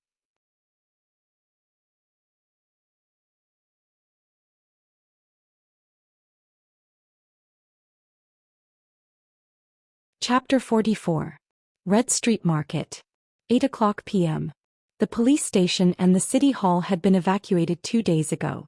Other than the ruins that needed time to be rebuilt after the battle, Red Street Market was already open for business. The entire street was brightly lit and bustling with people. There were all kinds of men and women coming and going. The lowliest prostitute waved at them from behind the dark alley. After waiting for a person to come over and bargain for half a day, the two of them impatiently walked into the single-story house on the side. In front of the high-class hall, there were beautiful receptionists who attracted all kinds of customers. They ranged from drunken veterans to ignorant newbies, and from the new nobles of the kingdom who had been rich since they were young to the rich merchants who reeked of money. They used a dazzling array of services and a dazzling array of bodies to devour the wallets that came and went. The best were the coachmen dressed neatly in front of the doors. They parked their low-key and luxurious carriages without any insignia in front of the various clubs. A few servants respectfully welcomed the ladies who came down from the clubs into the carriages and then drove far away. They did not return until the next day. These were the truly powerful and extravagant guests. The hidden identities behind them could even make the bosses of the club's teeth chatter. Everything was the same as it was 20 days ago. It was as if Red Street Market had never experienced a bloody and terrifying gang fight. The protectors of the street and the collectors of profits did not change from the Blood Bottle Gang to the Black Street Brotherhood. Except for the center of Red Street Market. There, the ruins of more than 10 houses that were blasted into pieces by the air mystic were still pitch black. In this pitch-black darkness, dozens of people were busy digging under the ruins with great effort. The sound of iron colliding with the soil could be heard continuously. Under the moonlight, one of the 6 powerhouses of the Black Street Brotherhood, the head of intelligence, the sleepless eye Kobian Lance, draped in a scarlet cloak, stood in the ruins. He looked at the darkness around him, then looked at the lights of tens of thousands of homes in the distance. He could not help but frown. Too close, he thought. Those newly opened guilds are still too close to our excavation site. In the distance, a sleepless whistled. That was the signal. 2 people passed by. Everything is normal. Londa nodded at the other sleepless in the darkness. But he saw the lights on the top floor of a club next door, and the light faintly illuminated a path leading to this place. Londa snorted through her nose. It was too close. Immediately, a sleepless who understood the situation left behind him and communicated with another member of the Brotherhood for a while. The latter then strode towards the guild hall.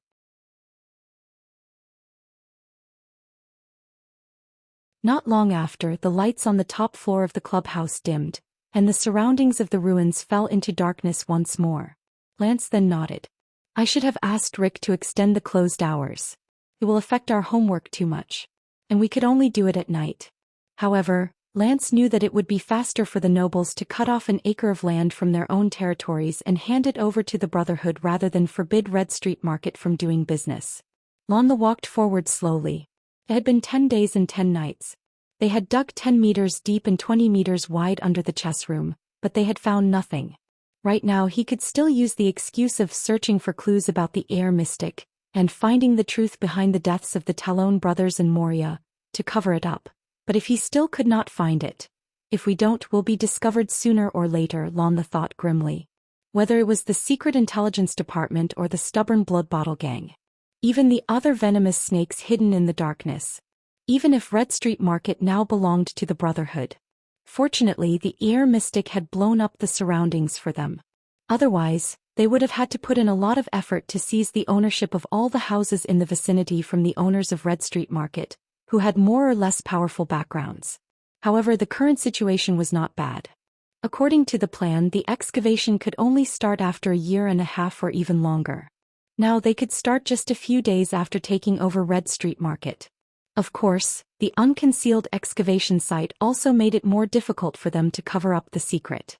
That was why they had to dig quickly. Lance could not help but feel a little annoyed. At this moment, found it. A rough and heroic voice came from afar. Lance could not help but be moved. He waved the sleepless behind him away and quickly walked forward. Found it, Corbian.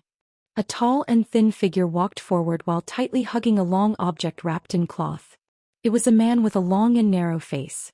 His dark blonde curly hair draped over his shoulders. He wore a black leather sling and 3 short knives were inserted under his ribs and waist. Both of his arms were wrapped in thick bandages. He was so tall that he was second only to Senza, who was 2 meters tall. Unfortunately, his thin figure affected his appearance. Ripper, Anton Levinovsky, one of the 6 powerhouses of the Brotherhood. He was in charge of the smuggling of strategic resources such as eternal oil and crystal drop ores. He excitedly hugged the long object covered in mud and walked towards Lance.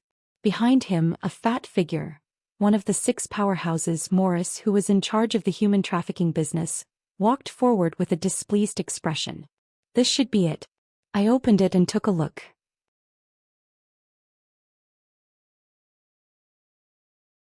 Wow, it's exactly the same as the painting. Anton's rough accent sounded especially ear-piercing. You wouldn't have thought that after digging for 10 days and almost digging through the sewers, it wasn't buried in the ground. Instead, it was hidden in the partition between the basement and the surface. If I didn't slip and step on it when I was peeing. I told you not to overcomplicate things. You and Morris dug like crazy for 10 days. Morris, who was behind him, crossed his arms and clenched his teeth in displeasure. I've only been here for 5 minutes. I wanted to pee before I left. After holding it in for 10 seconds, Lance finally could not take it anymore. This person from the eastern continent who had been nagging endlessly for more than 10 years. Shut up, skinny. Lance fiercely snatched the long object from Anton's hands. Ignoring the mud on it, he opened a corner with trembling hands. Anton still wanted to say something, but Morris, who was behind him, nudged him maliciously, causing him to stumble. Damn fatty. Aren't you just jealous that I'm... Shut up, Anton. This time it was the fierce Morris. Lance gently covered the object with the cloth. That's right, he said softly, but he could not hide the unusual excitement in his voice. It's this. Lance stroked the long object with his trembling hand, as if he was caressing a lover. After all the hard work and under the premise that we could not alert the Mystics or the Secret Intelligence Department, we took down Red Street Market. Finally, there is a reward. Hey. Anton spread his hands in displeasure. Who said we didn't alert the Mystic? Who do you think blew up these ruins? The Air Mystic's appearance was an accident. Black Sword couldn't lure him away, but he really didn't know about this thing, Morris said calmly. But I'm thinking that Asda must know something. That's why he gave up the chance to kill Black Sword and took the risk to rush back to the capital to intervene in a small territorial dispute. He might even know that we're looking for a weapon that can defeat him. But we still found it under his nose, under the Air Mystic's nose, Lance said darkly as he observed the outline of the object. At the mention of the Air Mystic, the three of them fell silent for a moment. When I received the news, I thought you and Senza were going to die in Red Street Market. Lance broke the silence and sighed softly. We were lucky. Morris hung his head and his eyes were shrouded in shadows. You should see Moria and the Talon brothers. He still loves to make human balls. What happened to him? Anton's eyes shone with a strange color. Maybe he met his nemesis. Lance clenched the parcel in his hand tightly and closed his eyes gently. But he definitely didn't die. Come to think of it, it's been 12 years. I still can't believe it. Anton gritted his teeth and recalled with a mixture of fear and hatred.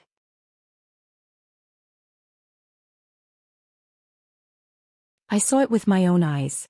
Black Sword clearly killed him 3 times, then he resurrected. Morris' face was gloomy.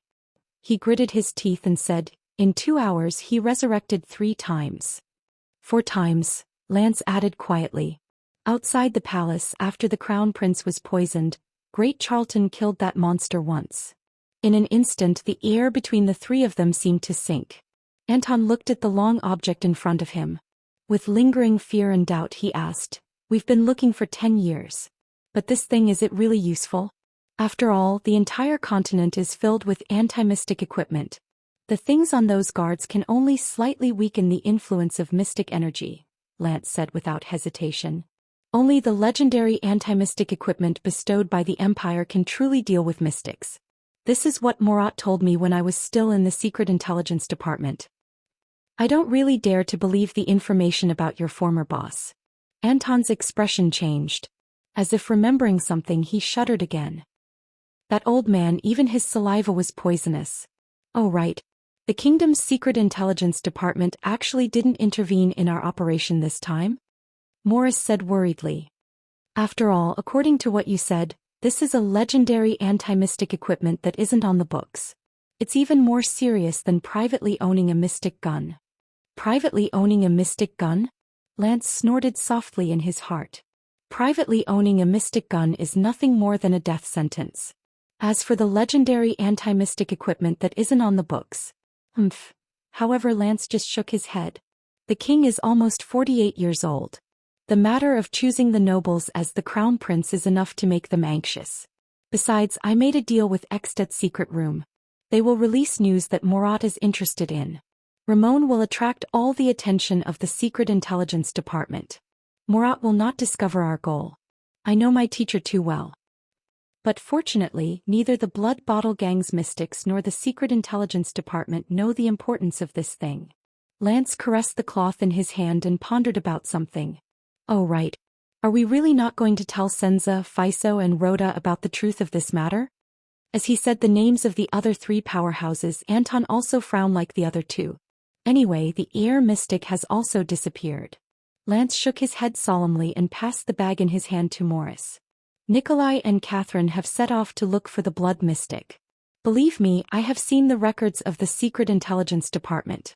Compared to the blood mystic, Asda is even kinder than Prince Midir.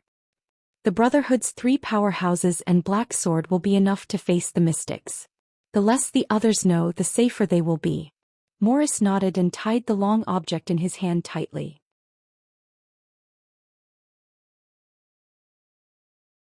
There was sadness in his voice.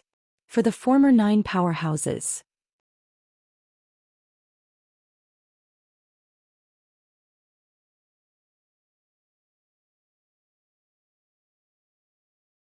Chapter 45. There was a long silence. But the old man seemed to be very patient. He patiently waited for Yodel's answer. Finally, the secret protector's voice came from behind the mask.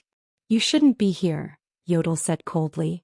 If anyone was present, they would realize that Yodel's hoarse voice was very similar to the old man's. The old man in black did not speak. He only looked at Yodel with a strange smile. The old man's eyes did not move at all. But as someone at the peak of supreme class, Yodel felt that the old man's aura was gradually suppressing him. That night, 3.5 legendary anti-mystic equipment that conceal mystics in the country went to their respective places. The old man in black leaned on his walking stick, grinned and slowly said, "The Staff of Constellation is the symbol of royal power. The Staff of Constellation is the symbol of royal power. It will always be in the hands of His Majesty. The Judgment Spear is wielded by the legendary wing and is guarding the western front lines. The kingdom's wrath is cleaning his motionless bow in the manor outside the city. The other half, which is the supreme shield, is with the fortress flower and is left in the broken dragon fortress in the north." Yodel inhaled softly. "Only the last half, the recently thawed supreme sword, followed you Yodel Kato to Lower City District. It was also that night that the air mystic disappeared from Red Street Market, which is adjacent to Lower City District." The old man grinned again. His smile was very ugly. "I should have praised you. The last time someone managed to seal a mystic on his own, it was recorded during the Ancient Empire's era." Yodel's hand under his sleeves slowly tightened its grip on the gray cross-shaped handguard short sword. "But..." Murat's pupils shrank and his tone changed. "You who went to welcome the kingdom's bloodline, should have kept a low profile and acted in secret. Why did you risk your life to find the air mystic and seal him? Don't tell me you want to be a messenger of justice." Yodel did not speak for a long time. The old man was a little impatient. The wrinkles on his face moved. He said, "Or should I report to His Majesty and let him ask you personally?" A long time passed. In the face of one of the 5 most feared people in all of Constellation, Yodel took a deep breath and spoke faintly with the same hoarse voice. "You're right. That night I saw Asda Sakern in Red Street Market. At that time he was on Thal's escape route." The black-robed old man continued to stare fixedly as if this news was nothing. But no one knew that at that moment Yodel was carefully weighing his words. "For Thales, I have no choice but to take action. Although the Supreme Sword is only half a set of equipment, it is enough to seal the air mystic." The black-clothed old man lightly coughed twice. On his ordinary face, a pair of eyes suddenly emitted a bright light.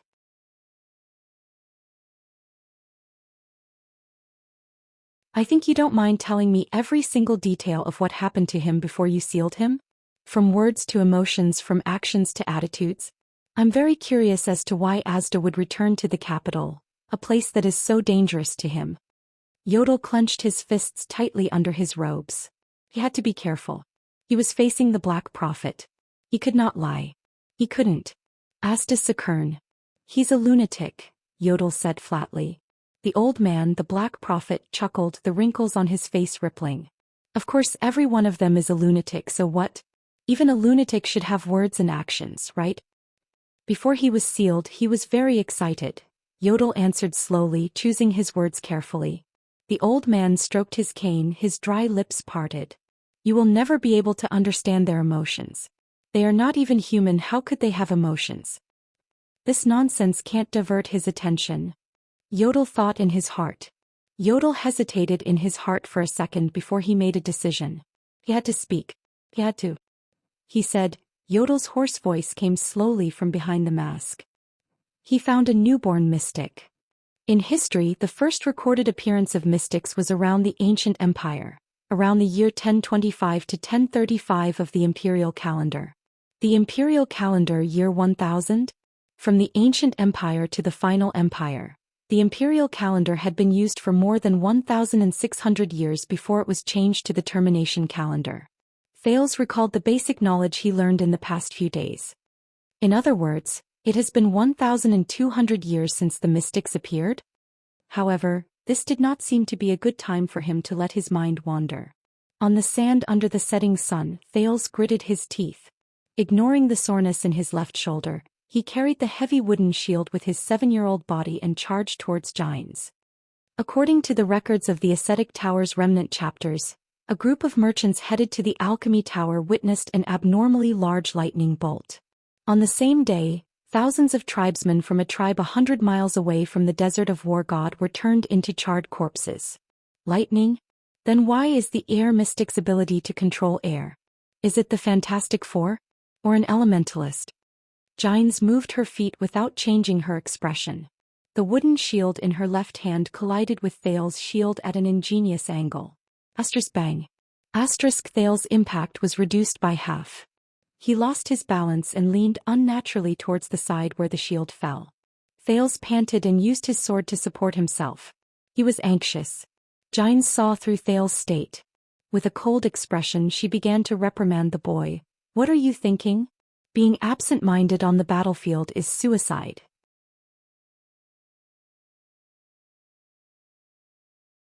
Thales shook his head and tried his best to get rid of the content he saw in the War of Eradication. Heavens fall and earth shattering. However, it seemed to be useless. The content regarding mystics still continued to appear in his mind. The Alchemy Tower is as mysterious as ever. They did not give any explanation. It is also impossible to find any written historical records about them. The existing historical records of the ancient empire do not mention this either. However, this is enough to foreshadow the devastation of the Battle of Eradication. What are the Ascetic Tower and the Alchemy Tower? Are they an organization or a place?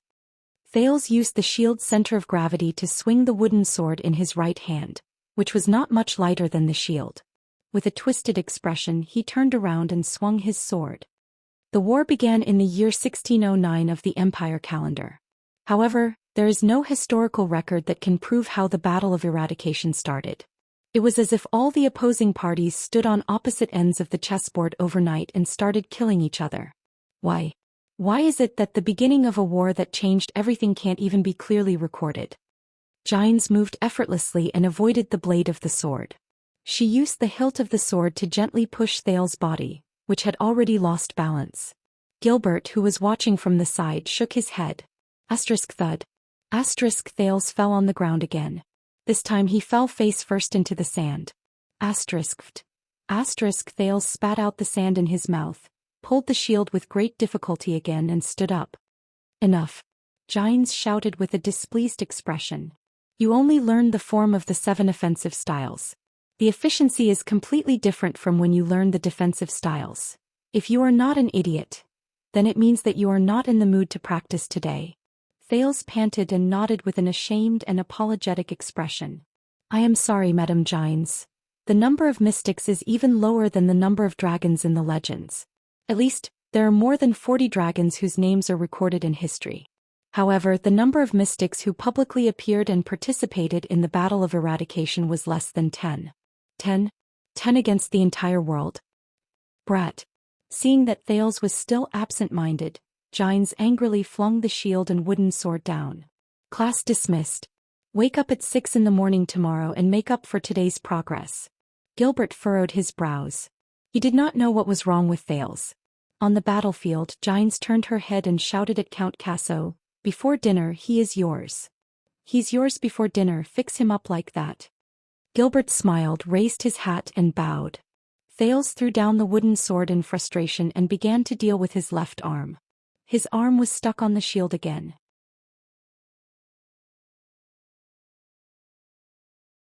Even so, even though he has many followers, the ones who truly caused the Allied forces to suffer huge casualties were mystics in the single digits. The most famous record was the battle at the Sighing Mountain Range at the Eastern Front in May 1614 of the Empire calendar. The Mountain Elves' 8,000 sentinel troops and the Dawn dynasty's 50,000 well-equipped black armor troops were originally victorious. However, after the appearance of the Power Mystic, they were destroyed overnight. Power Mystic? Power? A single shadow 58,000. What kind of power could cause such damage? It was almost comparable to an atomic bomb. Can Asda do it too? At this moment, Gines rubbed her palms and was about to leave with an unpleasant expression, but she saw a guard walk forward with a solemn expression and whisper a few words into Gilbert's ear. In the next moment, Thales was surprised to see that Gilbert's expression suddenly became surprised and worried and even fearful. This Count Casso, who had rich experience in diplomacy, was indifferent to favors and insults, and who did not show his emotions, also had moments of worry and fear. While Thales was puzzled, he heard Gilbert stop Gines and speak with a solemn expression. His Majesty has sent a message. Lord Murat Hansen will be visiting Mindy's Hall tonight. He wants to meet Mr. Thales. Murat Hansen? Who is that? Thales was also surprised to see that the expression of the first-grade female official, Kessel V's lover, Lady Gines, had changed. It was also shock, worry, and gnashing her teeth. He will come sooner or later. Gines' gaze was cold and her voice was frosty. He will face the bloodline of the royal family and the inheritance of the throne of Constellation. The head of the kingdom's secret intelligence department, Black Prophet Murat. Why wouldn't they join in? The old man in black, Black Prophet Murat Hansen, did not speak again.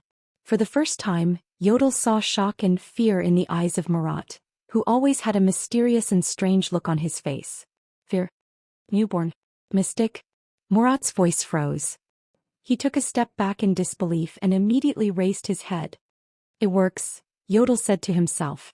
Murat knew too many secrets, including the secrets of mystics. But it was also because he knew too much that he was easily distracted by these things.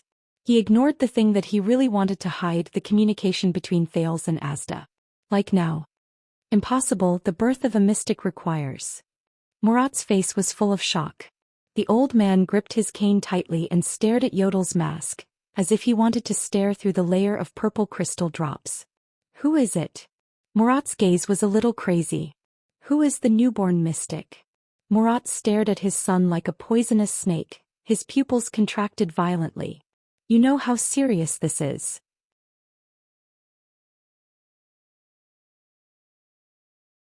Murat furrowed his brows, focused his gaze, accelerated his breathing, and tightened his grip on the cane in his hand. The new mystic has to be dealt with before it. Yodel adjusted his breathing. This should have been easy for a supreme class elite, but it was extremely difficult at the moment. The image of the black-haired, gray-eyed boy slowly became clear. They will stay with you. I will go alone. In Sunset Pub, the stubborn boy's words and his resolute gaze vaguely appeared before his eyes. Yodel clenched his fist lightly. Murat slowly narrowed his eyes. Asda did not say his name, so he probably does not know his name. Yodel carefully sifted through the truest information and slowly organized it into words. Then I sealed Asda. He really does not know Thales' name, Yodel told himself. I am not lying. Murat did not speak. The old man only looked at Yodel with a strange gaze. After a few seconds, Murat looked away. Very good, you did not lie, the old man said affirmatively. His gaze was very solemn. But it is also very bad because you really did not lie, Murat added with a gloomy expression. Yodel felt relieved. He managed to hide it. Now, according to His Majesty's orders, let us go meet Sir Thales. Murat put away his gloominess and solemnity. His face once again radiated an ugly and terrifying smile as he walked towards Mindy's Hall. Yodel's breathing suddenly stopped. Murat rubbed his cane and revealed his few remaining teeth. He turned his head and said with a smile, regarding the truth of Red Street Market, you probably don't mind if I ask that child in person again. Like the so-called newborn mystics?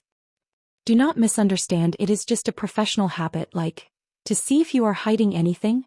Yodel suddenly raised his head. Murat's smile widened. It was almost the climax of the last chapter. Swordless had to work hard. Although there were not many people who collected it regardless of the starting point of the world of creation, there was a small increase of 1 or 2 every day. As a newbie who had signed a contract, Swordless was still very happy.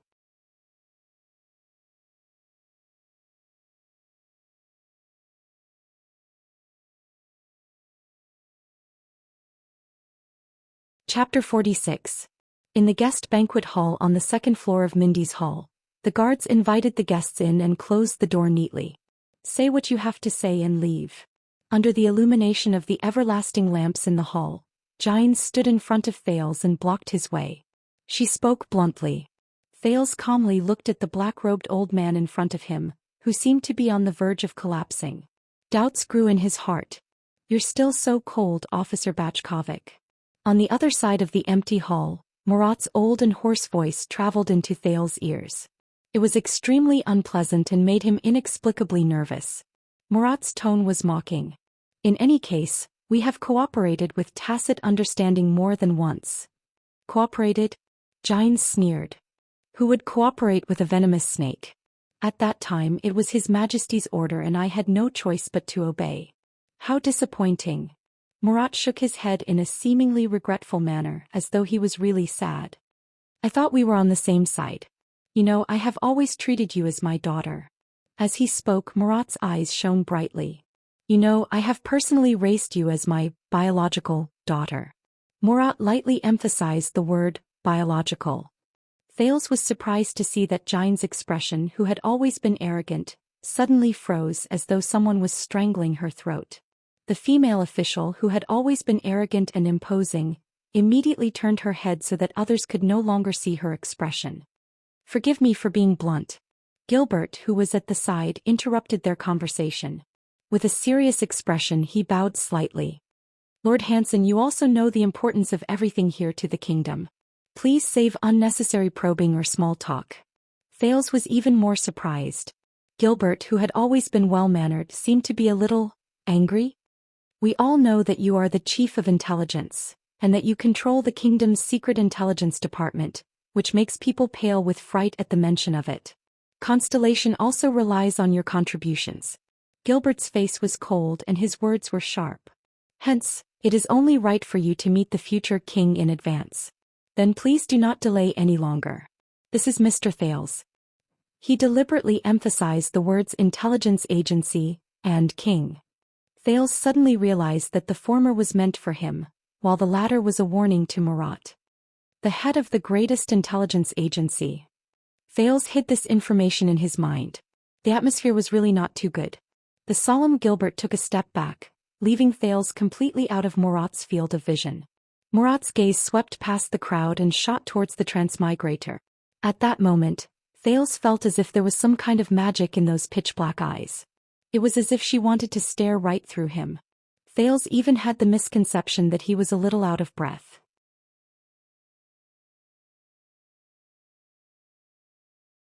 Murat walked forward slowly. The sound of his walking stick hitting the ground created an ominous rhythm. Thud, thud, thud. Behind him, the masked protector Yodel also walked forward slowly. This distance is enough, Gilbert said coldly. Count Casso, you are indeed His Majesty's most trusted attendant.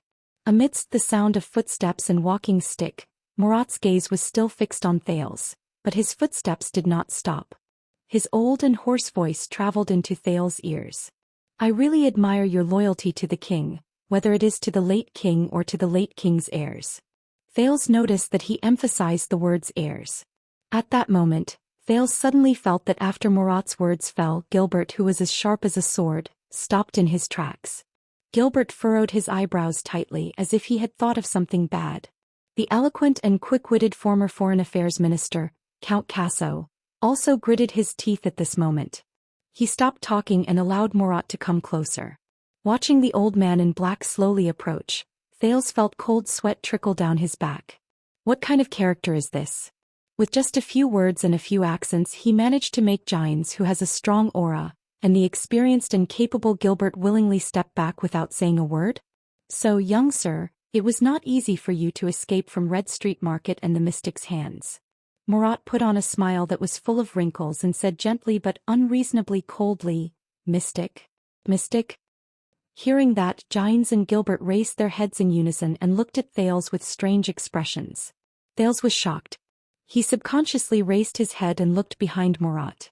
He saw the masked secret protector Yodel standing quietly without saying a word.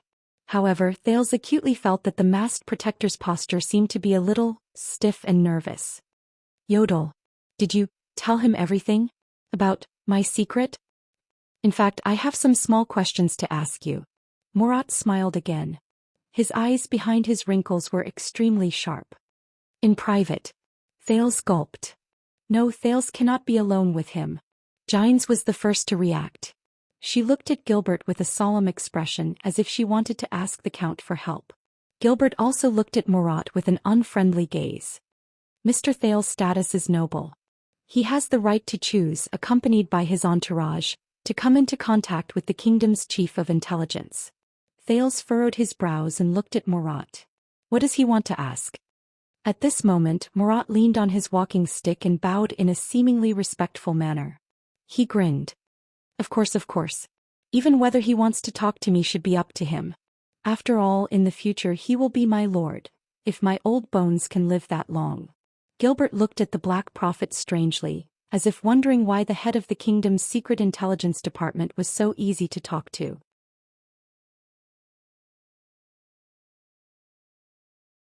Only Gine's expression changed and she looked at Thales. Thales breathed a sigh of relief. However, just as he was about to say, I am not feeling well today, Murat's next sentence made his gaze pause. In fact, I still want to report something to you, only in private. Murat bowed submissively again. When the old man raised his head again, his face was still full of smiles. For example, the 3 children in Lower City District and a young bartender. According to my information, the Brotherhood seems to be dealing with an internal escape incident, and, at that moment, Thales clenched his right fist. 3 children in Lower City District?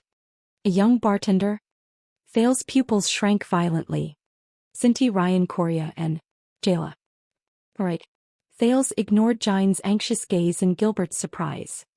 He took a step forward and said resolutely, let's talk in private. The wrinkles on Murat's face were squeezed together by his smile. He turned slightly to the side. Please move to the study room. At this moment, a sentence appeared out of thin air among the crowd. Let's talk here. Thales turned around in surprise. The one who spoke was actually Yodel, who had been silent for the whole night behind Murat. We can retreat. The strange masked man's hoarse and indistinct voice came from behind the mask. Only then can I guarantee his safety. Murat seemed to be stunned for a second. When he turned his head again, he was already frowning. After a brief moment of shock, Gilbert exchanged a look with Gines. Both of them nodded firmly. Let's talk here. Asterisk thud. Asterisk Murat leaned on his walking stick and turned his head to look at Yodel. Why does everyone think that I, who has served Constellation and Jade Star for decades, will endanger the safety of the only heir and the kingdom's bloodline? Murat's eyes were cold, but he immediately turned it into an uncomfortable smile. Fine, let's talk here. Yodel nodded slightly and loosened his grip on the supreme sword that he had been holding in his sleeves for the whole night. But don't play tricks, Shadow's attendant. Murat smiled at the masked protector and pointed at his head. No matter where you hide, I can feel your presence.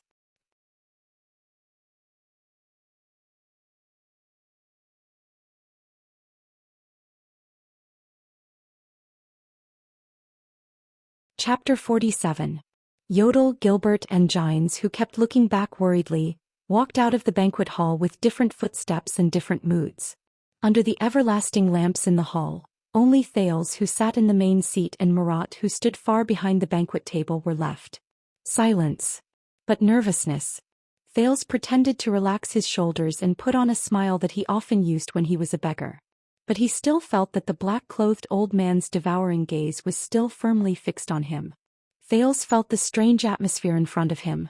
Doubts kept popping up in his heart while his mind grasped the only information he had. The head of the kingdom's secret intelligence department. The head of intelligence. The Black Prophet. The Viper. He knew about my previous identity as a beggar. And Red Street Market and the Mystic. I'll cut to the chase, child. Murat seemed to have lost his patience. He abandoned his former tenderness and spoke in a hoarse voice. I just want to know about the night you escaped from Red Street Market. When you met the air mystic, everything he said to you. How did he know that Asda talked to me? Did Yodel betray me? Thale's brain worked frantically. But this time there were too many variables and information to process. What did Yodel say to him? How much did he say? What did Murat know? About Asda, about Blood Bottle Gang, about my mystic energy going out of control? But no matter what, Thales was certain in his perturbed heart. I must ensure my own safety first. Ever since that night when Quide came to the sixth house to look for his hidden copper, he, the beggar Thales or the would-be heir Thales, seemed to have gotten used to drifting alone in a precarious and involuntary fate, trying his best to survive. What? Thales' face showed just the right amount of doubt. Then he came to a sudden realization and said, "Oh, the mystic. Are you talking about the legendary bosses of Blood Bottle Gang?" Murat narrowed his eyes slightly as if he was doubtful and hesitant. Thales pretended to recall and scratched his head. That night I remember everything was so chaotic everywhere. Blood Bottle Gang's boss words. But things did not go as he expected. Child. He was interrupted. Murat leaned on his walking stick expressionlessly, and his voice reached Thales' ears. You have a talent for lying and acting. Murat widened his eyes abruptly. His pitch-black pupils shot into Thales' eyes, sending chills down one's spine. Your old friend Asda Sakern. Murat's eyes widened abruptly. Thales was shocked. I'll say it again. Before Yodel appeared and sealed him, what did Asda tell you? Murat's eyes burned as he waited for his answer. Thales, who was interrupted, stopped abruptly and lowered his head. What does he know? He knows I met Asda? Or could it be that he had seen through me? Either way. The boy's heart was pounding. It's not good.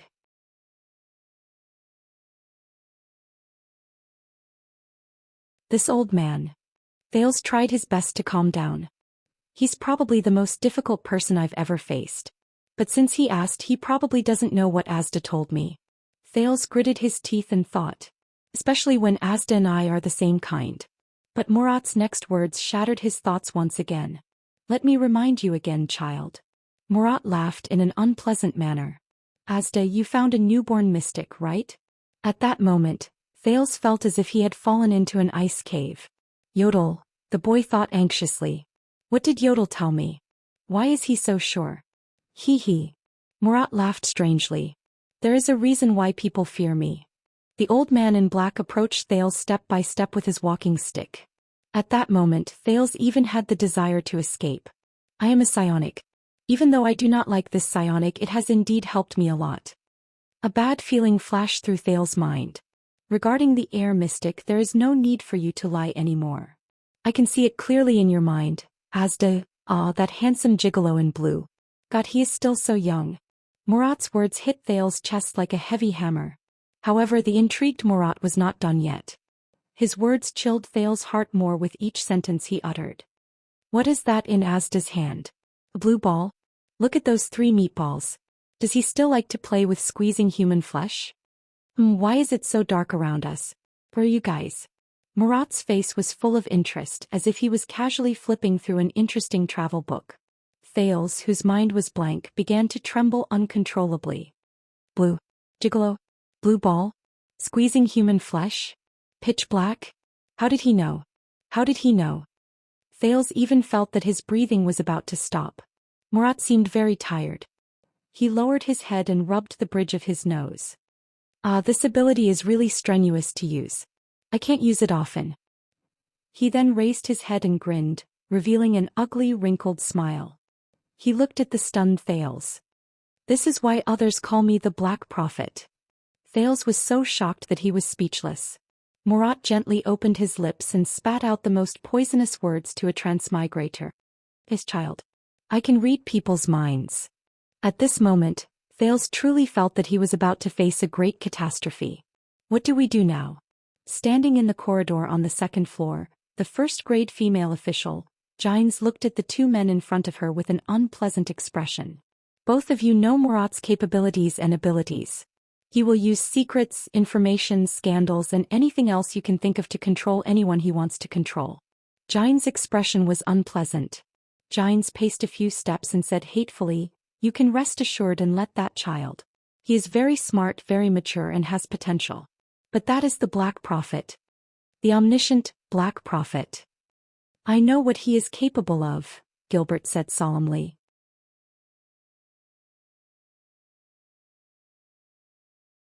"How do you think the Fortress Treaty was signed without the help of the kingdom's secret intelligence department? Then why did you let him go? Kessel, that bastard, what was he thinking?" Gines was so angry that she slammed her palm on the railing on the second floor. The huge force caused a dent to appear on the fir wood railing. At this moment, Gilbert furrowed his brows and suddenly turned around. Gines, who felt that something was wrong, also turned around in puzzlement. Other than the motionless guards, there were only the two of them in this spacious corridor. At some point in time, Yodel had disappeared. Again. At the same time. At the northern city gate of Eternal Star City, the guards and the city defense team had finished their sentry duty for the day. They were preparing to pull down the huge sluice gate and close the magnificent inkstone city gate. It's another peaceful day, the captain of the last shift of the city defense team thought. He waved his hand and prepared to take his shift. However, the sharp eyes of the soldiers on sentry duty on the city gate saw a few figures on horses galloping towards the capital from afar. Behind them was a white flag. "Wait. Don't close the city gate yet." The sentry shouted at his colleagues at the gate with a loud and clear voice. "There are fast horses. They should be messengers." The captain climbed up the city gate in puzzlement and looked at the group of cavaliers in the distance. Only when the other party approached did the captain see, to his surprise, that the other party was holding a white eagle flag. White eagle. The sentry duty 5 miles away did not stop them, so they should be important messengers. But the captain took a step forward with a solemn expression. He shouted, "The capital is in front. Slow down immediately." City defense team, form an interception formation. Below the city gate, dozens of soldiers from the city defense team immediately shouted. They unsheathed their swords, formed a wall with their shields and blocked the city gate. They formed a formation in the direction of the cavaliers. "Cavaliers, slow down immediately. Report your identities and affairs." The captain shouted towards the outside of the city. The knight raised his head, but he didn't slow down at all. He raised a scroll and shouted anxiously, "I'm here." He raised a scroll and shouted anxiously, "An urgent letter from the Master of Cold Castle, Guardian Duke of the Northern Territory, Vala Rund. Emergency level. Level 7. Present it to His Majesty. No one is to stop him. The Duke will be here soon. This is Sir's order." As he spoke, the knight raised his hand, and the scroll with the stone tied to it flew up to the city gate in an inconceivable manner. It was caught firmly in the hand of the captain, who possessed the strength of a superclass.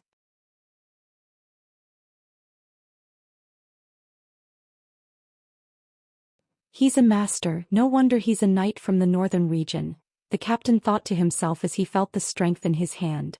But when the captain took off the seal and scanned it, he nodded after seeing the signature and imprint on it.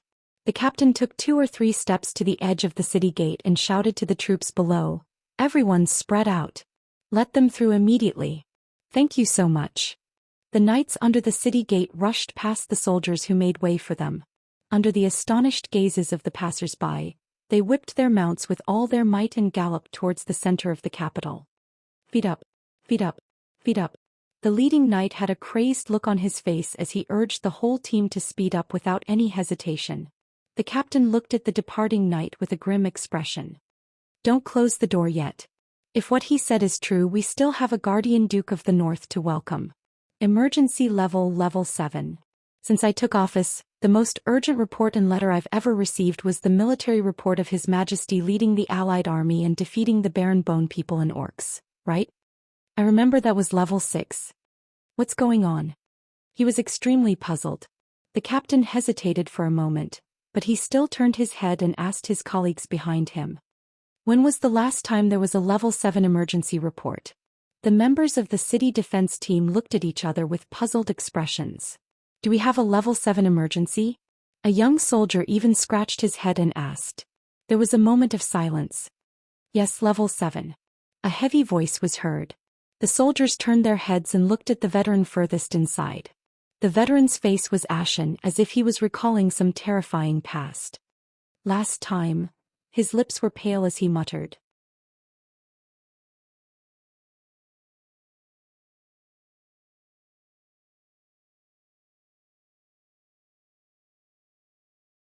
Chapter 48. Renaissance Palace was the most important and central building in Eternal Star City. It was also the tallest building. In year 34 of the calendar of eradication, during the later years of Tormund I's reign, he imitated the style of the ancient empire's victorious capital and built this semi-pyramid-shaped palace surrounded by 6 palace walls. After that, at least 6 supreme kings expanded or repaired it. Under the hands of countless skilled craftsmen, the palace and walls were painted with classic mottled colors. The layout of the palace was grand and dignified. After 600 years, Renaissance Palace was filled with the vicissitudes of life. Above the 225 steps was the Hall of Stars supported by 24 gigantic pillars. It was grand and wide and was used for holding national conferences. The open-air northern part of the hall looked down at Star Plaza outside the palace walls, the largest commercial plaza in the central district. The southern part was the convening room for the imperial conference. In the middle was the spacious meeting hall, which could accommodate a large number of nobles. At this moment in the imperial conference room, 2 people sat on both sides of the meeting table. Under 2 everlasting lamps, the atmosphere was quiet and heavy. The 39th Supreme King of Constellation, the robust Kessel V, put down the letter and report in his hands and raised his head to look at the travel-worn noble opposite him. The Castellan of Cold Castle, the guardian duke of the Northern Territory, the 49-year-old Val Arund, narrowed his eyes and looked back at his liege. As one of the masters of the 6 great clans in the kingdom, Val did not appear to be that noble. This was mostly due to the scar that extended from his chest to his chin. He had a neat, round haircut, making it difficult to see his dark brown hair color. Val's face was different from the common constellations. His eyes were dark and sharp. His nose bridge was high and his lips were protruding. His chin was covered in stubble and he looked angular. His chainmail armor still carried the chill of the north, and from time to time melted frost would drip down his armor. On his chest and shoulders, there was the emblem of the Arund family, the head of the 6 great clans that had been guarding the Northland since the ancient empire. The emblem was vivid and lifelike. The Arund family held a snowy branch in its mouth and opened its sharp claws majestically at Kessel. Duke Val Arund, the Iron Eagle, looked more like a warrior fighting on the front lines than a pampered suzerain. "What an impressive 48th birthday present, Duke Arund," Kessel said coldly. "So?" Val raised his head and glared at his king. "Are you going to kill me here?" King Kessel without an air. Mind reading? Thales was in disbelief. He could even hear his heart beating irregularly.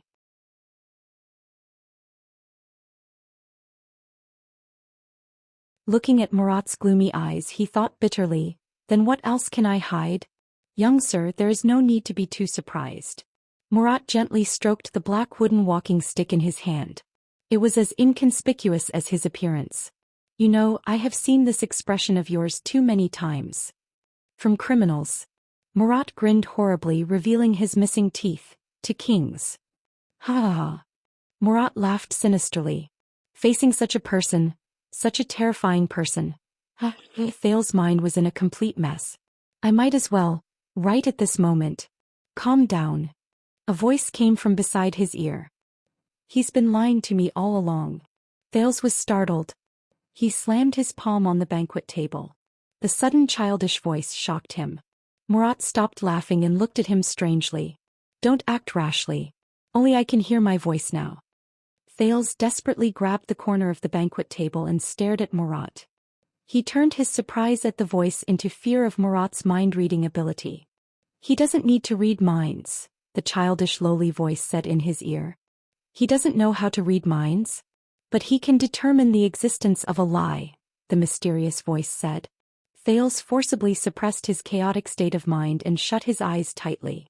A piece of memory came back to him. "Turin, the object of research in psychology, is focused on the behavior and psychology of individuals. Our object of research is biased towards the behavior and psychology of groups. There are many differences between the two." An old professor smoked his pipe and exhaled a mouthful of smoke. He smiled at Wuxia, who was flipping through the first draft of his thesis in annoyance. He said slowly, "But there is one thing in common. Human behavior and psychology have always been unpredictable and unpredictable. Not to mention the miracle of law. In the face of such a miracle, researchers must be humble.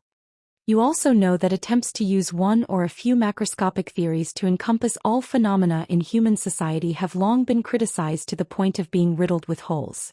Because there has never been the possibility of completely understanding the human mind."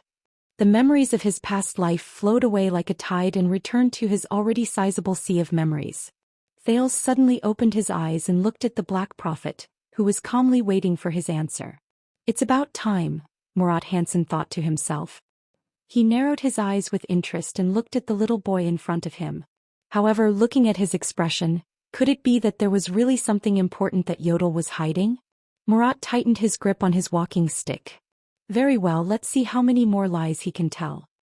He didn't come here today just to verify Yodel's words and find clues about the newborn mystic. Murat breathed in the sweet air. What a luxurious and decadent smell.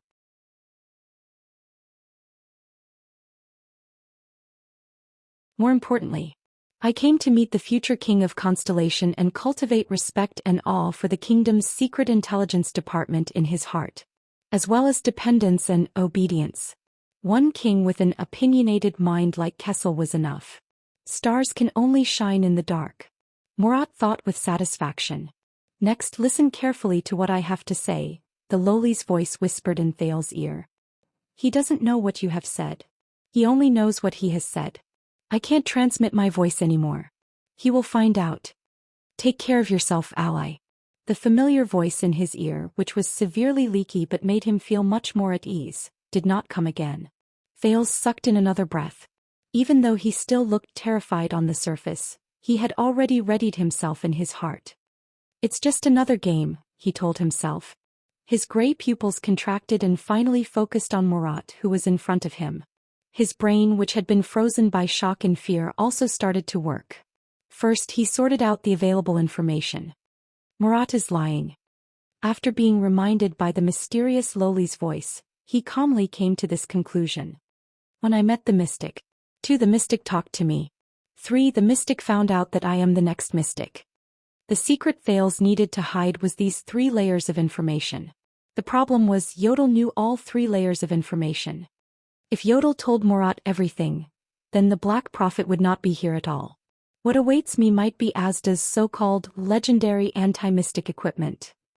I shouldn't have suspected Yodel. From Red Street Market to Vine Manor, he did everything he could to ensure my safety, Thales told himself apologetically.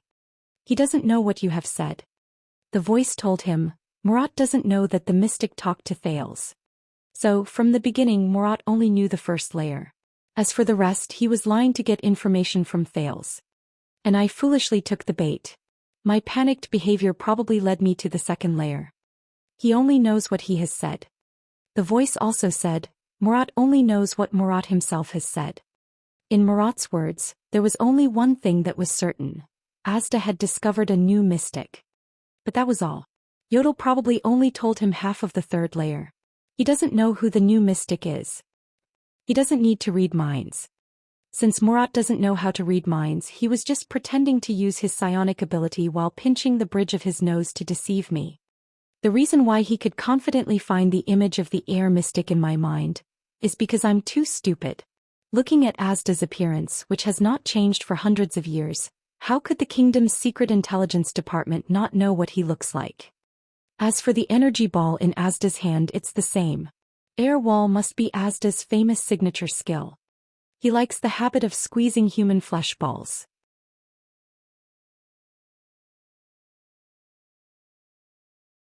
After the battle at Red Street Market, the corpses that were squeezed into balls must have been found. And the darkness at Red Street Market that night. Isn't this nonsense? Even a level 5 police officer could point this out during an investigation. So this guy's so-called mind reading, Thales frowned and thought bitterly. It's all a facade that Murat used known information to scare me and force me to submit. Now let's verify this. Lord Hansen, Thales raised his head in horror and said with a slightly trembling voice, since Since you know how to read minds, why do you still ask me? You can just read my thoughts. How would I dare? Murat smiled slightly and bowed slightly with his cane in hand. The brain of the person whose mind is being read will be more or less damaged. And you are, after all, my future lord. Then why did you dare to do it just now? Thales roared in his heart. However, if you wish to save yourself some trouble, I can only follow your wishes and go straight into your brain. I will try my best not to harm. Murat's smile did not diminish and he extended his left hand to Thales. Oh no. There's no need. Thales waved his hand in panic. Let me tell you directly. Looking at Thales' expression, Murat shook his head in a self-deprecating manner. After all, he's just a 7-year-old child. Yes. The Black Prophet lowered his head and the corners of his mouth curled up slightly.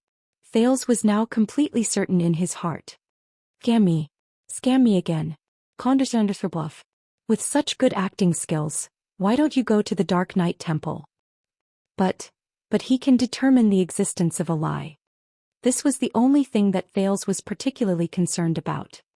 A human lie detector with an unknown mechanism? In other words, in front of the Black Prophet, I can't fabricate things out of thin air. I can only use partial truth to cover up and conceal the real critical point. Partial truth.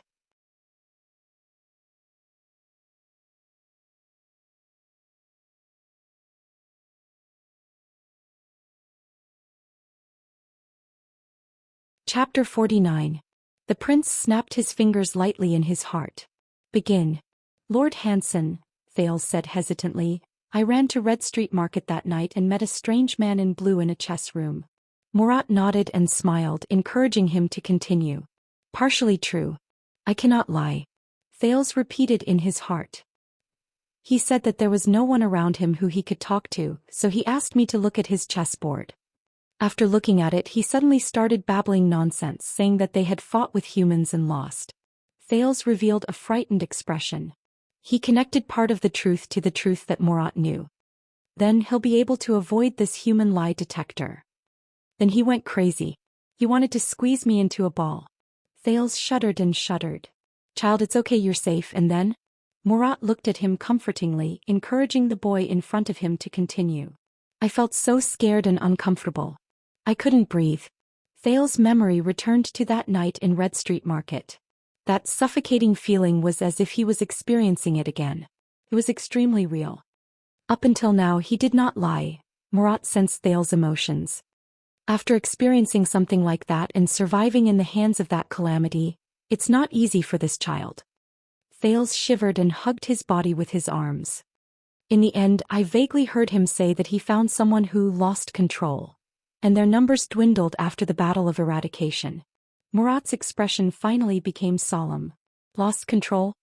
It seems that the newborn mystic is only in the first stage, not yet. Who? The Black Prophet asked solemnly. Child, did he say? Who is the person who lost control? Thales trembled and shook his head. That strange man did not say. He only proudly said that he would guide that person, and that person would not be able to refuse him. Then Yodel appeared and stabbed him with his sword. Murat exhaled. The image of a smug madman talking to himself before killing someone appeared before his eyes. It seems that Yodel did not hide anything. Murat exhaled through his nose, his ugly wrinkled face twitching slightly. Thales exhaled softly. Partly true, it seems I have got away with it. No, the act must go on. But Yodel said that he won't die, and that he will come back after a dozen or so years. Thales added while trembling. Lord Hansen, they say you know the most, is this true? The weirdo will come back. Murat was preoccupied. He nodded perfunctorily. Yes, the supreme sword is not complete.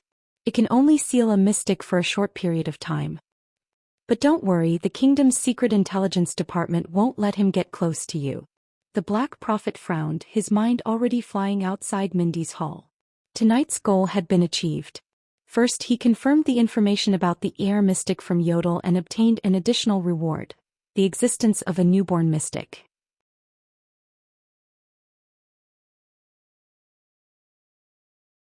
Second, he saw the future heir of Constellation with his own eyes. 3 had left a deep impression on him, one that he would never forget for the rest of his life. Thank you for your honesty and cooperation. Murat bowed deeply. When he raised his head, his gaze was already solemn and serious. Please be prepared. Get ready. Thales was a little puzzled. Murat gave him a deep look and nodded. The timing is a little hard to grasp, but I have a hunch that it will be soon. His cold, hoarse but old and solemn voice echoed in the aristocratic banquet hall. Your Highness Thales. The prince opened his mouth wide and his whole body trembled. Your Highness. So. But Murat had no intention of explaining. With a wave of his black robe he turned around and left. Asterisk thud, thud, thud. Asterisk the sound of a cane hitting the ground rang out rhythmically. Thales finally came back to his senses. Wait. Lord Hansen.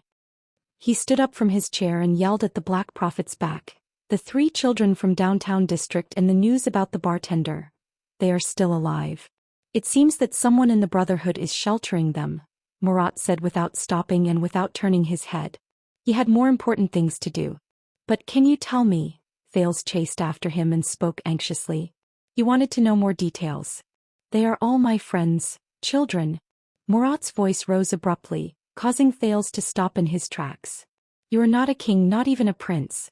The Jade Star bloodline. When you become the heir of Constellation, when you are strong enough, then we can talk about protecting them. Otherwise, these past things will one day become your weaknesses. The Black Prophet approached the door. His old voice sounded as if it was filled with indignation.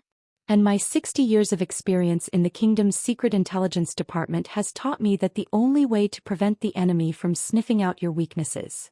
Murat stopped in his tracks and turned around with a sinister smile. Thales felt a chill in his heart.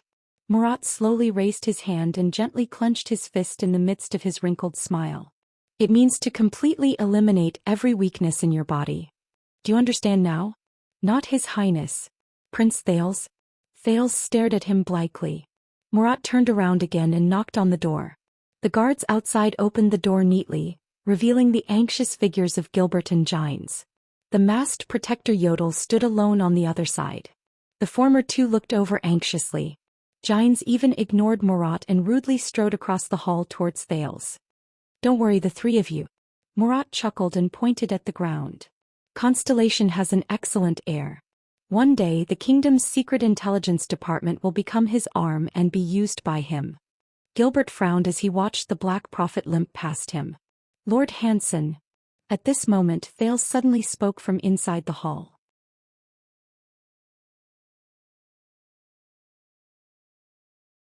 What about you?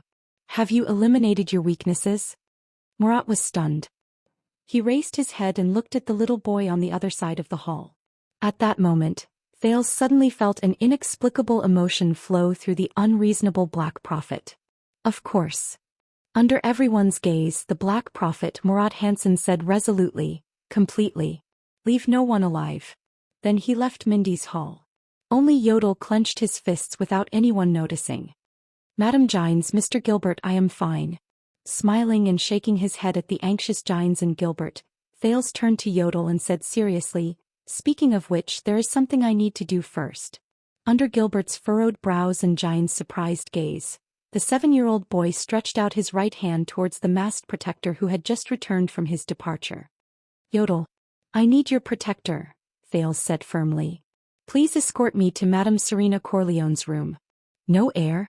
Coming from the mouth of you who only has one daughter, this is rather appropriate. King Kessel placed his arms on the table and exhaled softly.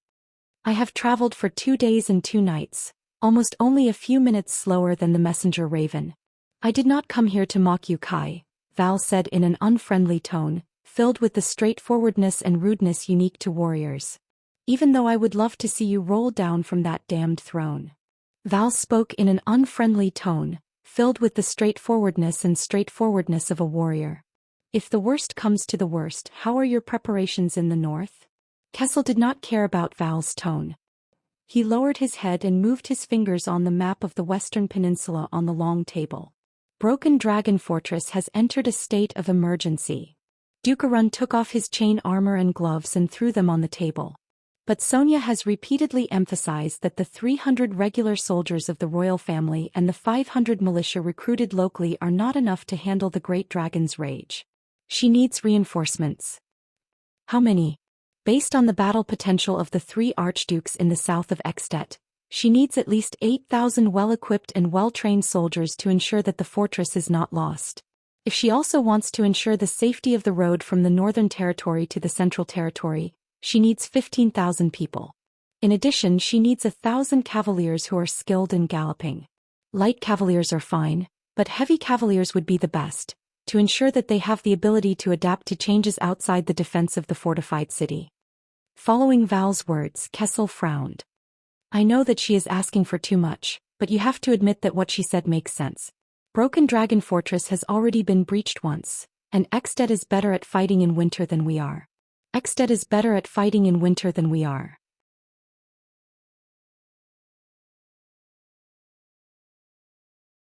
The 3 archdukes bordering us have been recruiting soldiers for the past few years.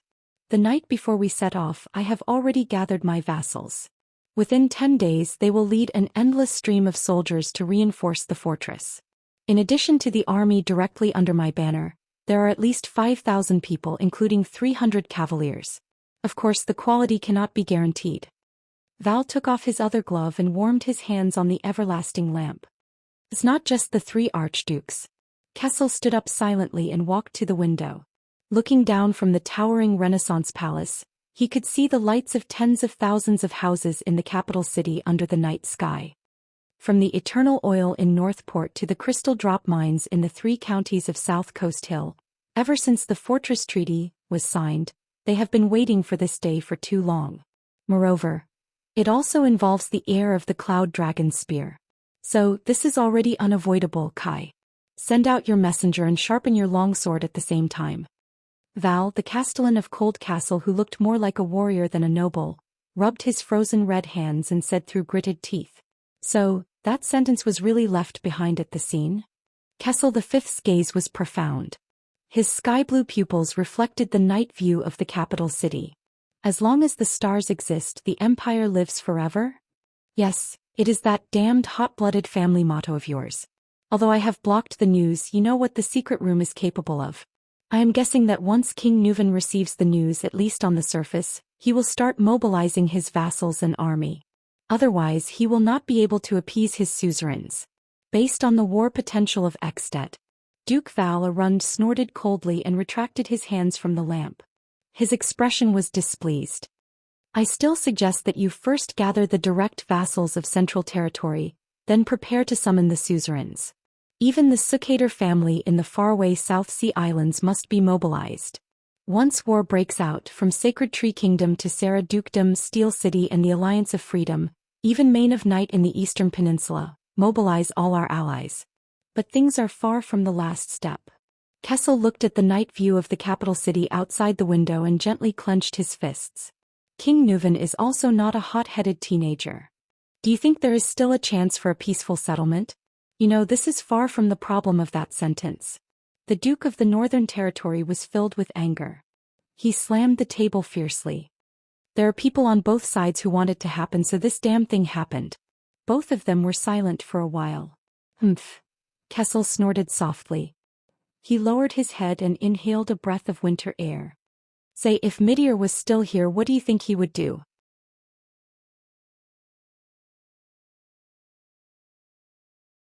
Why can't I communicate with you? The rude Val stood up angrily. Or have you become stupid after sitting on that throne? Now is not the time to reminisce about your elder brother the Saint, Cal. Our country, our land, our people are facing the threat of war. Why do you think I rushed back? You know how much I hate you. But when Constellation is in trouble, the entire Northern Territory will stand behind you because of the oath and honor. This time it is in front of you. Kessel stared at Val, the companion he grew up with. He did not move. I have already rushed back. I am right in front of you. I heard that Cullen's father, Sword, is also recuperating in Eternal Star City. The Covendier family's boy lives not far away. Nanchester's one-eyed dragon can rush here from Steep Forest City within a day. Only Fakenhaz and Tabark are quite a distance away from Blade City. They need to be summoned urgently. After dealing with the 6 of us, the 13 distinguished families will also rush here. Val glared angrily at the Supreme King. It is time, Cal. Issue the Constellation General Edict. 19 noble families will gather in the capital once again to fight for you. Fight for Constellation. There were also thank you for tickets and endless reviews urging for more updates. The reader's request for more updates was a sign of their love for the work and their recognition of the author. This made Swordless very happy. But Swordless scratched his head. He still felt that quality came first and earning money came second. With Swordless' style of writing, he was not used to asking for too much. He was destined to be poor for the rest of his life. In fact, Swordless felt that the last few chapters were very lousy. He was a little annoyed with himself. He could only bear with the pain and refuse the request for more updates. By drooling. Thank you to the Broken Cord and the Iris Patterned Glory for your tips. Please join the group when you are free. 397147168 You're tuning in to the Zhou Xian's Legacy YouTube channel. Don't forget to subscribe and join us on this journey to catch the most captivating stories.